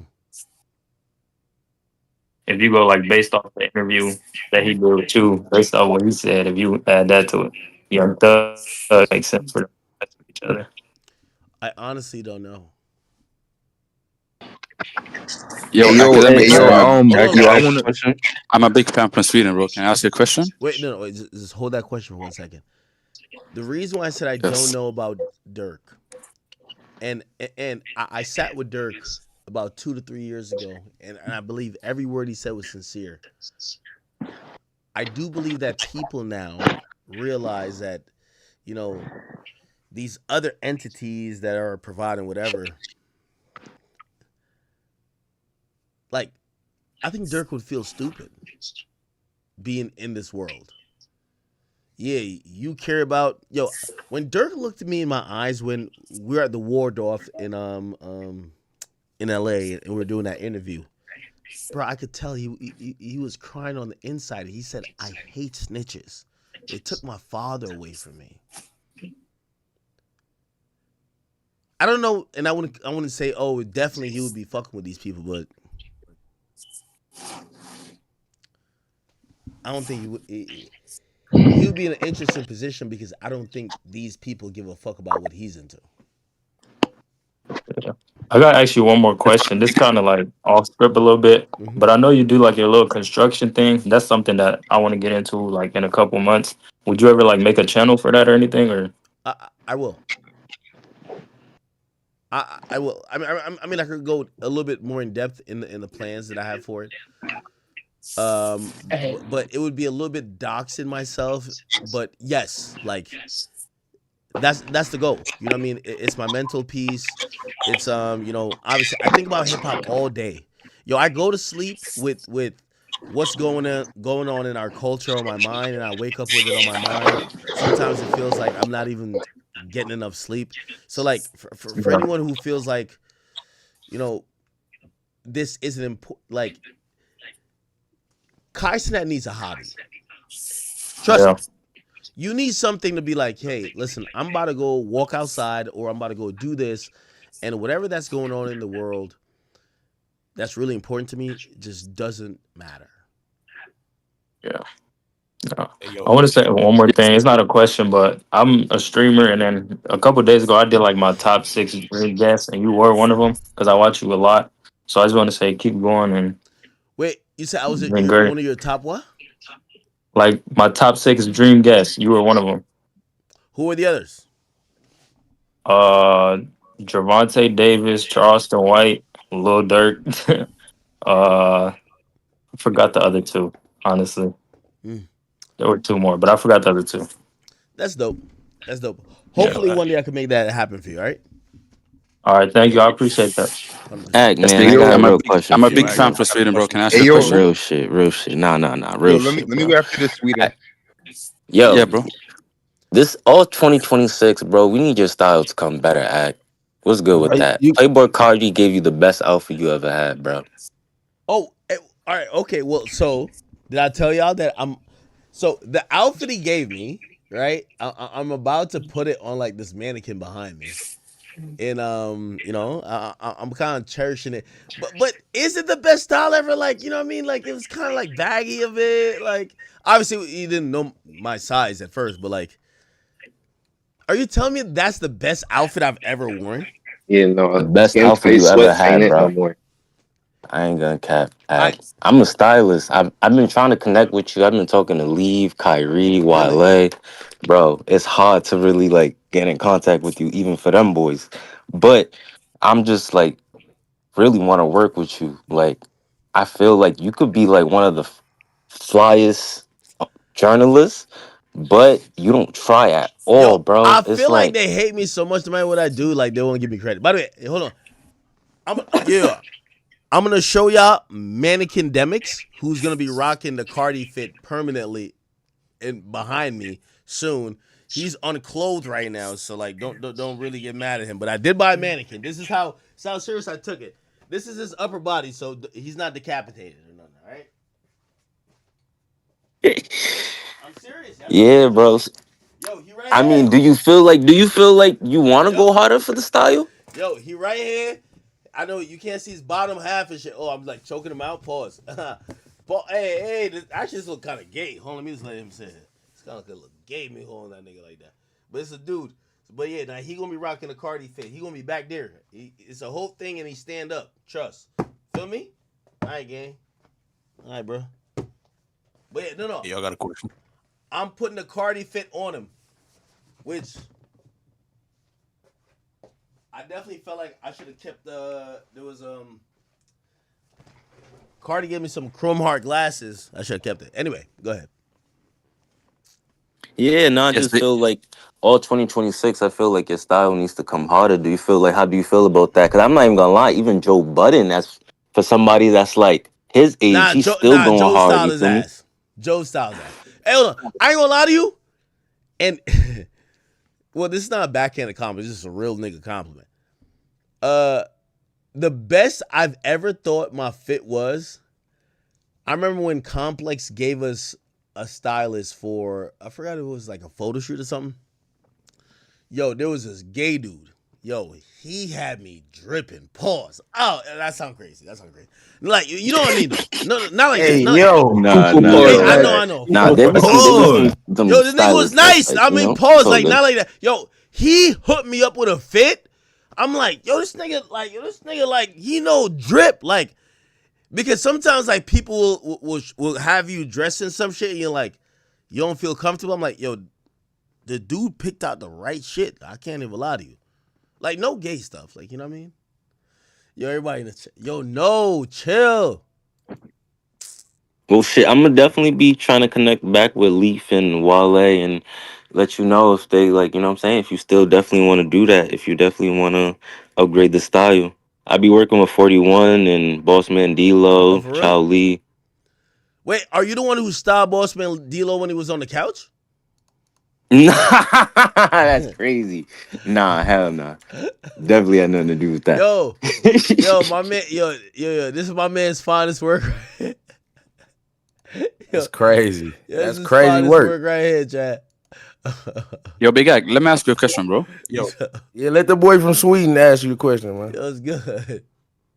Yes, back. I'm a big fan, first of all, bro. Love your content. Not love, brother. Thank you. I have two questions for you, bro. Fire away. The first one is, why did Carti pull the feature from Drake? You said why did who? Cardi? Why did Playboy Carti? Yeah, you never told on stream. You was sort of alluding to it, but you never really said it. Oh, pull what feature from Drake? The No Face one. Oh. Yeah. That's a good question.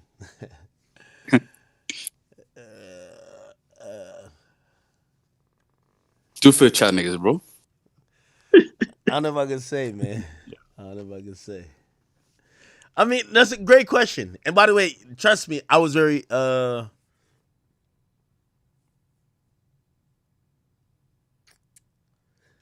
I want to be 100 and just say it, but like I just know everybody's gonna spread it everywhere, and it's like it's not nothing crazy. You know what I mean? It's just like, you know. Come on, Nah, we man. don't know. Come You on, gotta one say time it, for bro. the We want chat. that to be A little leak, you know? Little leak. Hey, give us a little bit, Act, just a little bit. Yeah, that's why we support you, man. You got all the industry tea. All right, y'all want it? All right, you know. Listen, I fuck with the chat. This is only for the chat. Like when I talked to Cardi about it, this was the what song was he gonna be on? No face. No face, right? Slide in. No face. And Super Soak. Okay. Was it a Super Soak song?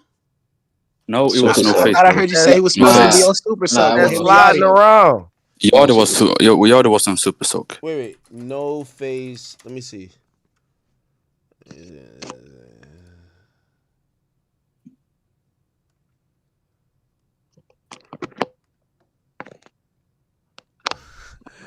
Johnson, maybe I should just like not say nothing. Is it Kanon? Nah, bro, go ahead, bro. You done already started it up. Bro, it's K9, man.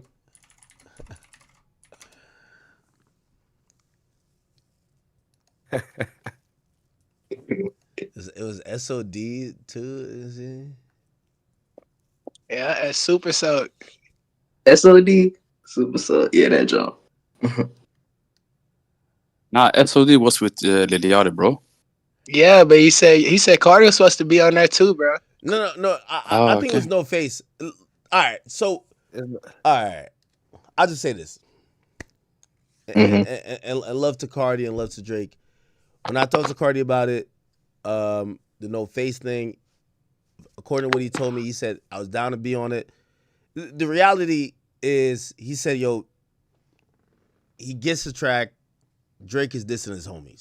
And he's like, yo, bro, he's not trying to be in that, bro. Like, that's really what he told me. He's like, yo, dog. He's like, yo, I can't be on a track where, like, I feel like you're dissing my peoples. You know what I'm saying? So it's like, and I don't know. We could go back and look at the lyrics. I guess I don't know. Is he dissing the EXO niggas? Because obviously cool. He just went on tour with Weekend, right? Yeah, that's what I was gonna say. Who is he dissing? Bro, it's No Face. Break it down. It's nigga. That's what he told me, nigga. Y'all niggas break it down. Like clearly, listen to the fucking lyrics. Clearly, Drake is taking shots in it.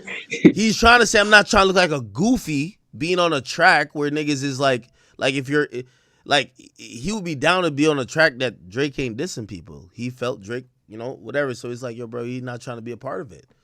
You know what I mean? Like, I think that's cool. Like, what do you want to do?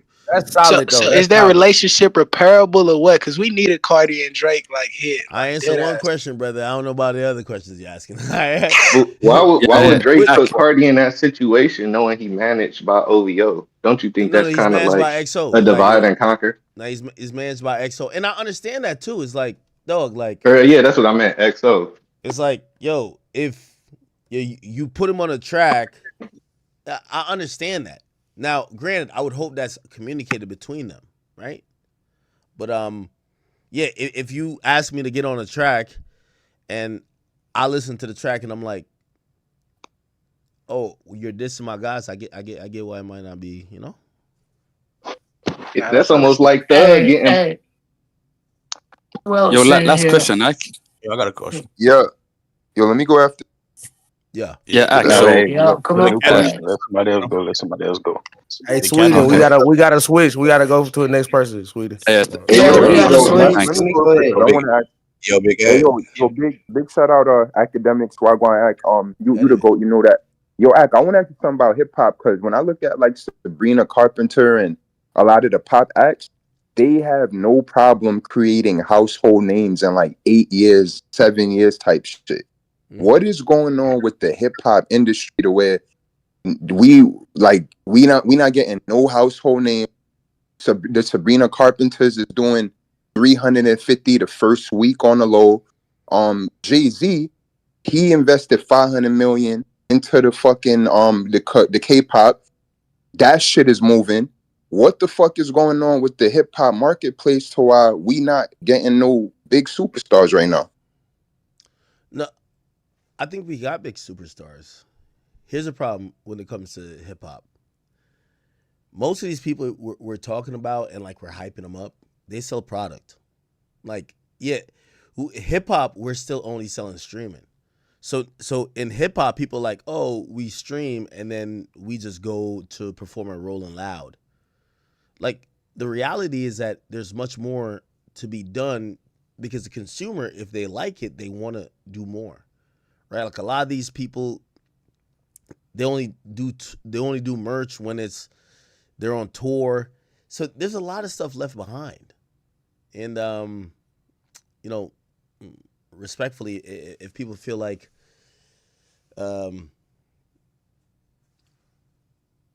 there isn't enough, there's a lot more to be accomplished. Let's just say that. So, like, for example, Sabrina, all right, let me show you an interesting stat.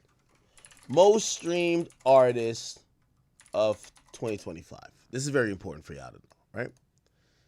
So, the top stream, let's go, okay. The top 10 artists globally. Okay? So these are the top 10 artists globally, right? So it's Bad Bunny, Taylor Swift, The Weeknd, Drake, Billie Eilish, Kendrick Lamar, Bruno Mars, Ariana Grande, some person, and then Forza Regina, right? What you're gonna realize is that when you like, is Sabrina Carpenter in that or no? A lot of these artists, when we think about pop, they're not the biggest streamers, right? Like, of course, like Taylor is, but like not all of these artists. Most of them, they're selling product.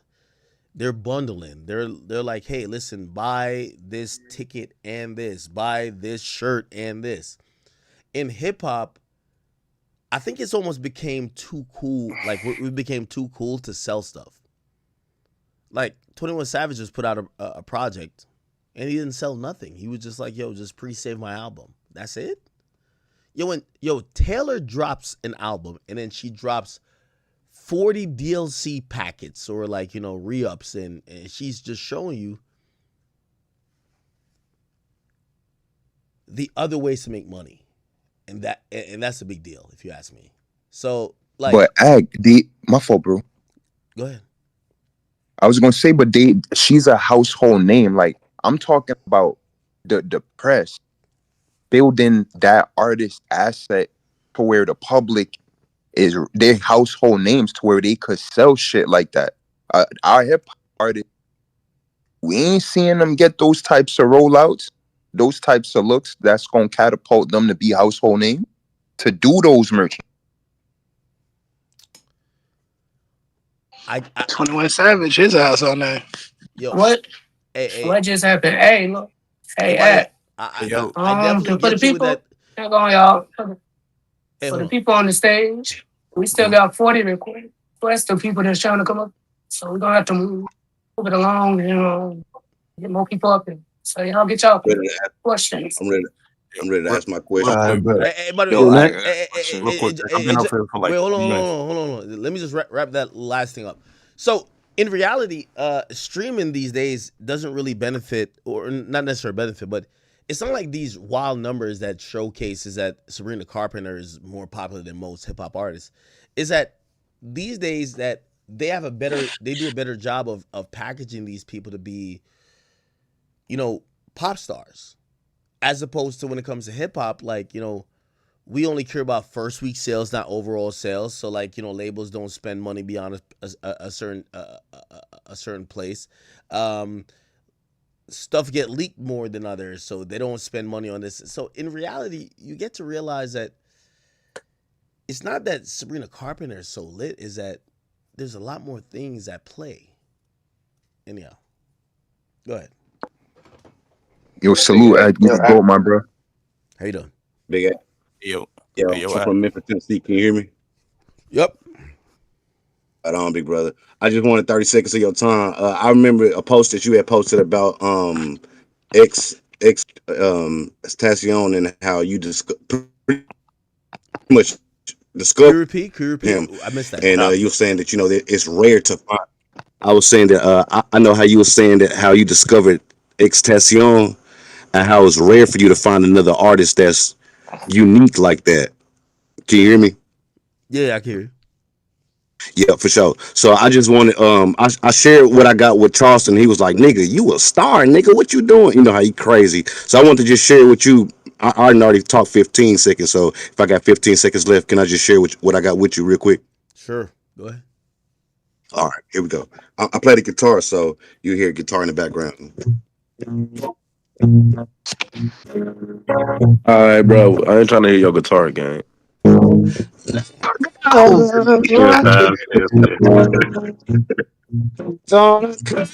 Sweet again. Sinners? Damn, this shit turned into a talent show, bro. What a question. Like overstood, nigga, overly tweaking. Hey, yo, I ain't gonna lie. Is he The performing? fuck? But this shit sound like slave music, He bro. Come hard though. on, gang. That shit sound like some heat though, gangster. Yeah, chill out. Credits to Sinners. Focus on that I'm just character. a country blues boy, don't be a stranger. She throw it back when she hit this bang. She got a face of 1,000 angels. She told me that you wouldn't knew the danger. Drama free and that she by the paper. I told her I ain't mad at you, baby. She smiled and asked me what's my name and looked me in my eyes and asked me where my old lady. Well, damn, shorty ain't playing. Now I understand she be getting to it. But can I Trying to spit my hit me, tag me 16 with X them thick if this what eyes. we doing? What you doing? Good and you doing. Where you going? Here, where you going? She whispered in my ear, she don't want a man before a couple bands. She can throw it. Damn.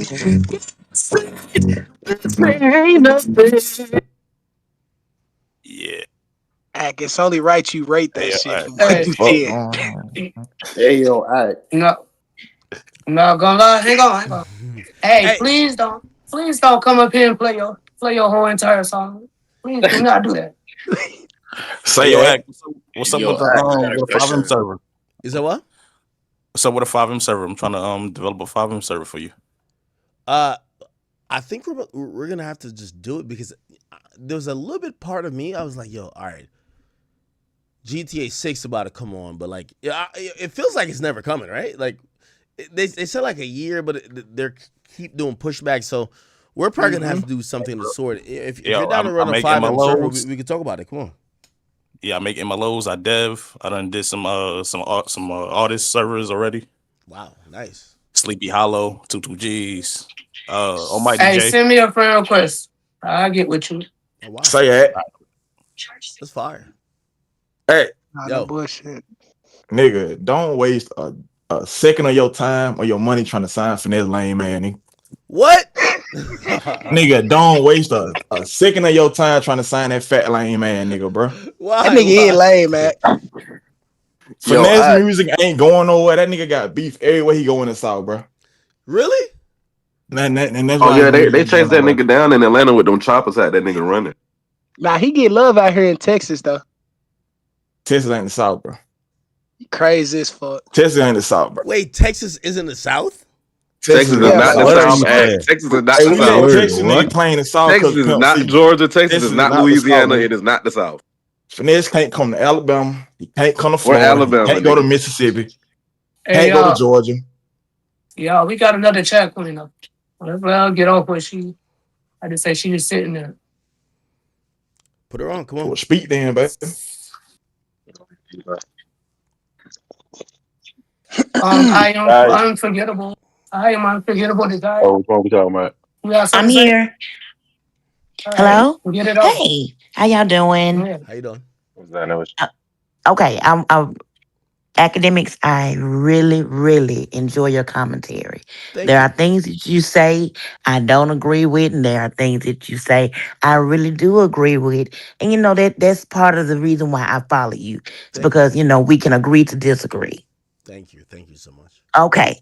With that being said, tonight is something. The reason why I had to step up here. Aiden Ross has gone beyond the beyond. Mm. Okay. And I feel like in a way you're not you say you're gonna have a discussion with him, but it he needs to be held accountable for the things that he has said.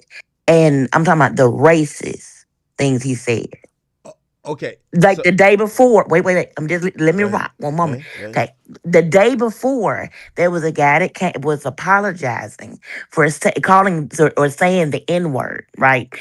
And with the hard ER, Aiden said he doesn't need to apologize. There is things Aiden has said that has been very racial toned and that he does need to understand what climate we are in. I'm from Mississippi. Okay, so don't think that I know you can hear the southern tone in my voice, Yeah. but it is things that he has said that he has to understand it's not okay. It's not okay. And now I'm not for him getting touched, but he can get touched. I'm not for him at all. But I am for him stopping the racial things that he has done, said, and approved.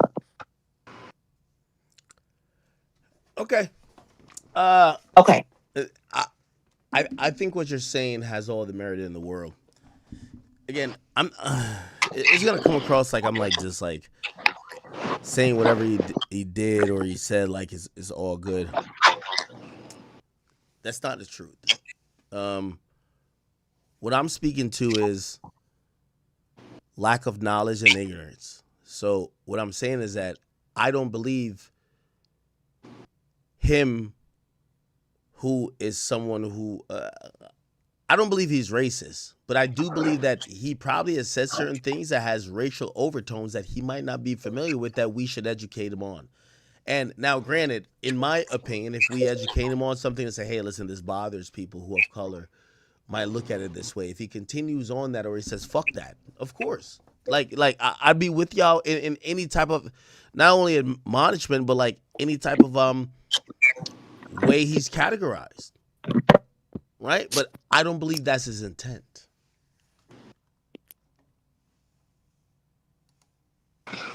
Yo, But Big Act, I got he a has a question to lot of ask you. racists around him though. Like I don't think Right. Aiden's racist either, but he has that energy around him. Like most of the racist like grifters we see on YouTube come from his platform. When I met Aiden, he ain't racist. I don't think Aiden racist, bro. When I I met don't him, either, but it's weird. dude was cool. Hey, hang on right quick. We got another chat. Yo, Y'all niggas been talking all night. We got another chat queen. Lex. Lex, what you got to say on?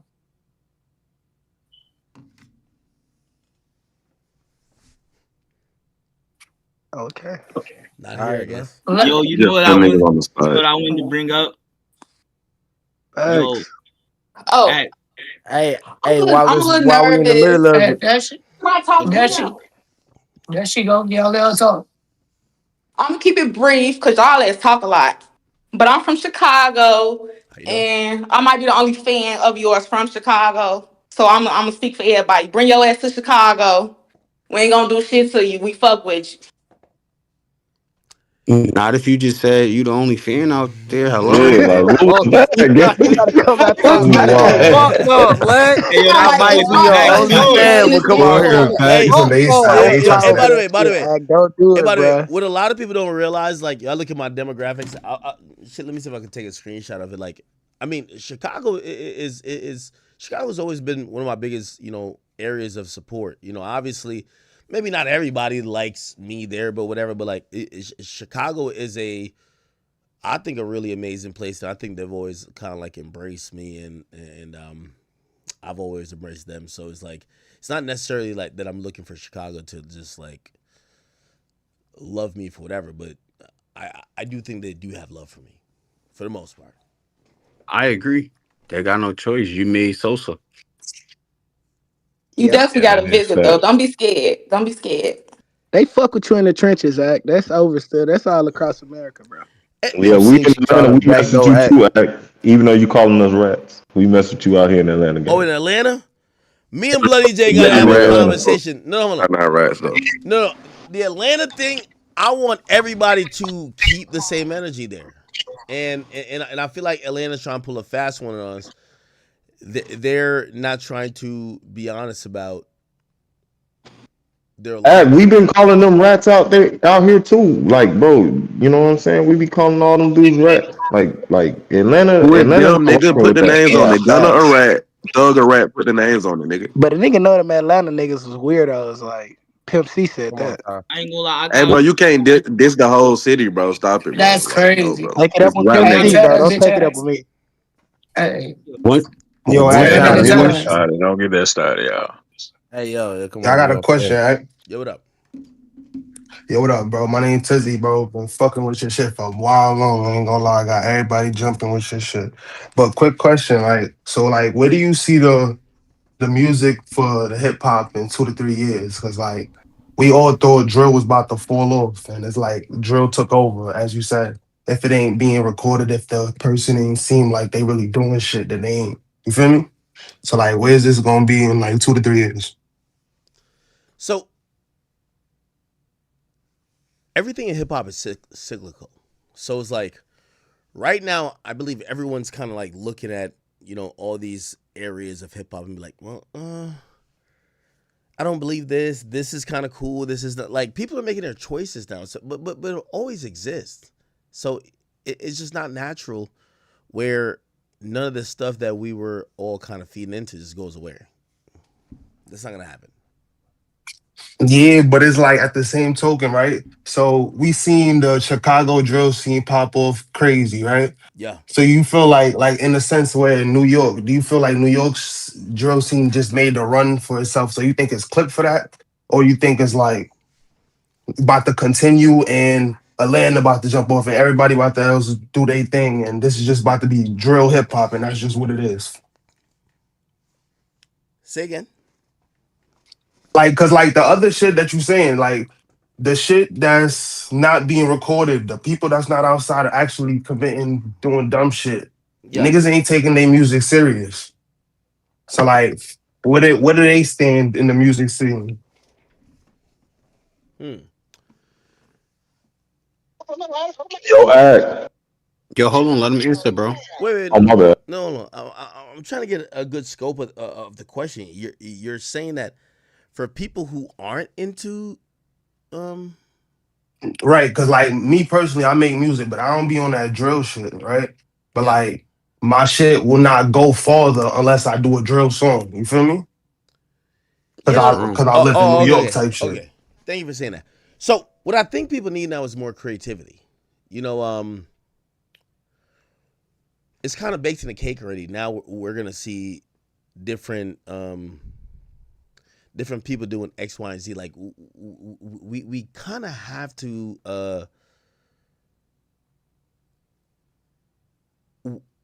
we have to have something where we're seeing. They gotta be creativity that kind of like topples everything. Because right now everybody's just doing the same shit. So I think 2018 was like a great creativity era. Look who we got out of that, right? 2017, 2018. X, Juice WRLD. It wasn't just people who were following like, oh, what's the formula working? Let me just do that. They were doing very different things and they were trying to like break the mold. That's what we need, if you ask me. We need very different things. We need people to break the mold. Yo, act. Yeah, Yo, I hear Yo, that, but we act. don't need nobody wearing no more skirts and shit. What's your advice to indie Yo, artists right now? yo. Oh, damn, I got a question right after you, Leroy. Oh shit, go ahead, bro.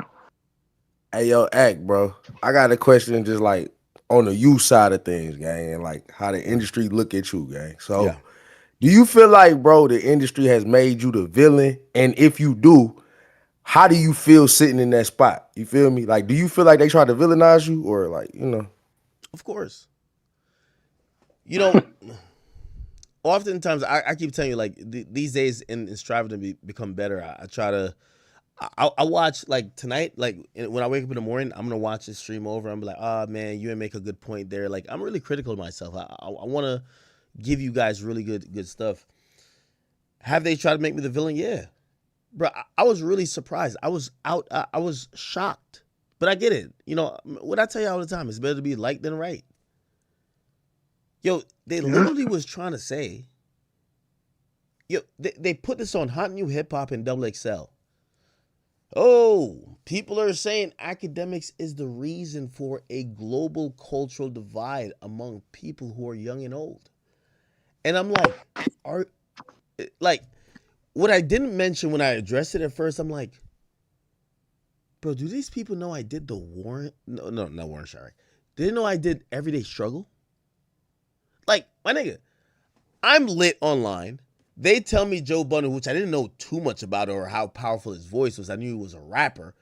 And I say, no, you know what a good conversation and good content would be? Put me in this guy. Let's do it. We have to figure it out. However, people now make me the villain. They make me the villain because they said, "Oh no, you're one of the people who ruined this," and I'm like, "How?" So yeah, I agree with you. They do. I'm a little used to it though. Go ahead. Yo, I was about to say I got like a conspiracy theorist question about something you covered before. What? Boom. You remember when you covered that Trump hotel shooter, like who fake exposed like the Cassie and Diddy thing? Mm-hmm. Yo, right? So I'll be showing people that video and I'll be like, yo, he was fake, like showing, like giving evidence before this ever came to light. But he was talking about some other stuff like the Black Illuminati and all of that The stuff. boule. You think, yeah, the boule. You think like they really like like you think that part was real, like what he was talking about? No. Well, no. Yes, it's real. Like, and let me tell you this: in the history of time, people have always pooled together a few things: resources, money, power, and they've traded them, and that's how barter systems like kind of operate. Because you might have this particular land where this is rich of oil and that's good for money, but then you don't have this over there and that person has it. That's why all these things matter, if you ask me. I definitely feel like it's something like controlling like Hey, I feel like drill these days is like it's like modern gladiators. Like people just want to see like the best killer in drill music. That's what they gonna pay attention to and stuff. Like, and that's like who they. That's the only thing they gonna promote for real. Like, even if people be like, let's promote more positive stuff. Like, whoever control it just gonna keep pushing that the modern gladiator type. You know, that's what I feel like. Roy, you hot ranking gang. Hey, Y'all comment. Yo, Akis Viper, what's good, yo? Yo, what's good, Viper? What's good, yo? 10 years in the making? Yo, brother, Man, it's been so long, man. A lot of people don't know your voice, but I know your voice without you even saying the name. I hope you've been good. You been good? I'm good, bro. It's good to see you doing great. Like Thank you. you really killing this shit. I'm not gonna lie. Appreciate Since you, man. then, man, but I'm not gonna lie, you did one bad thing though. Ever since you stopped the Hard on Thoughts moving, this shit's been moving rampant. Oh man. Hey, Niggas been acting up. We got Offset, Lost in Space and Time. Like, come on, bro. This shit's crazy. hey. So Nigga I with never Selena stopped the Powell, like, movement. I felt like people were trying to like expel me out of it because I made mistakes. Obviously, I made mistakes. You know what I mean? you don't And make like, mistakes, but it's like they know what it is. you know, Like, come no, on, but I man. think people don't though because, and this is why I've gotten a more realistic approach to stuff. I'm still hard on thoughts. It's just I got a more realistic approach. People feel like they want to hear from the people who are perfect, and I'm like, I feel like I'm the person you should want to hear from the most because I'm No, that's a not fact. perfect. That's a. I'm I not feel in like that's how people denial. feel about Trump these days. I've been everywhere on the spectrum to be like, bro, I remember being there. Like, even when I give these guys advice, I'm not shitting on them. I'm like, yo, dog, I've been there. I've been there. I've been like, you know what I mean? I've been hopelessly romantically like in love with a chick thinking she could be whatever and she's not.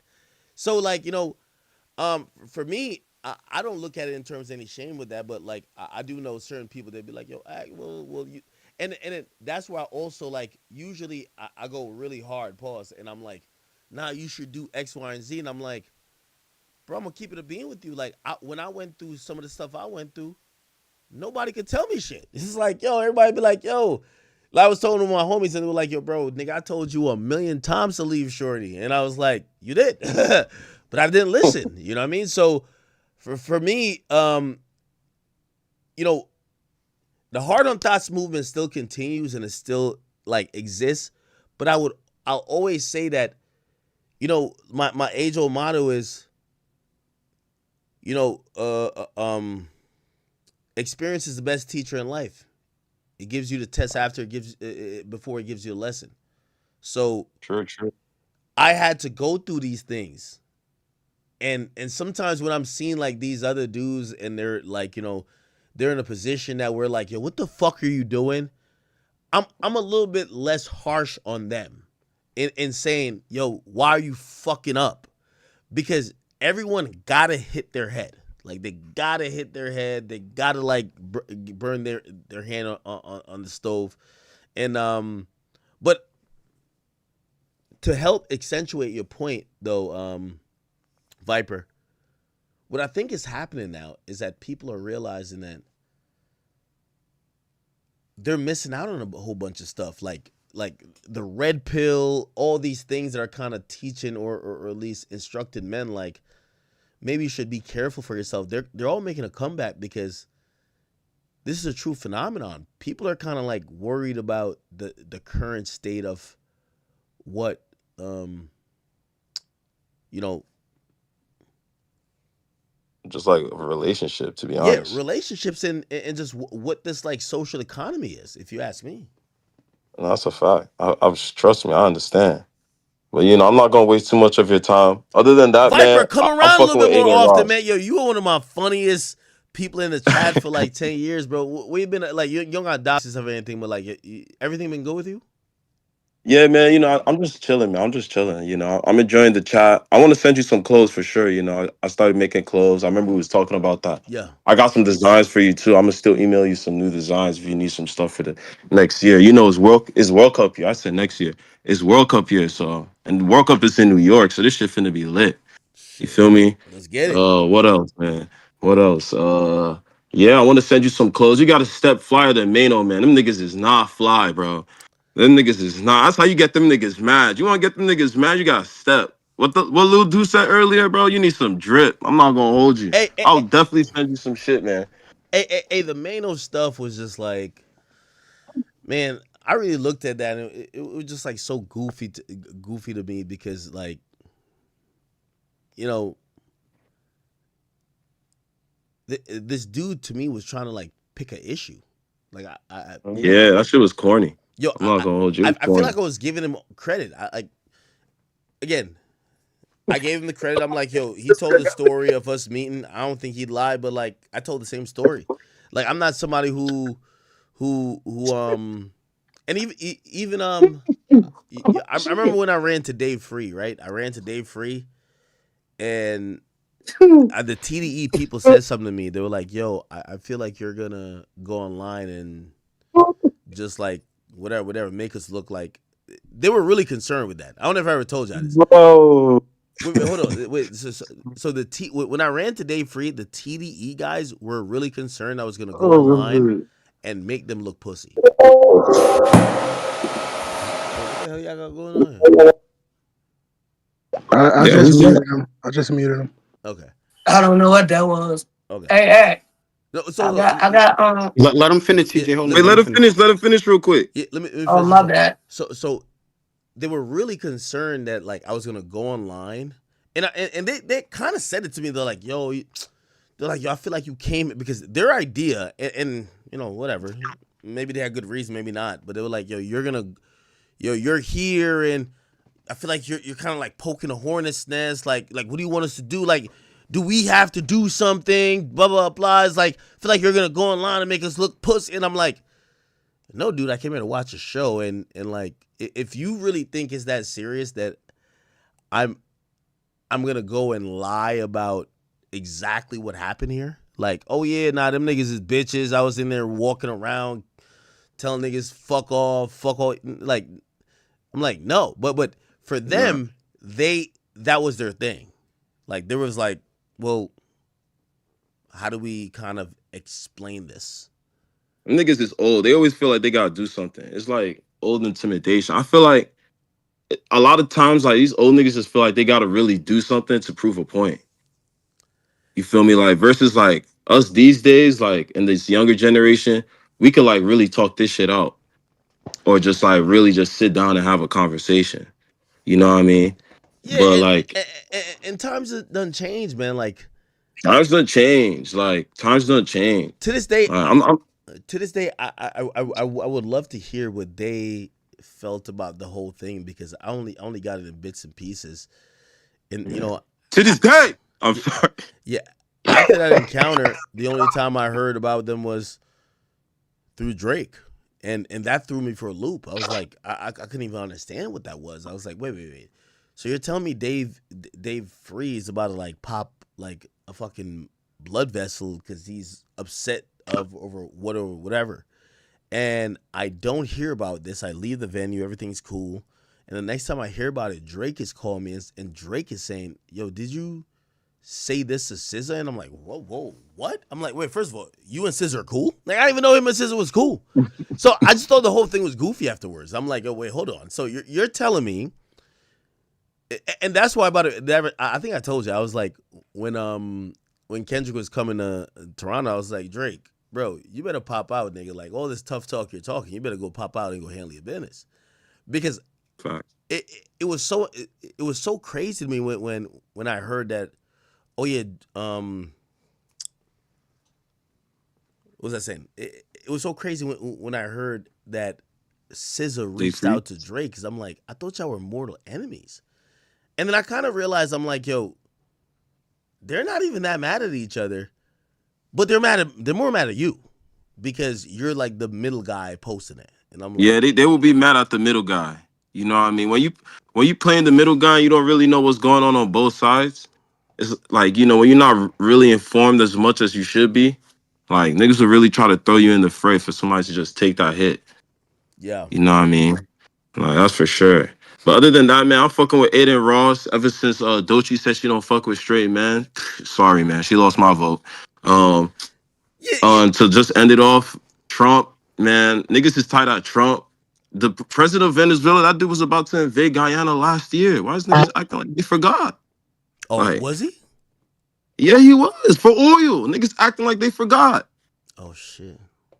Like, what? Come on, bro. Well, anyways, man, thanks for having me, yo. I keep Appreciate you. doing your thing, bro. Keep doing your thing. Stay safe out here. God bless you, man. God bless you. God bless you. Say what's up to the moms for me, you know. And yeah, stay safe, man. Thank you. Thank you. Hey, hey, Ak, I need to bring something up to you that you probably ain't been paying attention to. Okay, come on. So you probably could look into it more and do a segment on it. But as hang on.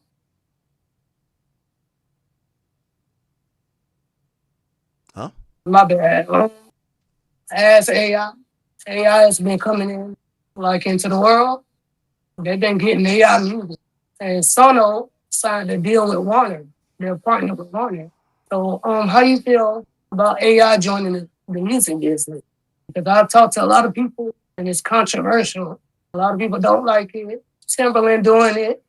There's a lot going on, and that's it. Yeah. Amazing question. So I'm gonna defer to an actual artist because here's the thing. Yo, chat, I'm gonna lie. Today I'm fucking around and I downloaded or I signed up for one of these AI, like, you know, whatever. And in the sign up, it was like this thing that could make you a song. So I wrote out a couple lines and I said, make me a song about this. And I swear it generated lyrics in front of my face. And I was just like, oh my God. Instantly I thought, Eureka. I was just like, yo, if I, what? Wait. So you're telling me that an AI could just make up lyrics for you? Like, I would just do that. Why even bother? Like, the time it could take you to create one good song, you're going to create 10 bad songs, as opposed to you could have really quick, good, amazing songs like just get birthed out of nowhere just because of some chat GPT shit. If that makes sense. Nah, facts. Can I get a question in real quick, At? Yeah. I got two questions for you. At the end of your career, when everything's said and done, how would you like everything to end for you? And my second question is something funny. What is the most pettiest reason you stopped talking to a female? Not the ones that we know about. Hey, yo, I'm next, by the way. Um, when all is said and done, I hope people remember that I was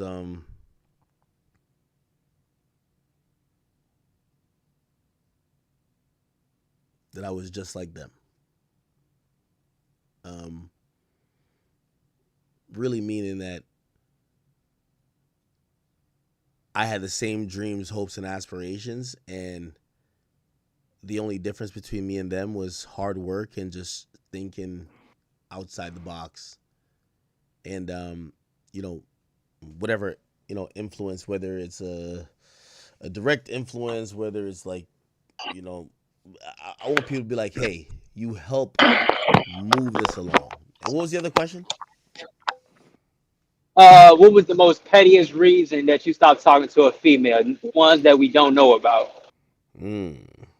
Most pettiest I had a reason. girl meet me on the first date. She didn't shave her underarm, so I walked off. Valid.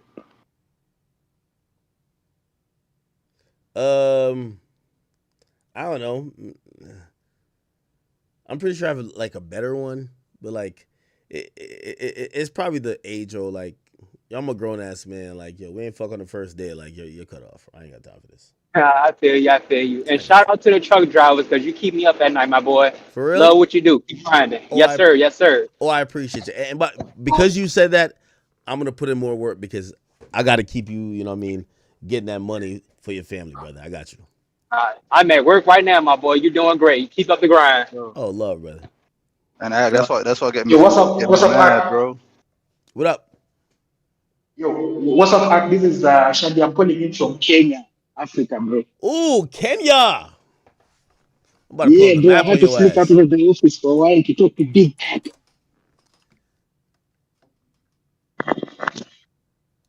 Yo, so I have a few. I had some sort of opinion that I wanted your take on in regards to hip hop music, the place where we are right now, and how it is viewed in Africa.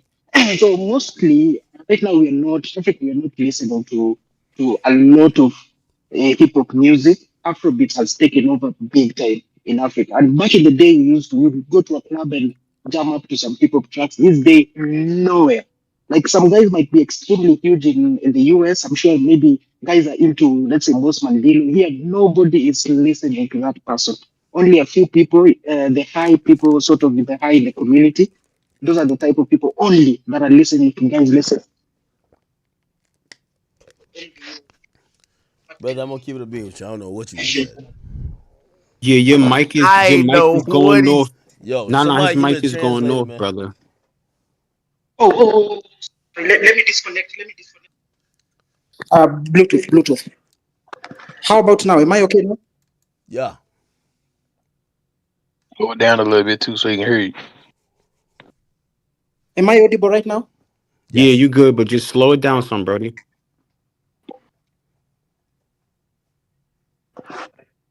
God damn. Repeat your question, man. Go ahead. Okay. Damn, what the hell you got? Hey, let me go. I think he gone. Yeah, he Next, just I go did. next. All right. Look, I wanted to speak on something. I'm from Chicago, right? Yeah. All right. So look, Doechii was in my top 5 rapped. So I'm just start off by saying that all this like industry plant stuff we always talking about. Ain't gonna lie. Part of me see where people be coming from.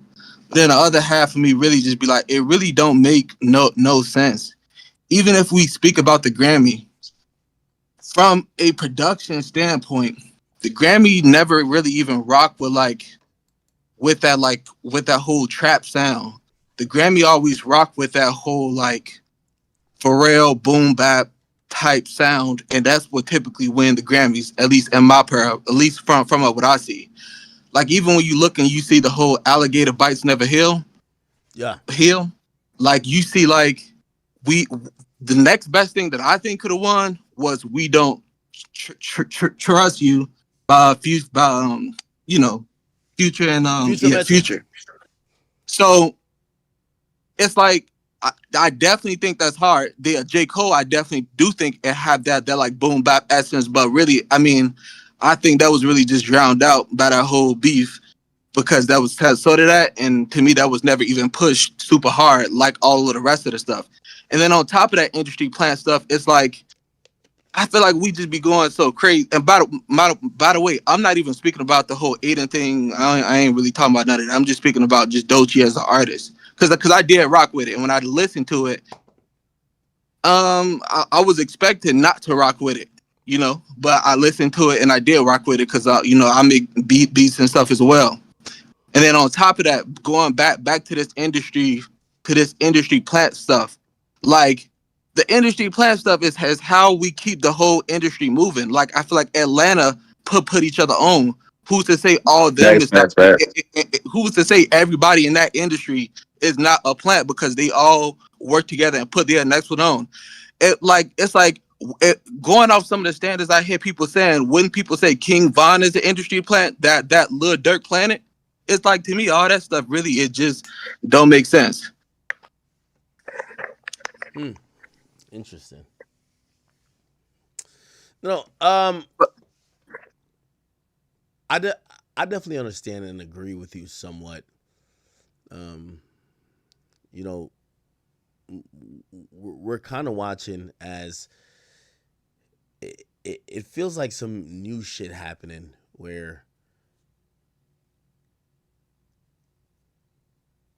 when it comes to just how everybody looks at like information being put out.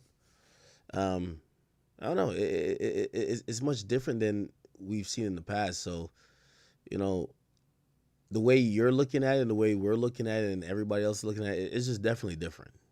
So this is why I spend my time trying to figure out like where is all of this going because it's gonna be for a reason clearly. Hey, I have a question for you when you finish. Go Can ahead. I go next? Go ahead. You go ahead, bro. No, no, facts. Go ahead. No, you good, bro. No. Okay. Your questions first, bro. Fuck me. Go ahead, Man, bro. if y'all niggas Oh, don't okay. go. Okay. So, Mm. Act. So I have a few questions. Is Blackjack Kendrick's bodyguard. As a person from the West Coast, I've been, watching your stream for about years since the war at Chirac and everything like that. Um, I don't know if this has ever popped up in your head or you ever thought about it, but have you ever thought about expanding over to the West Coast? Even though I know, you mess with Say Cheese, you mess with Adam 22 and everything like that. But I mean, when we're talking about platforms from Say Cheese, No Jumper, and Act, you're clearly ahead of them by like a long shot. And I was just like wondering, like, because I'm a business person, so I'm just kind of like thinking like future ahead, like, is he trying to expand over to take over the whole like US? Is he gonna get a young prodigy under him to where, he can continue this thing on forever and ever? And also, how do you feel your next 10 years will go, career wise, or like, where your head's at for it? And then, yeah, I think that's it. Yeah, no, absolutely. This is gonna sound really egotistical and pompous, and I'm not trying to come across like that, but I feel the West Coast kind of needs someone like me, and I know Correct. it sounds very egotistical and pompous, but let me explain. The West Coast, I feel like they lean too much into just regular local things. I remember Hmm. saying that to Flacco. I said, Flacco, listen, man, bruh, with all due respect, nobody gives a fuck about four extras about to start a war. Like, come on, bro. Like, these Yeah. aren't things like these are things that you could do well with numbers wise within a niche, but like if you're really trying to grind and grow the shit, you gotta like escape out of some of these webs. And that's an Yeah. issue. So, and then second, what was the second thing? Um, Prodigy in next 5 years. Like, are you on a like? Because I know you have your turn up stages and everything like that, where you turn up on the rappers and stuff like that. Do you feel like Ack is still on like I'm with whatever, or you kind of calming it down 2026? It's never calming it down. Okay. I've always had this fire within me. Pause, and just generally, I want to win. Um, I want to be recognized. I felt everything I ever did was to earn respect. I only start responding to rappers in the way I did because I wanted to earn their respect. I think now people respect me. You don't see me just randomly going on rants on people who I've been cool with. That's not me. Hmm. So if you ask me in terms of how do I look at certain stuff, is um, it's a different outlook. I'm not getting soft. Is I'm getting smarter, and I'm also realizing that some of this stuff is bullshit. If that makes Yeah. sense. Correct. Yeah, I hear you. Yo, Yo, Ad, that. I was gonna say, you know your boy Rainwater got beef with Shaq, huh?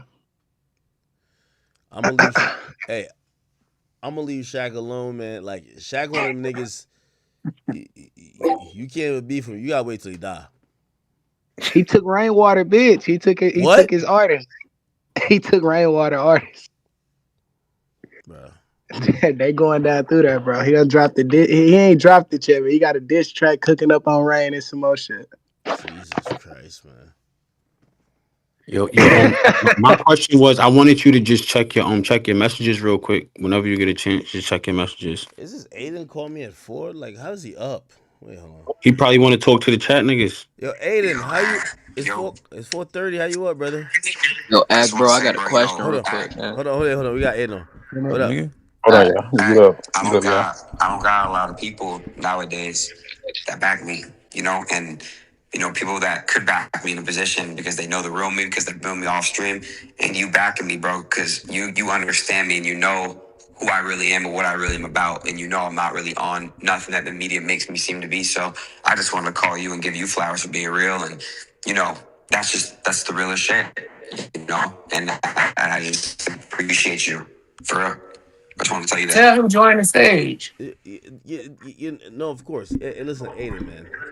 I want to say this to you, and I think a lot of people, unfortunately, sometimes your name, like when people hear Aiden Ross, they think of they're forgetting you're also a person, but also they forget the climate. So I was talking about. I said, listen, I understand. There's some people there's some prominent people who they have voices and they're within the black community. They're mad, and I'm like, hey, listen, I've been here before too, because it's no way someone like you deserve to be able to respond to whoever disrespects you. I don't care how they look. If they disrespect you, you're supposed to be able to respond to them. Yeah. However, I also understand when they try to take your response and be like, no, that response is racist. And I know that's not what you're doing. You're like, if you're gonna give me some venom, I'm giving you the same shit back. Well, act is cool. And listen, I like how you point the side out. Act. Nobody wants to talk about when I come and I talk about Wendy Ortiz and I come talk about the Pokemans and Hassan Abis, right? Like that's not the mainstream media. I don't just come at black women. That's ridiculous. It's a stupid take because if it was just it only comes at black women, and I get why everyone's so angry and they're like, oh, this white boy, this cracker, this like all this shit. I want Ada Ross to be the next person to die. Like I'm gonna have gang members come pull up on him. It's not about fucking race. I talk shit to people that talk shit and disrespect me, and I don't give a fuck who you are. I don't care if you're a boy or a girl. I don't give a fuck what you are, what you represent. I come at everybody that has some type of bitter sour taste about me or my close friends.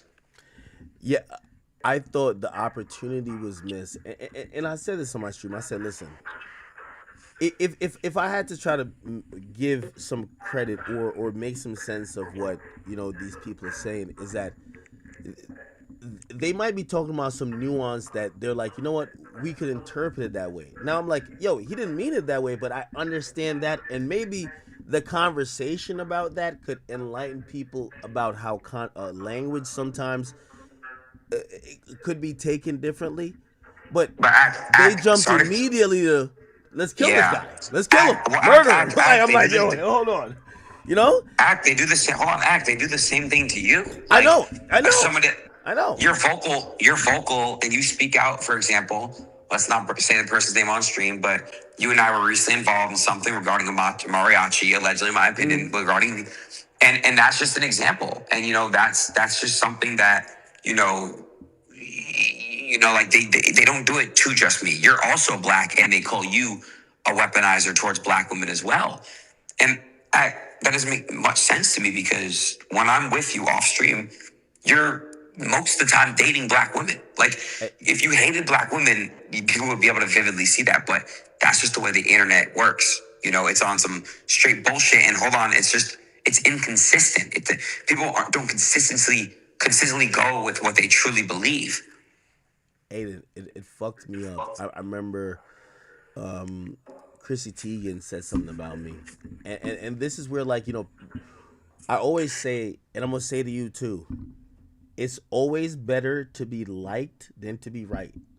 Because if you were someone that may be of a different skin color, maybe a different gender, and someone said something to you and you responded, and maybe emotionally, but you responded with some vitriol, like "fuck you, you mother effer." Like, put it like this: me and I give you an example. Me and Young Miami got into it, right? And this is like a year or two ago. And you know what she said to me? You're a fucking, and she used a p word, but it's a p word. It's a Florida slang, but a derogatory one for a homosexual. I'm not a homosexual. Like, There's a P word for homosexual? PONK or whatever. And That's really? it was supposed to, it's a slur. That's what they said. But here's the thing: when she says it, everybody cheered. Everybody cheered. Like, yes, call him that. Now, her best friend is Saucy Santana, which is a homosexual guy. So when me and him got into it, I had a lot of thoughts of things I could say to him to probably maybe, joke about him, whatever. But I knew I couldn't say it. And that's I get it. and that's the truth about language, where it's like, if it's someone else that says it, and even glasses Malone said the same thing. He was like, "Oh well, Ack is black." So if Ack said it's cool, no, like, it's not that Adin, like, they were making it seem like you're unfairly, or you're just randomly attacking this person. I just think they've never seen me come out like Wendy Ortiz or Pokimane, or They're not I gonna say see. that. They're not gonna Act, see. you have act. I know say I the have. same words. I called the people I just named dirty bitches before. It's not just I'm only calling Doechii a dirty bitch because she's black. They don't see that clip. You're involved in the streaming world, so you see when I come at all these people. You get it. I know. They don't see. I know. Yeah. And I don't only call the black women dirty bitches. I call the women that are dirty bitches dirty bitches. It's not. I don't look at skin, and I don't look at color. I don't look at any of that bullshit, because I'm gonna give it a buck, bro. 2026, and I believe that, like, right now we're like, this is the truth, bro. Like, everybody is so divided, and everybody makes everything about a background or race or religion. It's like everybody's just so separated, and I don't know, bro. It sucks, and it's funny because I can't speak on this because then the Jewish man's talking about this shit. Like, but I get it. So I completely understand where the people are now. What I think is corny, these 50-year-olds threatening to with gang members, is just so corny to me. Like, it really is corny. These are grown men that are grandfathers. I didn't like that. And by the way, here's the thing. What I said to Glass, and I said it to, I said, listen, you guys missed an opportunity to bridge some. Again, I agree with Adin responding and defending himself, because a lot of times when they get mad at me, they're like, well, why did you say this to so and so? When somebody goes 5%, I go 500%. They never see the 5%. They're like, well, why'd you go 5? So I agree, and I defend you for defending yourself. But here's the thing. Everything you're telling me, what I know, which is, you kind of use the same language for all races. They're not gonna use that. Nuance won't be really brought into. The only thing I would say to you is that, and this is the only part that you have to be cognizant about. There are sensitive groups that would think about, like, they're just sensitive of that. Like, black people are sensitive. Let me ask you a question. Mm-hmm. If the Glasses guy and Joe Buttons, why don't they, if they really love Doechii for being a black woman, why don't they go stream her music? Why don't they go support her? Why don't they go to her shows? They don't give a fuck. They're using this as a moment to clout chase off it, to create other moments, and to create clips. It's the truth. It's the truth. If they really gave a fuck, then how come they're not consistent with what they do, what they speak about, and what they preach? Straight up.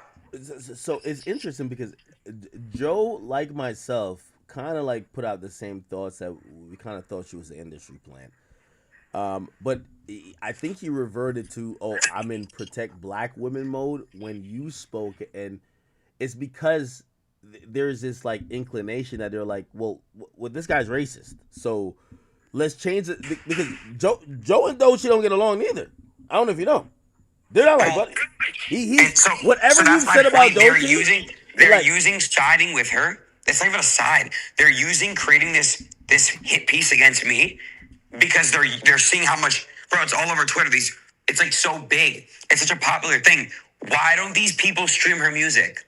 Why aren't they not streaming her music then? Listen, if you have a big issue and you want to support, your people, that you fuck with, why not stream their music? Why don't people talk about how much of a shit musician she is? Why? Because they understand that she's a shit musician and she's an industry plant and it's insecurity at the end of the day. She's even talking about it in a song with SZA. So we know it's true, right? We know it's true, and I'm not gonna back down on that. And now when people want to threaten my life and stuff, I really wish they would, bro. I walk around 4 security guards. I'm about to upgrade to Mossad at this point with police. I really wish somebody's head will get fucking one tapped. I'm really like, dude. I don't like. I'm not here to attack anybody. And by the way, I also said that too. I think there's, there's so much like conversation I feel like are going past like the intended people. I also said to Glasses, I'm like, listen, when you suggest, if you suggest violence onto Adin, make sure you're doing it yourself. Because if you go suggest some young kid to go listen to you and try to do something dumb, especially to Adin in public, you move correct as you should. You're gonna set somebody up to go get their shit split. Like that's not cool. Yeah. So it's like, why would you put that out? And most of the times, those are CTAs. That's a call to action. You're not gonna do it. This whole idea of, oh, I'm gonna he has a boxing match. Try it. You're not gonna come there. You're not gonna go do nothing. So don't put that out in the air. I'll have the police pull up so quick and put them in cuffs faster than anything.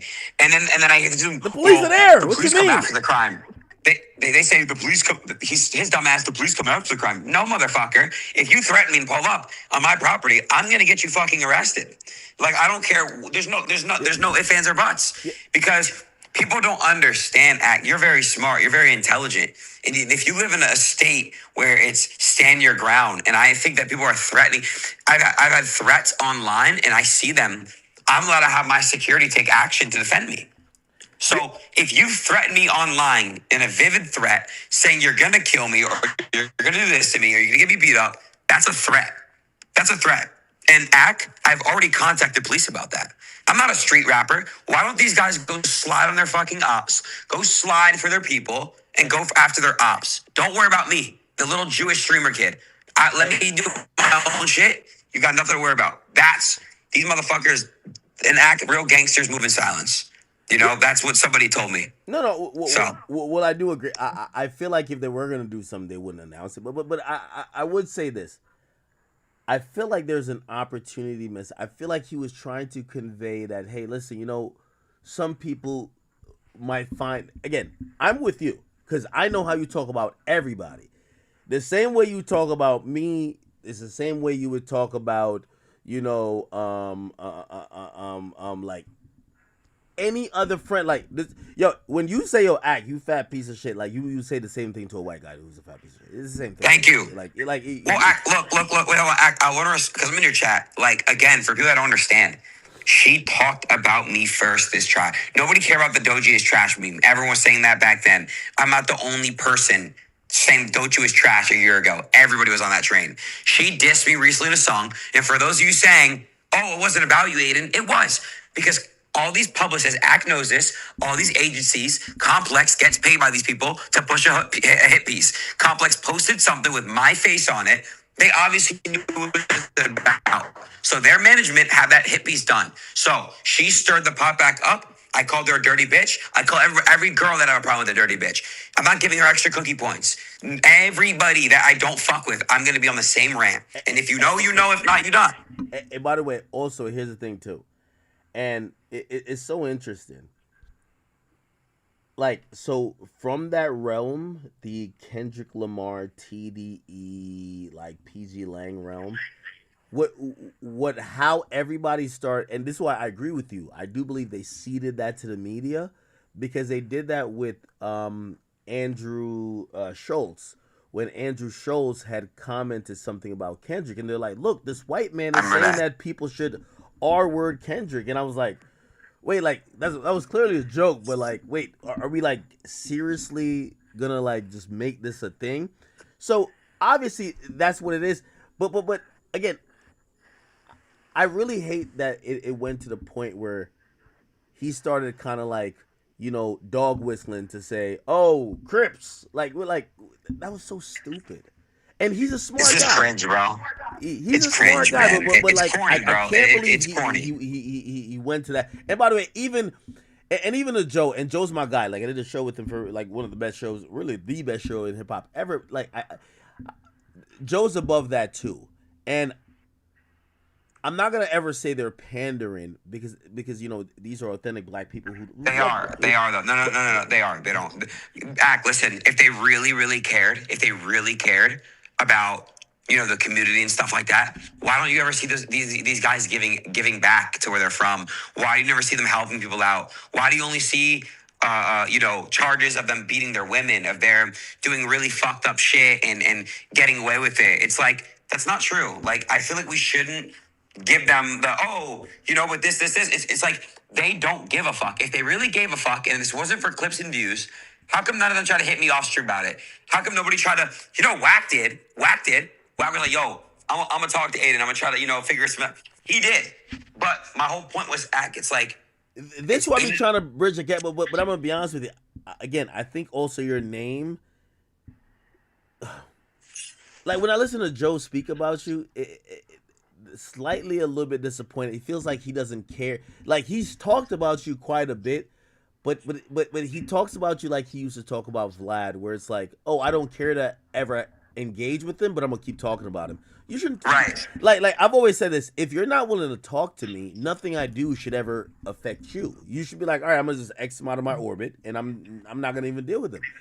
And the idea of not being willing to engage with somebody but keep talking about him, at a point it kind of feels like you're just trying to use this person as the this is the dartboard of everything you're mad about, or you're trying to make other people feel good that you're making a stance about something. You get what I'm saying? Nah, I know. Yeah, I do.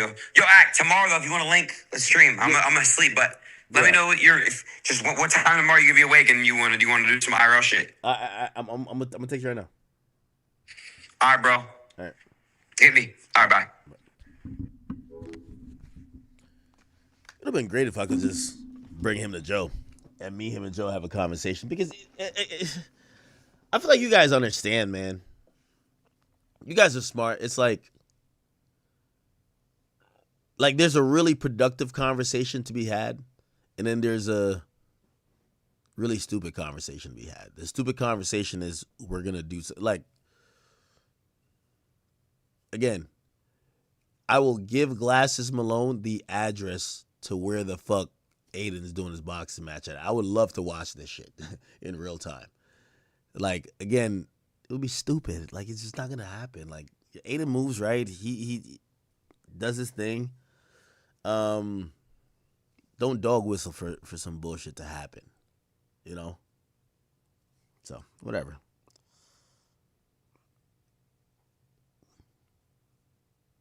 Oh, I'm still in Discord.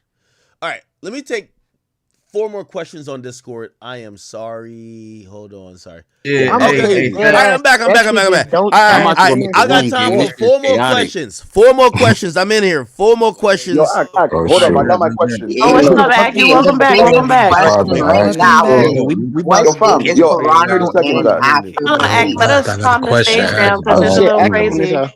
Lock him out. What is the state that the Toronto up and coming artists are in right now? Yeah, I'm Wait, mute up, what? man. Coming back. All right, he said 4 more questions, niggas. Let Don't talk SB at go. Let once. SB go. Let SB go. Okay, I just All said right. after the beef with the Drake and Kendrick, what state is the up and coming artists coming out of Toronto? Where do they stand right now? Because there's a lot of talent out here that needs to get heard. Like, they need to get heard. Real shit. Well, I don't really think that beef necessarily controls their fate. I feel like they drop in a regular bucket of maybe really dope rap artists that's coming from, you know, a city with like, you know, a recognizable name. Um, We're on Apple Music right now, but we're not getting a push because of the Not Like Us era. Like it's now 2026. Can you guys now hear the new artists that are coming out? Like, please. yeah. No. Now I have a bigger take, and I probably want to bring this take out on like, you know, maybe another stream, but I'll lay out the take for as I think Kendrick has. Okay, look at everything you're seeing in hip hop. I told you hip hop has turned to politics. The people who you'll realize in hip hop like each other, they identify with things outside of hip hop. Like, for example, I feel like Kendrick has galvanized the quote unquote FBA movement, right? The like I guess maybe I fall on the other side. 'Cause they're like those are the tethers and the others and the whatever, and those are like the Drake people. Honestly, like you don't really see the FBAs like, oh no, we love Drake. It's kind of like turned really political. Like you see sides, but beyond what that's been right, and going to your point about like Canada is that I do believe this particular battle has kind of set people a little bit anti against, you know, this idea of not like us. And again, I'm not blaming Kendrick because I know people are It's really sensitive. holding the rest of the artists back. That's my thing. Like, Yeah, it's made people kind of like look at artists that's not from these recognizable places and be like, well, you know, you're kind of like this we made outcast. we made Drake, we made The Weeknd, we made Tory Lanez, we have Pressa, we have Top Five, and there's way more better artists than that. Way more.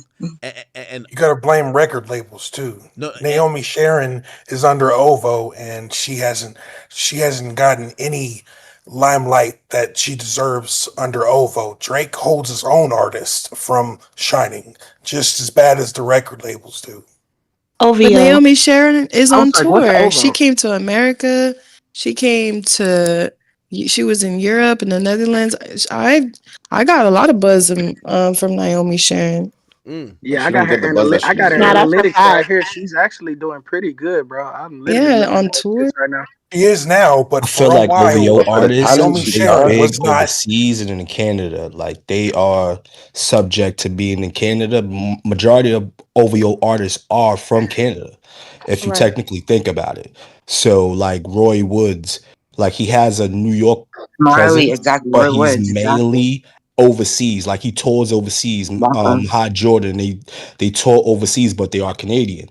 So I could be wrong, but I believe that all OVO artists basically are based from Toronto, but they are marketed overseas. I, Yeah, I I, can see. No, Yeah, yeah, you're Yeah, actually in, right. no, I'm in looking at it right there's now. an reality, accent thing do on work there. like It's that. primarily I ain't But gonna I WWE's think speak I it's got a on more. tour. question. Yo, mm-hmm. y'all gotta mute up, gang. Please, minds, please, like, check the staff chat, please. Could y'all Okay. talk at one time, please? Because it's so chaotic on the stream. Yes. Who's Thank you. next? I got a quick question. Because we're speaking about overseas. I want to know, is there something going on in the industry where all the artists and damn near like even the festivals are performing overseas? We're barely getting any like love in America anymore. Like even Roll It Loud went overseas. Like they never gonna come back? What's going on? Did you hear anything? So no 100%, you're making a point. I do believe that, you know, some of these tours and some of these like, you know, people's concert, they're kind of like doing an international leg. Nothing that is like anti-US right now. It's mostly, again, it's a cycle of the live show experience where after COVID, so we're talking about 2022, the most lucrative places to be was to do US tours. And I think every artist for the most part is like they've exhausted that well. And now it's like they're trying to find new places on how to do whatever. And this is why you're seeing them overseas a little bit more, but it doesn't mean that they're not going to come back domestically. Okay. Saudi Arabia's taken over Oh, that Yeah. too. entertainment. That too. That too. You know, Saudi Arabia has brought up a lot of culture and entertainment. So, for them, they don't care about dropping a B or dropping, and when I mean a B, I mean a billion to get what they want in terms of the particular artist or whatever aesthetic they're looking for. And we still have a couple people. We had the last stretch, but we still got some people that still been waiting to ask their questions. Oh, okay, So bring him on. Yo, we got Act, what up, Act? Yo, what up, bro?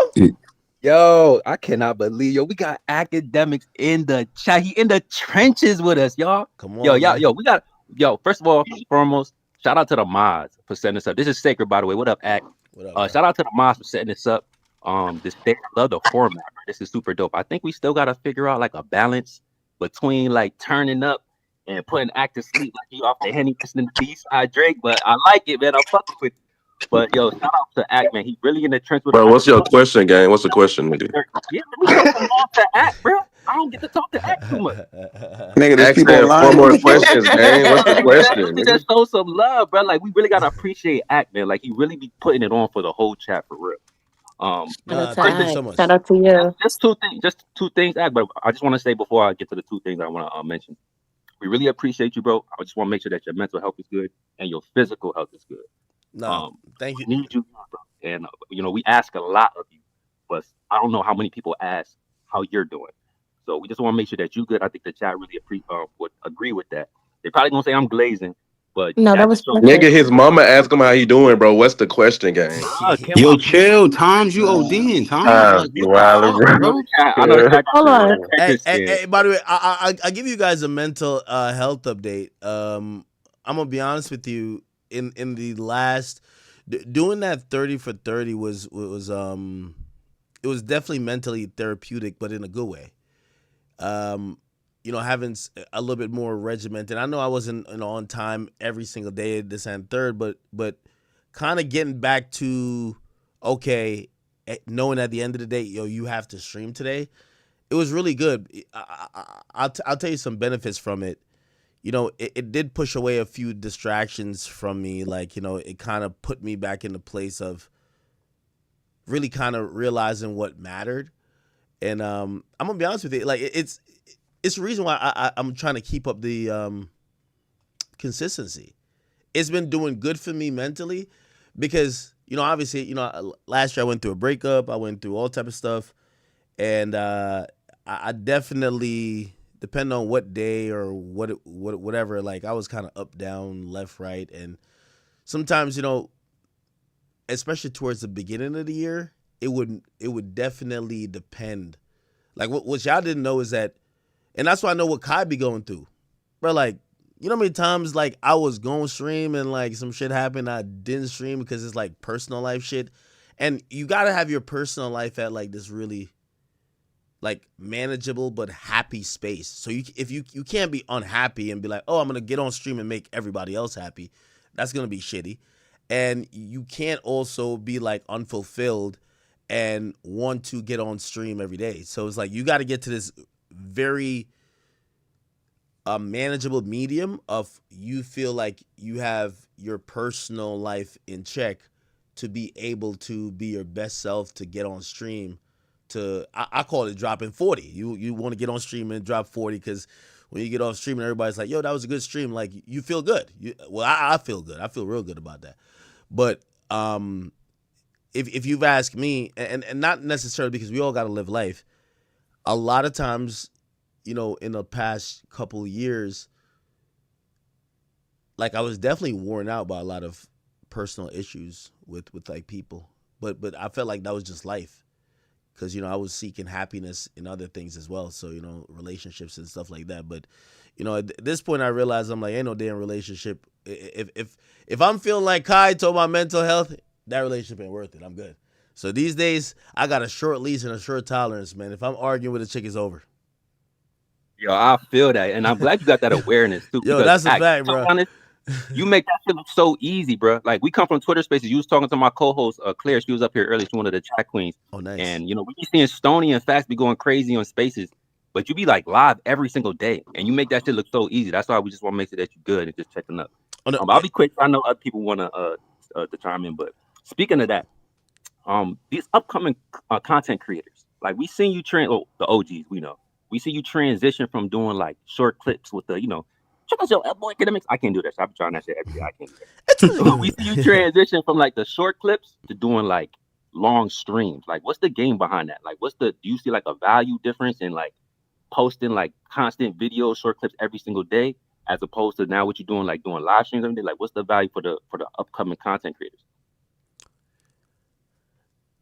Great question. I've also said I'm probably not the best person to give advice to the new content creators because of what you have to do.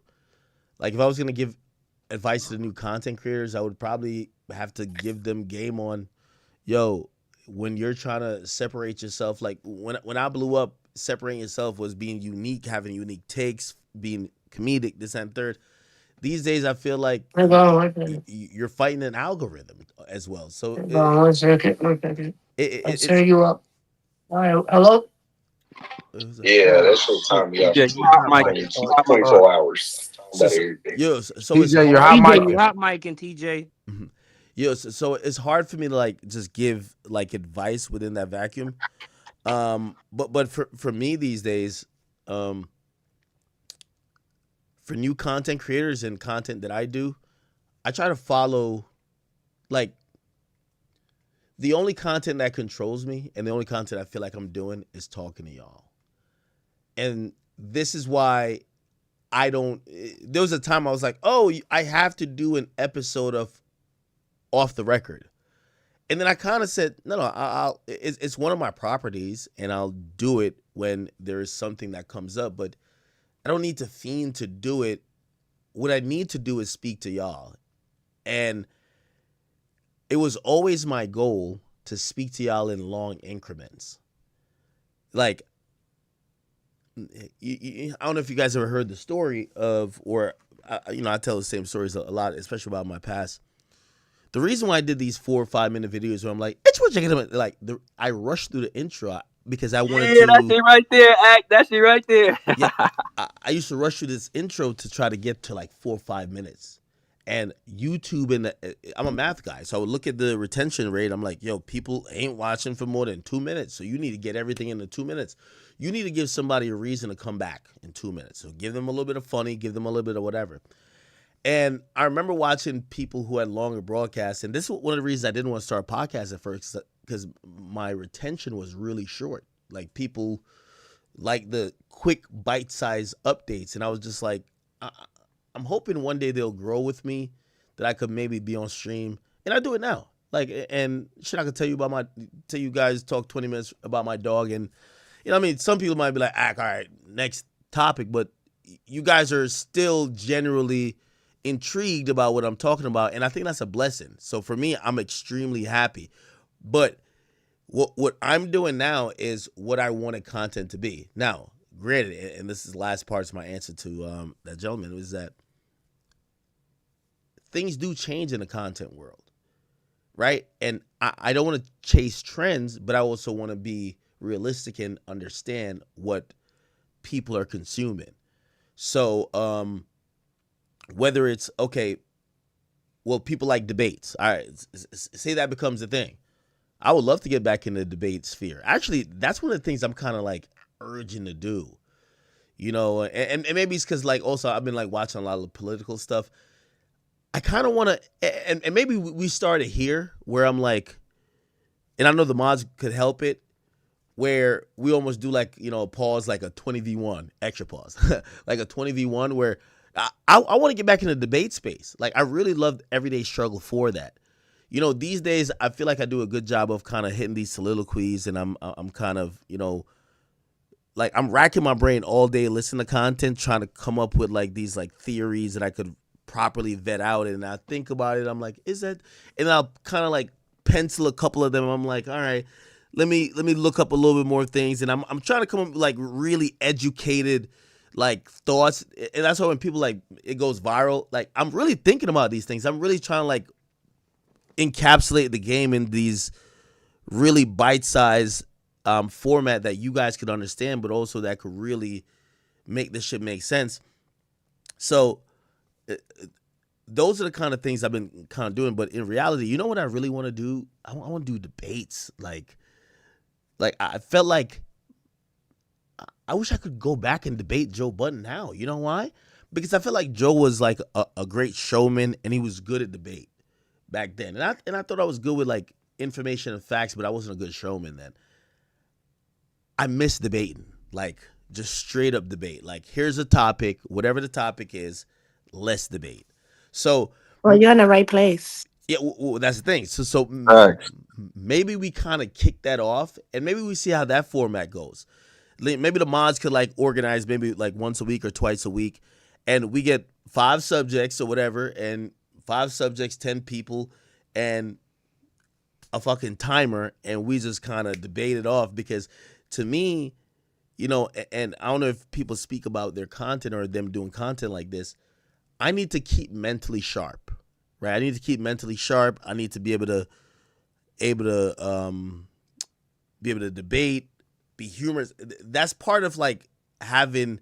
It's like that muscle for broadcasting. You got to be in the game. Like this is something that you have to do. So I miss doing that, and I'm hoping that as the year goes by, I would do that. By the way, also they do this in politics all the time. If somebody, obviously I wouldn't want to be sitting there debating like a bum like DJ Head or something like that. But for anybody who, but for anybody who's like, kind of like maybe they have opposite views about the rap game or whatever I'm into, I would love to do like a live debate or something like that. So I'll tell you this. How would you feel about having a conversation with Stephen A. Smith? Oh, Stephen A. Smith, of course. Yeah, Stephen A. Smith. Yeah. All right, that's cool. I don't believe that would be much of a necessarily a debate though, because number one, he's great with. I would never debate sports with a guy who's good at sports, who's good at like analyzing sports. I do believe there's some cultural things, and this is why I love people like Dr. Umar. Like Dr. Umar he's a well thought out. He's very knowledgeable about a bunch of stuff, and just culturally, I think there's a lot of conversation that could be had. So whenever I have a conversation with him, that would be great. But I always remember, and I remind myself frequently, your job is to use language, your vernacular, your lyrical dexterity, so to speak, to be able to convey a point to get people to understand, and hopefully they could, agree with it, or if not, they could be moved by it to have a difference of opinion. I always say an entertainer that doesn't evoke emotion is not an entertainer at all. You're just boring. So that's the Rosendweebs of the world. So, I would love to debate again. So if y'all got somebody who y'all think would be a Yeah, good, we're gonna set that up because I definitely will be fighting for my life sometime in here. Yeah, because I was gonna say I don't think you ever really had like people really like Oh, this the really perfect like person challenge. right here. Yeah, you already know me, Stody. Oh Yeah, my God. I definitely feel like there's a lot of people who want to like challenge some of your opinions, and I think it definitely would be fun, 100%. Having those conversations. yeah. And again, if you heard what I said a few minutes ago, is like a lot of this is also building out like these ideas. And I don't know if other media personalities think like this. Maybe like obviously I live in this media gossip space and in this like current events, but I've been really like I literally rack my brain every day. Like I got this whole theory, which is just not complete yet, because I've been really thinking about like for me. And by the way, as soon as I say it, everybody's gonna run with it. It's like what killed the modern day like these podcasts that were like almost institutions. Like I feel like about like a year ago or a year or two ago, there was all these podcasts and like these things that were like institutions. And obviously it's kind of shitty because some people just hate me that much that as soon as I say it, they're gonna act like I'm talking shit, but I'm not. I'm really just trying to like rack my brain and think about things that's actually happening. Like for example, again, I'm thinking about. I'm not committed to this, but I've been thinking about like for example, I felt like there was like this top 4 when it came to podcasting, right? Like you had the Joe, you had the $1 million worth of game, you had Drink champs. Drink Champs, and I was wondering, like, for me, and maybe it's just me, I don't hear that much about the others that Yep. anymore. And this was I was thinking. I was like, well, here's the thing. I think Gillian Wallow used to be the podcast for the streets. Well, it makes sense if that's like the street adjacent podcast, that when the streets is in a lull, maybe we're not. I remember going to their podcast almost every week or every other week and seeing the biggest interviews, and it hasn't been that anymore. And I'm like, well, maybe that's because the streets hasn't been that anymore, really, right? And then I was like, maybe, and I'm like, well, kind of, but not really, because there's still street conversations happening, but it's just happening in Atlanta. But then we see the rise of Big Bank, right? So I'm like, okay, maybe that's what's going on. So then I'm like, all right, cool. Now let's think about let's say Drink Champs, because I remember Drink Champs was like dropping these epic interviews. Here's what I realized that happened with like, you know, the Drink Champs of the world. Drink Champs was the amazing podcast. Yeah, you go, you drink, you get lit, you turn up, but you hear these dope stories about these legends. Here's what's happened, and maybe that format a little bit different, or we look at it different in terms of how we think it's lit. All the rappers that would go there to give these stories got their own podcast now. The Memphis Bleaks got their own podcast. I mean, even the niggas who you think would barely get on there, the Manos of the world, got their own podcast. All of the legends that would go there to give their story now got their own podcast. You got Joe and Jada. They're all giving their Ada and own. Joe. Yep. You get what I'm saying? I was So gonna say that, Act. I was gonna say that I feel like there's two different, or maybe plenty, but the top two answers I have, I feel like Joe Budden is dominating the fucking podcast space, like incredibly, to where he's getting everybody to kind of watch his. And then two, I feel like for streaming, people are going on streams, people are watching streams, true. so Oh, they're not like watching podcasts as frequent as they used to, because their attention span is like, okay, I want to see what you're doing live. And I think that's the shift. And like you said, the OGs are going and having their own podcast, so they don't need to. I honestly do miss Drink Champs. I'm sad that, you know, they don't have a lot of episodes that yeah. are popping. And by the way, it's a widespread effect too, right? So like, I'm not only just talking about Drink Champs to maybe $1 million worth of game, because shit.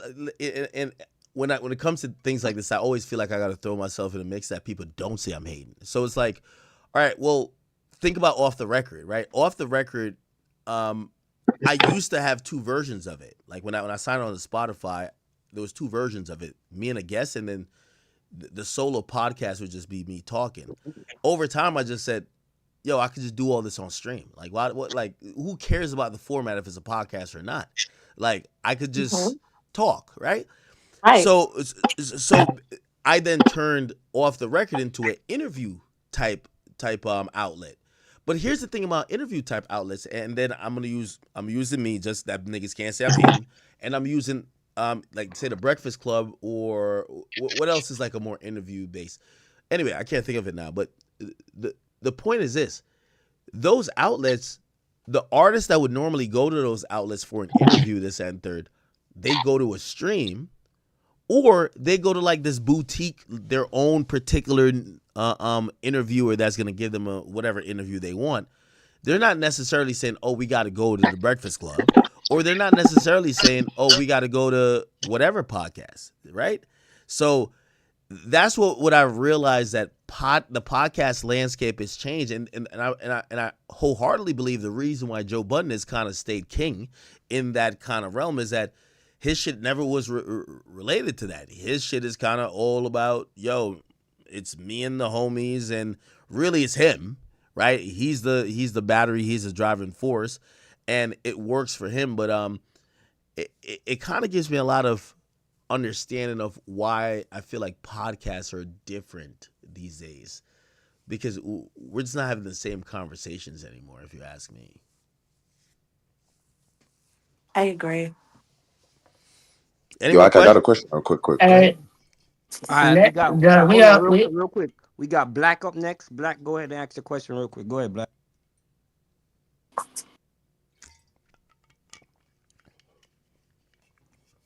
All right, Black ain't there. I think they fell asleep. I can go. I can go. Go ahead, real quick. But Yeah, Act. So my question was, with the new, not to say underground, but the new artists arising, like whether they're from the UK, like Fake Mink or SD Kid, you know. But how come you don't really put a focus on them, like you put a focus on like the newer artists like Uzi, Cardi, when they first started? Wait, say again. The new artist from where? So like Fake Mink, SD Kid, like the UK artists, not even just UK, but more underground.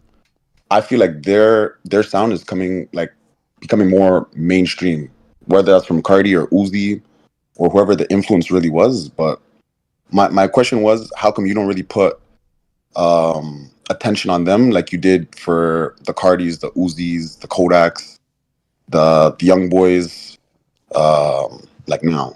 So truthfully, here's the thing: if you're mentioning like, and what you're probably mentioning is probably like a newer wave of like UK young artists that's coming through.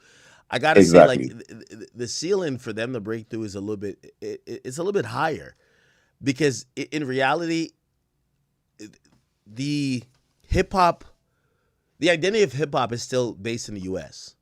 So when it comes to UK artists, it feels like the UK has to break into the US in terms of attention in this and third rather than the other way around. And that's the reason why, for a UK artist, you got to get to a certain point. Like by the time Burna Boy had broken into the American, like, maybe ecosystem, even though there's like Africans everywhere, but like he was really way bigger than people thought he was. You know what I mean? And that's also the same with the UK artists. They're gonna have to break through a ceiling that's a little bit higher than most people would think. What about underground in general? Like the underground wave, do you feel like that's becoming more of the mainstream now that, not to say rap is dying, but mainstream rap like Lil Baby, not to say Dirk, but like the mainstream sounds kind of dying down. Do you think underground would eventually, not just UK underground, but underground in general, could be like a new sound? Because Cardi has a lot of artists like 1300 Saint, like a bunch of those guys. Like appeared on Blackboy Max's stream, made a crazy song called Party. Yeah. Like I feel like, I don't know, that could be a new mainstream sound eventually. What do you think? No, of course. No, of course. However, we just got to be honest about um a lot of what we think is like underground is just like this niche support. And there's nothing wrong with it, but you can't really like you can't really predict when that's going to be the thing everybody takes on to. So again, for me, there's underground artists that could do an arena. And what I mean by underground is that mainstream wise, people don't know them. Yeah, exactly. Exactly. Like I remember speaking to mad people and just explaining to them that, right after a whole lot of red, Cardi went on you know, an arena tour, and for them, they were like, "So you're telling me that the guy who sings that in New York I Millie Rock song is like he's doing arenas?" Because they can't even understand it. Mhm. Yeah. So do you think Do you eventually, think like, there's, my bad, go ahead. I'm sorry. I was gonna ask, do you think like things like AI and new utensils or tools needed to make music is gonna change the rarity of underground music and or people who make underground music? Oh yeah. So this is a variation of a question I was asked before earlier. I don't know if I answered it succinctly, but I'll answer it here. Yo, there's this website, and I just signed up for it, and it's because I was watching like this YouTube video, and this guy got like this song, and I'm like, yo, this song's kind of this culture, it's kind of popping, but like, who's the artist? And I realized they made it an AI. So I signed up for this website, and the website literally says, just tell us a few words what you're trying to make the song about. You write it, and it literally writes out lyrics for you, and then you get to pick what type of vibe, what type of beat, and it creates a song for you. And I was like, Jesus Is it Christ. Samo? Um, Don't say the Okay, website. so Don't though, say the website. yeah, I can't Okay. remember. Don't say it. Don't say Oh it. no, Don't don't say say it. it. Okay. Don't say it. But Fuck no. watching that, I was just like, yo, I can't tell. Obviously, I'm not just like a pure artist, but if I was an artist, would I rely on that for help in a studio? Or would I say, fuck just help? I'm just gonna have that be the thing that just kind of gives all the, you know, it, We've been having that debate actually. yeah. It's been heavy. It's been a heavy, heavy topic in here. I'm talking, it got real, like niggas was yelling, they was getting upset because there are people who use certain AI tools to enhance their music. And people feel like it's not okay.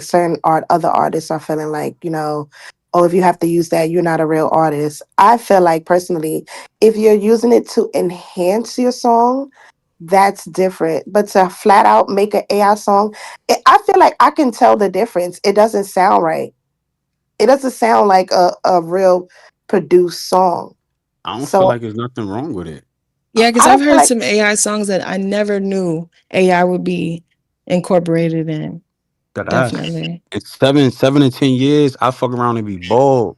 So I'm gonna enhance my shit by getting a wig or getting my fucking hairline done Bro, or you some can go shit to like that. So Turkey. I'm a fucking If yeah, y'all lie. gonna get an It's It I'm not happened gonna happening. even already. hold you. I'm not gonna even hold you. There's like 2 AI artists that I've been listening to for like the last month. You feel me? And they fire. You see what I'm saying? Fire. I Fire. believe you. yo, Ag, you seen the AI artist that diss Kaylani? No. bruh. Yeah, it's little Yeah. weird shit like that, bro. AI lit. I ain't going shit on AI game. But facts, do you kind of feel weird when like you hear an AI artist talks about like, yo, the times that I cried and stuff like that, and Nah, gang. AI can get emotional. Having to sell this dope, I've but you never, AI. no, whoever just said that, I never thought about it like that. That's pretty funny. it's Kendra, Hey, y'all yeah. ain't never watched Chappie? Come on, man. Chappie mama got killed and Chappie Please Hey, got be for crazy, real. man. I love that movie. it's like 5:30 here. Listen, I've been on for 6 hours. Hey, one more question. I'm gonna give you one more question. And by the Yo, way, last question. yeah. Let me get this shit off. Cause I ain't gonna lie, bro. I'm a big Can fan I, of you, can I bro. please I've go been next trying to after? ask my questions for an hour, my nigga. Oh, go But ahead. yo, I just wanna bro, I just wanna say, bro, you helped me with my childhood, my nigga. I wouldn't know about this rap shit if it weren't for you and social media and shit. So first off, I just want to say that you kind of helped me, bro. I'm like 19 now, bro. I've been like fucking with you for like 7 years, my nigga. I'm a chat nigga. I've been fucking with you since I was 12. But one question I just gotta ask you, bro. Hold up. You good? Take your time, bro. Take your Yeah, time, bro. if it's a lesson no. life taught you that you had to fail to understand, what would it be? If there was a lesson that life taught me that I had to fail to understand, Yeah, what would it be? um, how old are you? 19. Okay.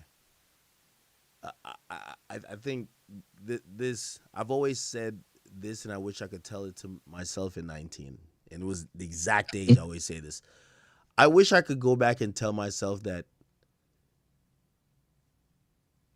don't panic, don't give up. It's gonna work out. The things that made me doubtful, that almost made me quit, that almost made me, not saying like I don't think I ever was ready to crash out, was always not knowing. It's one of the when I think about life and how I thought then compared to how I thought now, because I didn't know if it was gonna work out. And what I mean is, I had this goal. I was going to school. I didn't really want to do that. I wanted to do this. I wish I could tell myself then it'll work out, and also to appreciate the failures, because at that point I felt like I was so hard on myself, and I was just like, yo, there was moments I was just like, I'm a fucking loser, bro. I'm like, yo, everybody's like kind of living life. I'm like chasing this idea of me being a broadcaster. And yeah, you had the good days where you'd be like, oh no, I think I'm making some progress. But most of the days you're like, man, this shit just sucks. So if I could tell myself then, it was like, don't be afraid of failure, and also don't think because you don't see tangible process you're not moving forward. If that makes sense. I'm applied, bro. I appreciate it, man. Thank you. You're welcome, brother. Yo, Ak, I Hey, know you gotta go. I just want to say on one thing. I appreciate you for everything that you're doing. For me and the chat niggas, and I also want to say nobody bigger than the chat. I hope you have a good night, and we'll holler tomorrow. 100%. No Thank you bullshit. guys. That's nobody big. bigger than Hey, chat. hey, thank you, Appreciate Ak. Thank that. you. Hey, thank Yeah, you Big up that, my guys so brother much. Ak. Big up my brother Ak. Yeah, of course. Thank you guys so much. Listen, you guys have put a new, like a newfound, like, motivation in me. I don't think I've streamed this much in a long time, and I'm still not tired of it, which is a good thing. Which is, I could tell that I'm that motivation and the support you guys have been giving me has been really good. So, Hey, Ak, I got one suggestion for you. When you have mm-hmm. Nice. something that you need diverse opinions on, Uh huh. just ping it in the chat. Ping it in the chat and let the chat niggas give Yeah. you their opinions on it. No, 100%. No, and definitely thank you for that too, and thank all of y'all for being here. Chat. I'm gonna be back on tomorrow. Obviously, there's topics here, there, whatever. Some topics are small, some topics are whatever. But just remember, my goal is to stream. At least I'm going into this year thinking 4 to 5 days, at least a year. Oh, not a year. I mean a week. Bumbo Yeah. God. Ak, hold on, man. Bye, Ak. But I think we've That been nigga doing good. tired. I think we've been man, doing get you good, some and rest, bro. 100%. I appreciate you guys for respecting the effort, and it's a reciprocal thing. You know what I mean? Like, you guys are giving me your attention. You guys could be doing anything else in the world. I know when I show up, I'm trying to come with it. I'm trying to make sure I'm entertaining you guys, giving you some that you could be like, yo, this nigga was, he was entertaining tonight, and I appreciate you guys' time. So, we'll get to it, but tomorrow we'll be back on. Can't tell you what time we'll be back on tomorrow. Obviously, I'm aiming for earlier than 11 o'clock or 11 o'clock Eastern time, but appreciate you guys. I'm gonna see you guys tomorrow, and also we gotta increase a lot more of these Discord sessions. And I would love for if we could get like some shit where like we get some debates going on. I'd moderate All some right. debates. Maybe me and Fax we All moderate right. some Say debates. that. All right. Yo, Act. No funny shit. I was listening to you talk about it, right? But you don't even notice. But we having a debate at the studio tomorrow. Oh really? With street niggas and with civilians. Oh shit. That All and I right. shouldn't Yeah, even we've been said that cooking up. shit. We've been cooking I up. shouldn't. Yeah, we gonna cut. Yeah, I shouldn't even have said that shit. But yeah, hell yeah, we doing that shit tomorrow. Facts. Shout out to my nigga Leaf, man. I love you, bro. Y'all gonna be streaming Yes. it or what? It's gonna be like We pre-recorded. gonna pre-record it. Ah, shit. All right. I Shit. bet. Yeah, send me Say a little less. I'm gonna say details, that man. shit. Chat, everybody, thank Yes, y'all sir. for popping in tonight. Listen, we'll be back on tomorrow. Just make sure you guys are, again, the idea I've been pushing is that, listen, ain't nothing bigger than the chat. We're all one, and I hope you guys do look at it where I'm no better than you guys are no better than me. We're literally the same people, and whatever goal you have in life, just keep working for it. Uh, Again, it might not take a day, might not take a week, might not take a year, might take 2 or 3, might take 5, but we'll get there eventually. All right, chat. I'm gonna see y'all tomorrow. Love to all you guys Later. in here. See ya. Yo, Facts, Stoney, I see y'all in Yes, here. sir. Where my nigga Wale? I ain't seen him in here today. That Nah, nigga he tough, hop man. Bro, off. might He might get probably some pussy sleep right now. Hey Might yo. get some pussy. He must be with a Yeah. white chick, huh? Anyway, all right, bet. I'm gonna see y'all tomorrow. All right, love. Ain't Hey, Later. big nobody up, big up, bigger. big up, All big right, up. man. Love. All right, Nobody yeah, bigger. yeah. Let's get it. Shout out. Hey,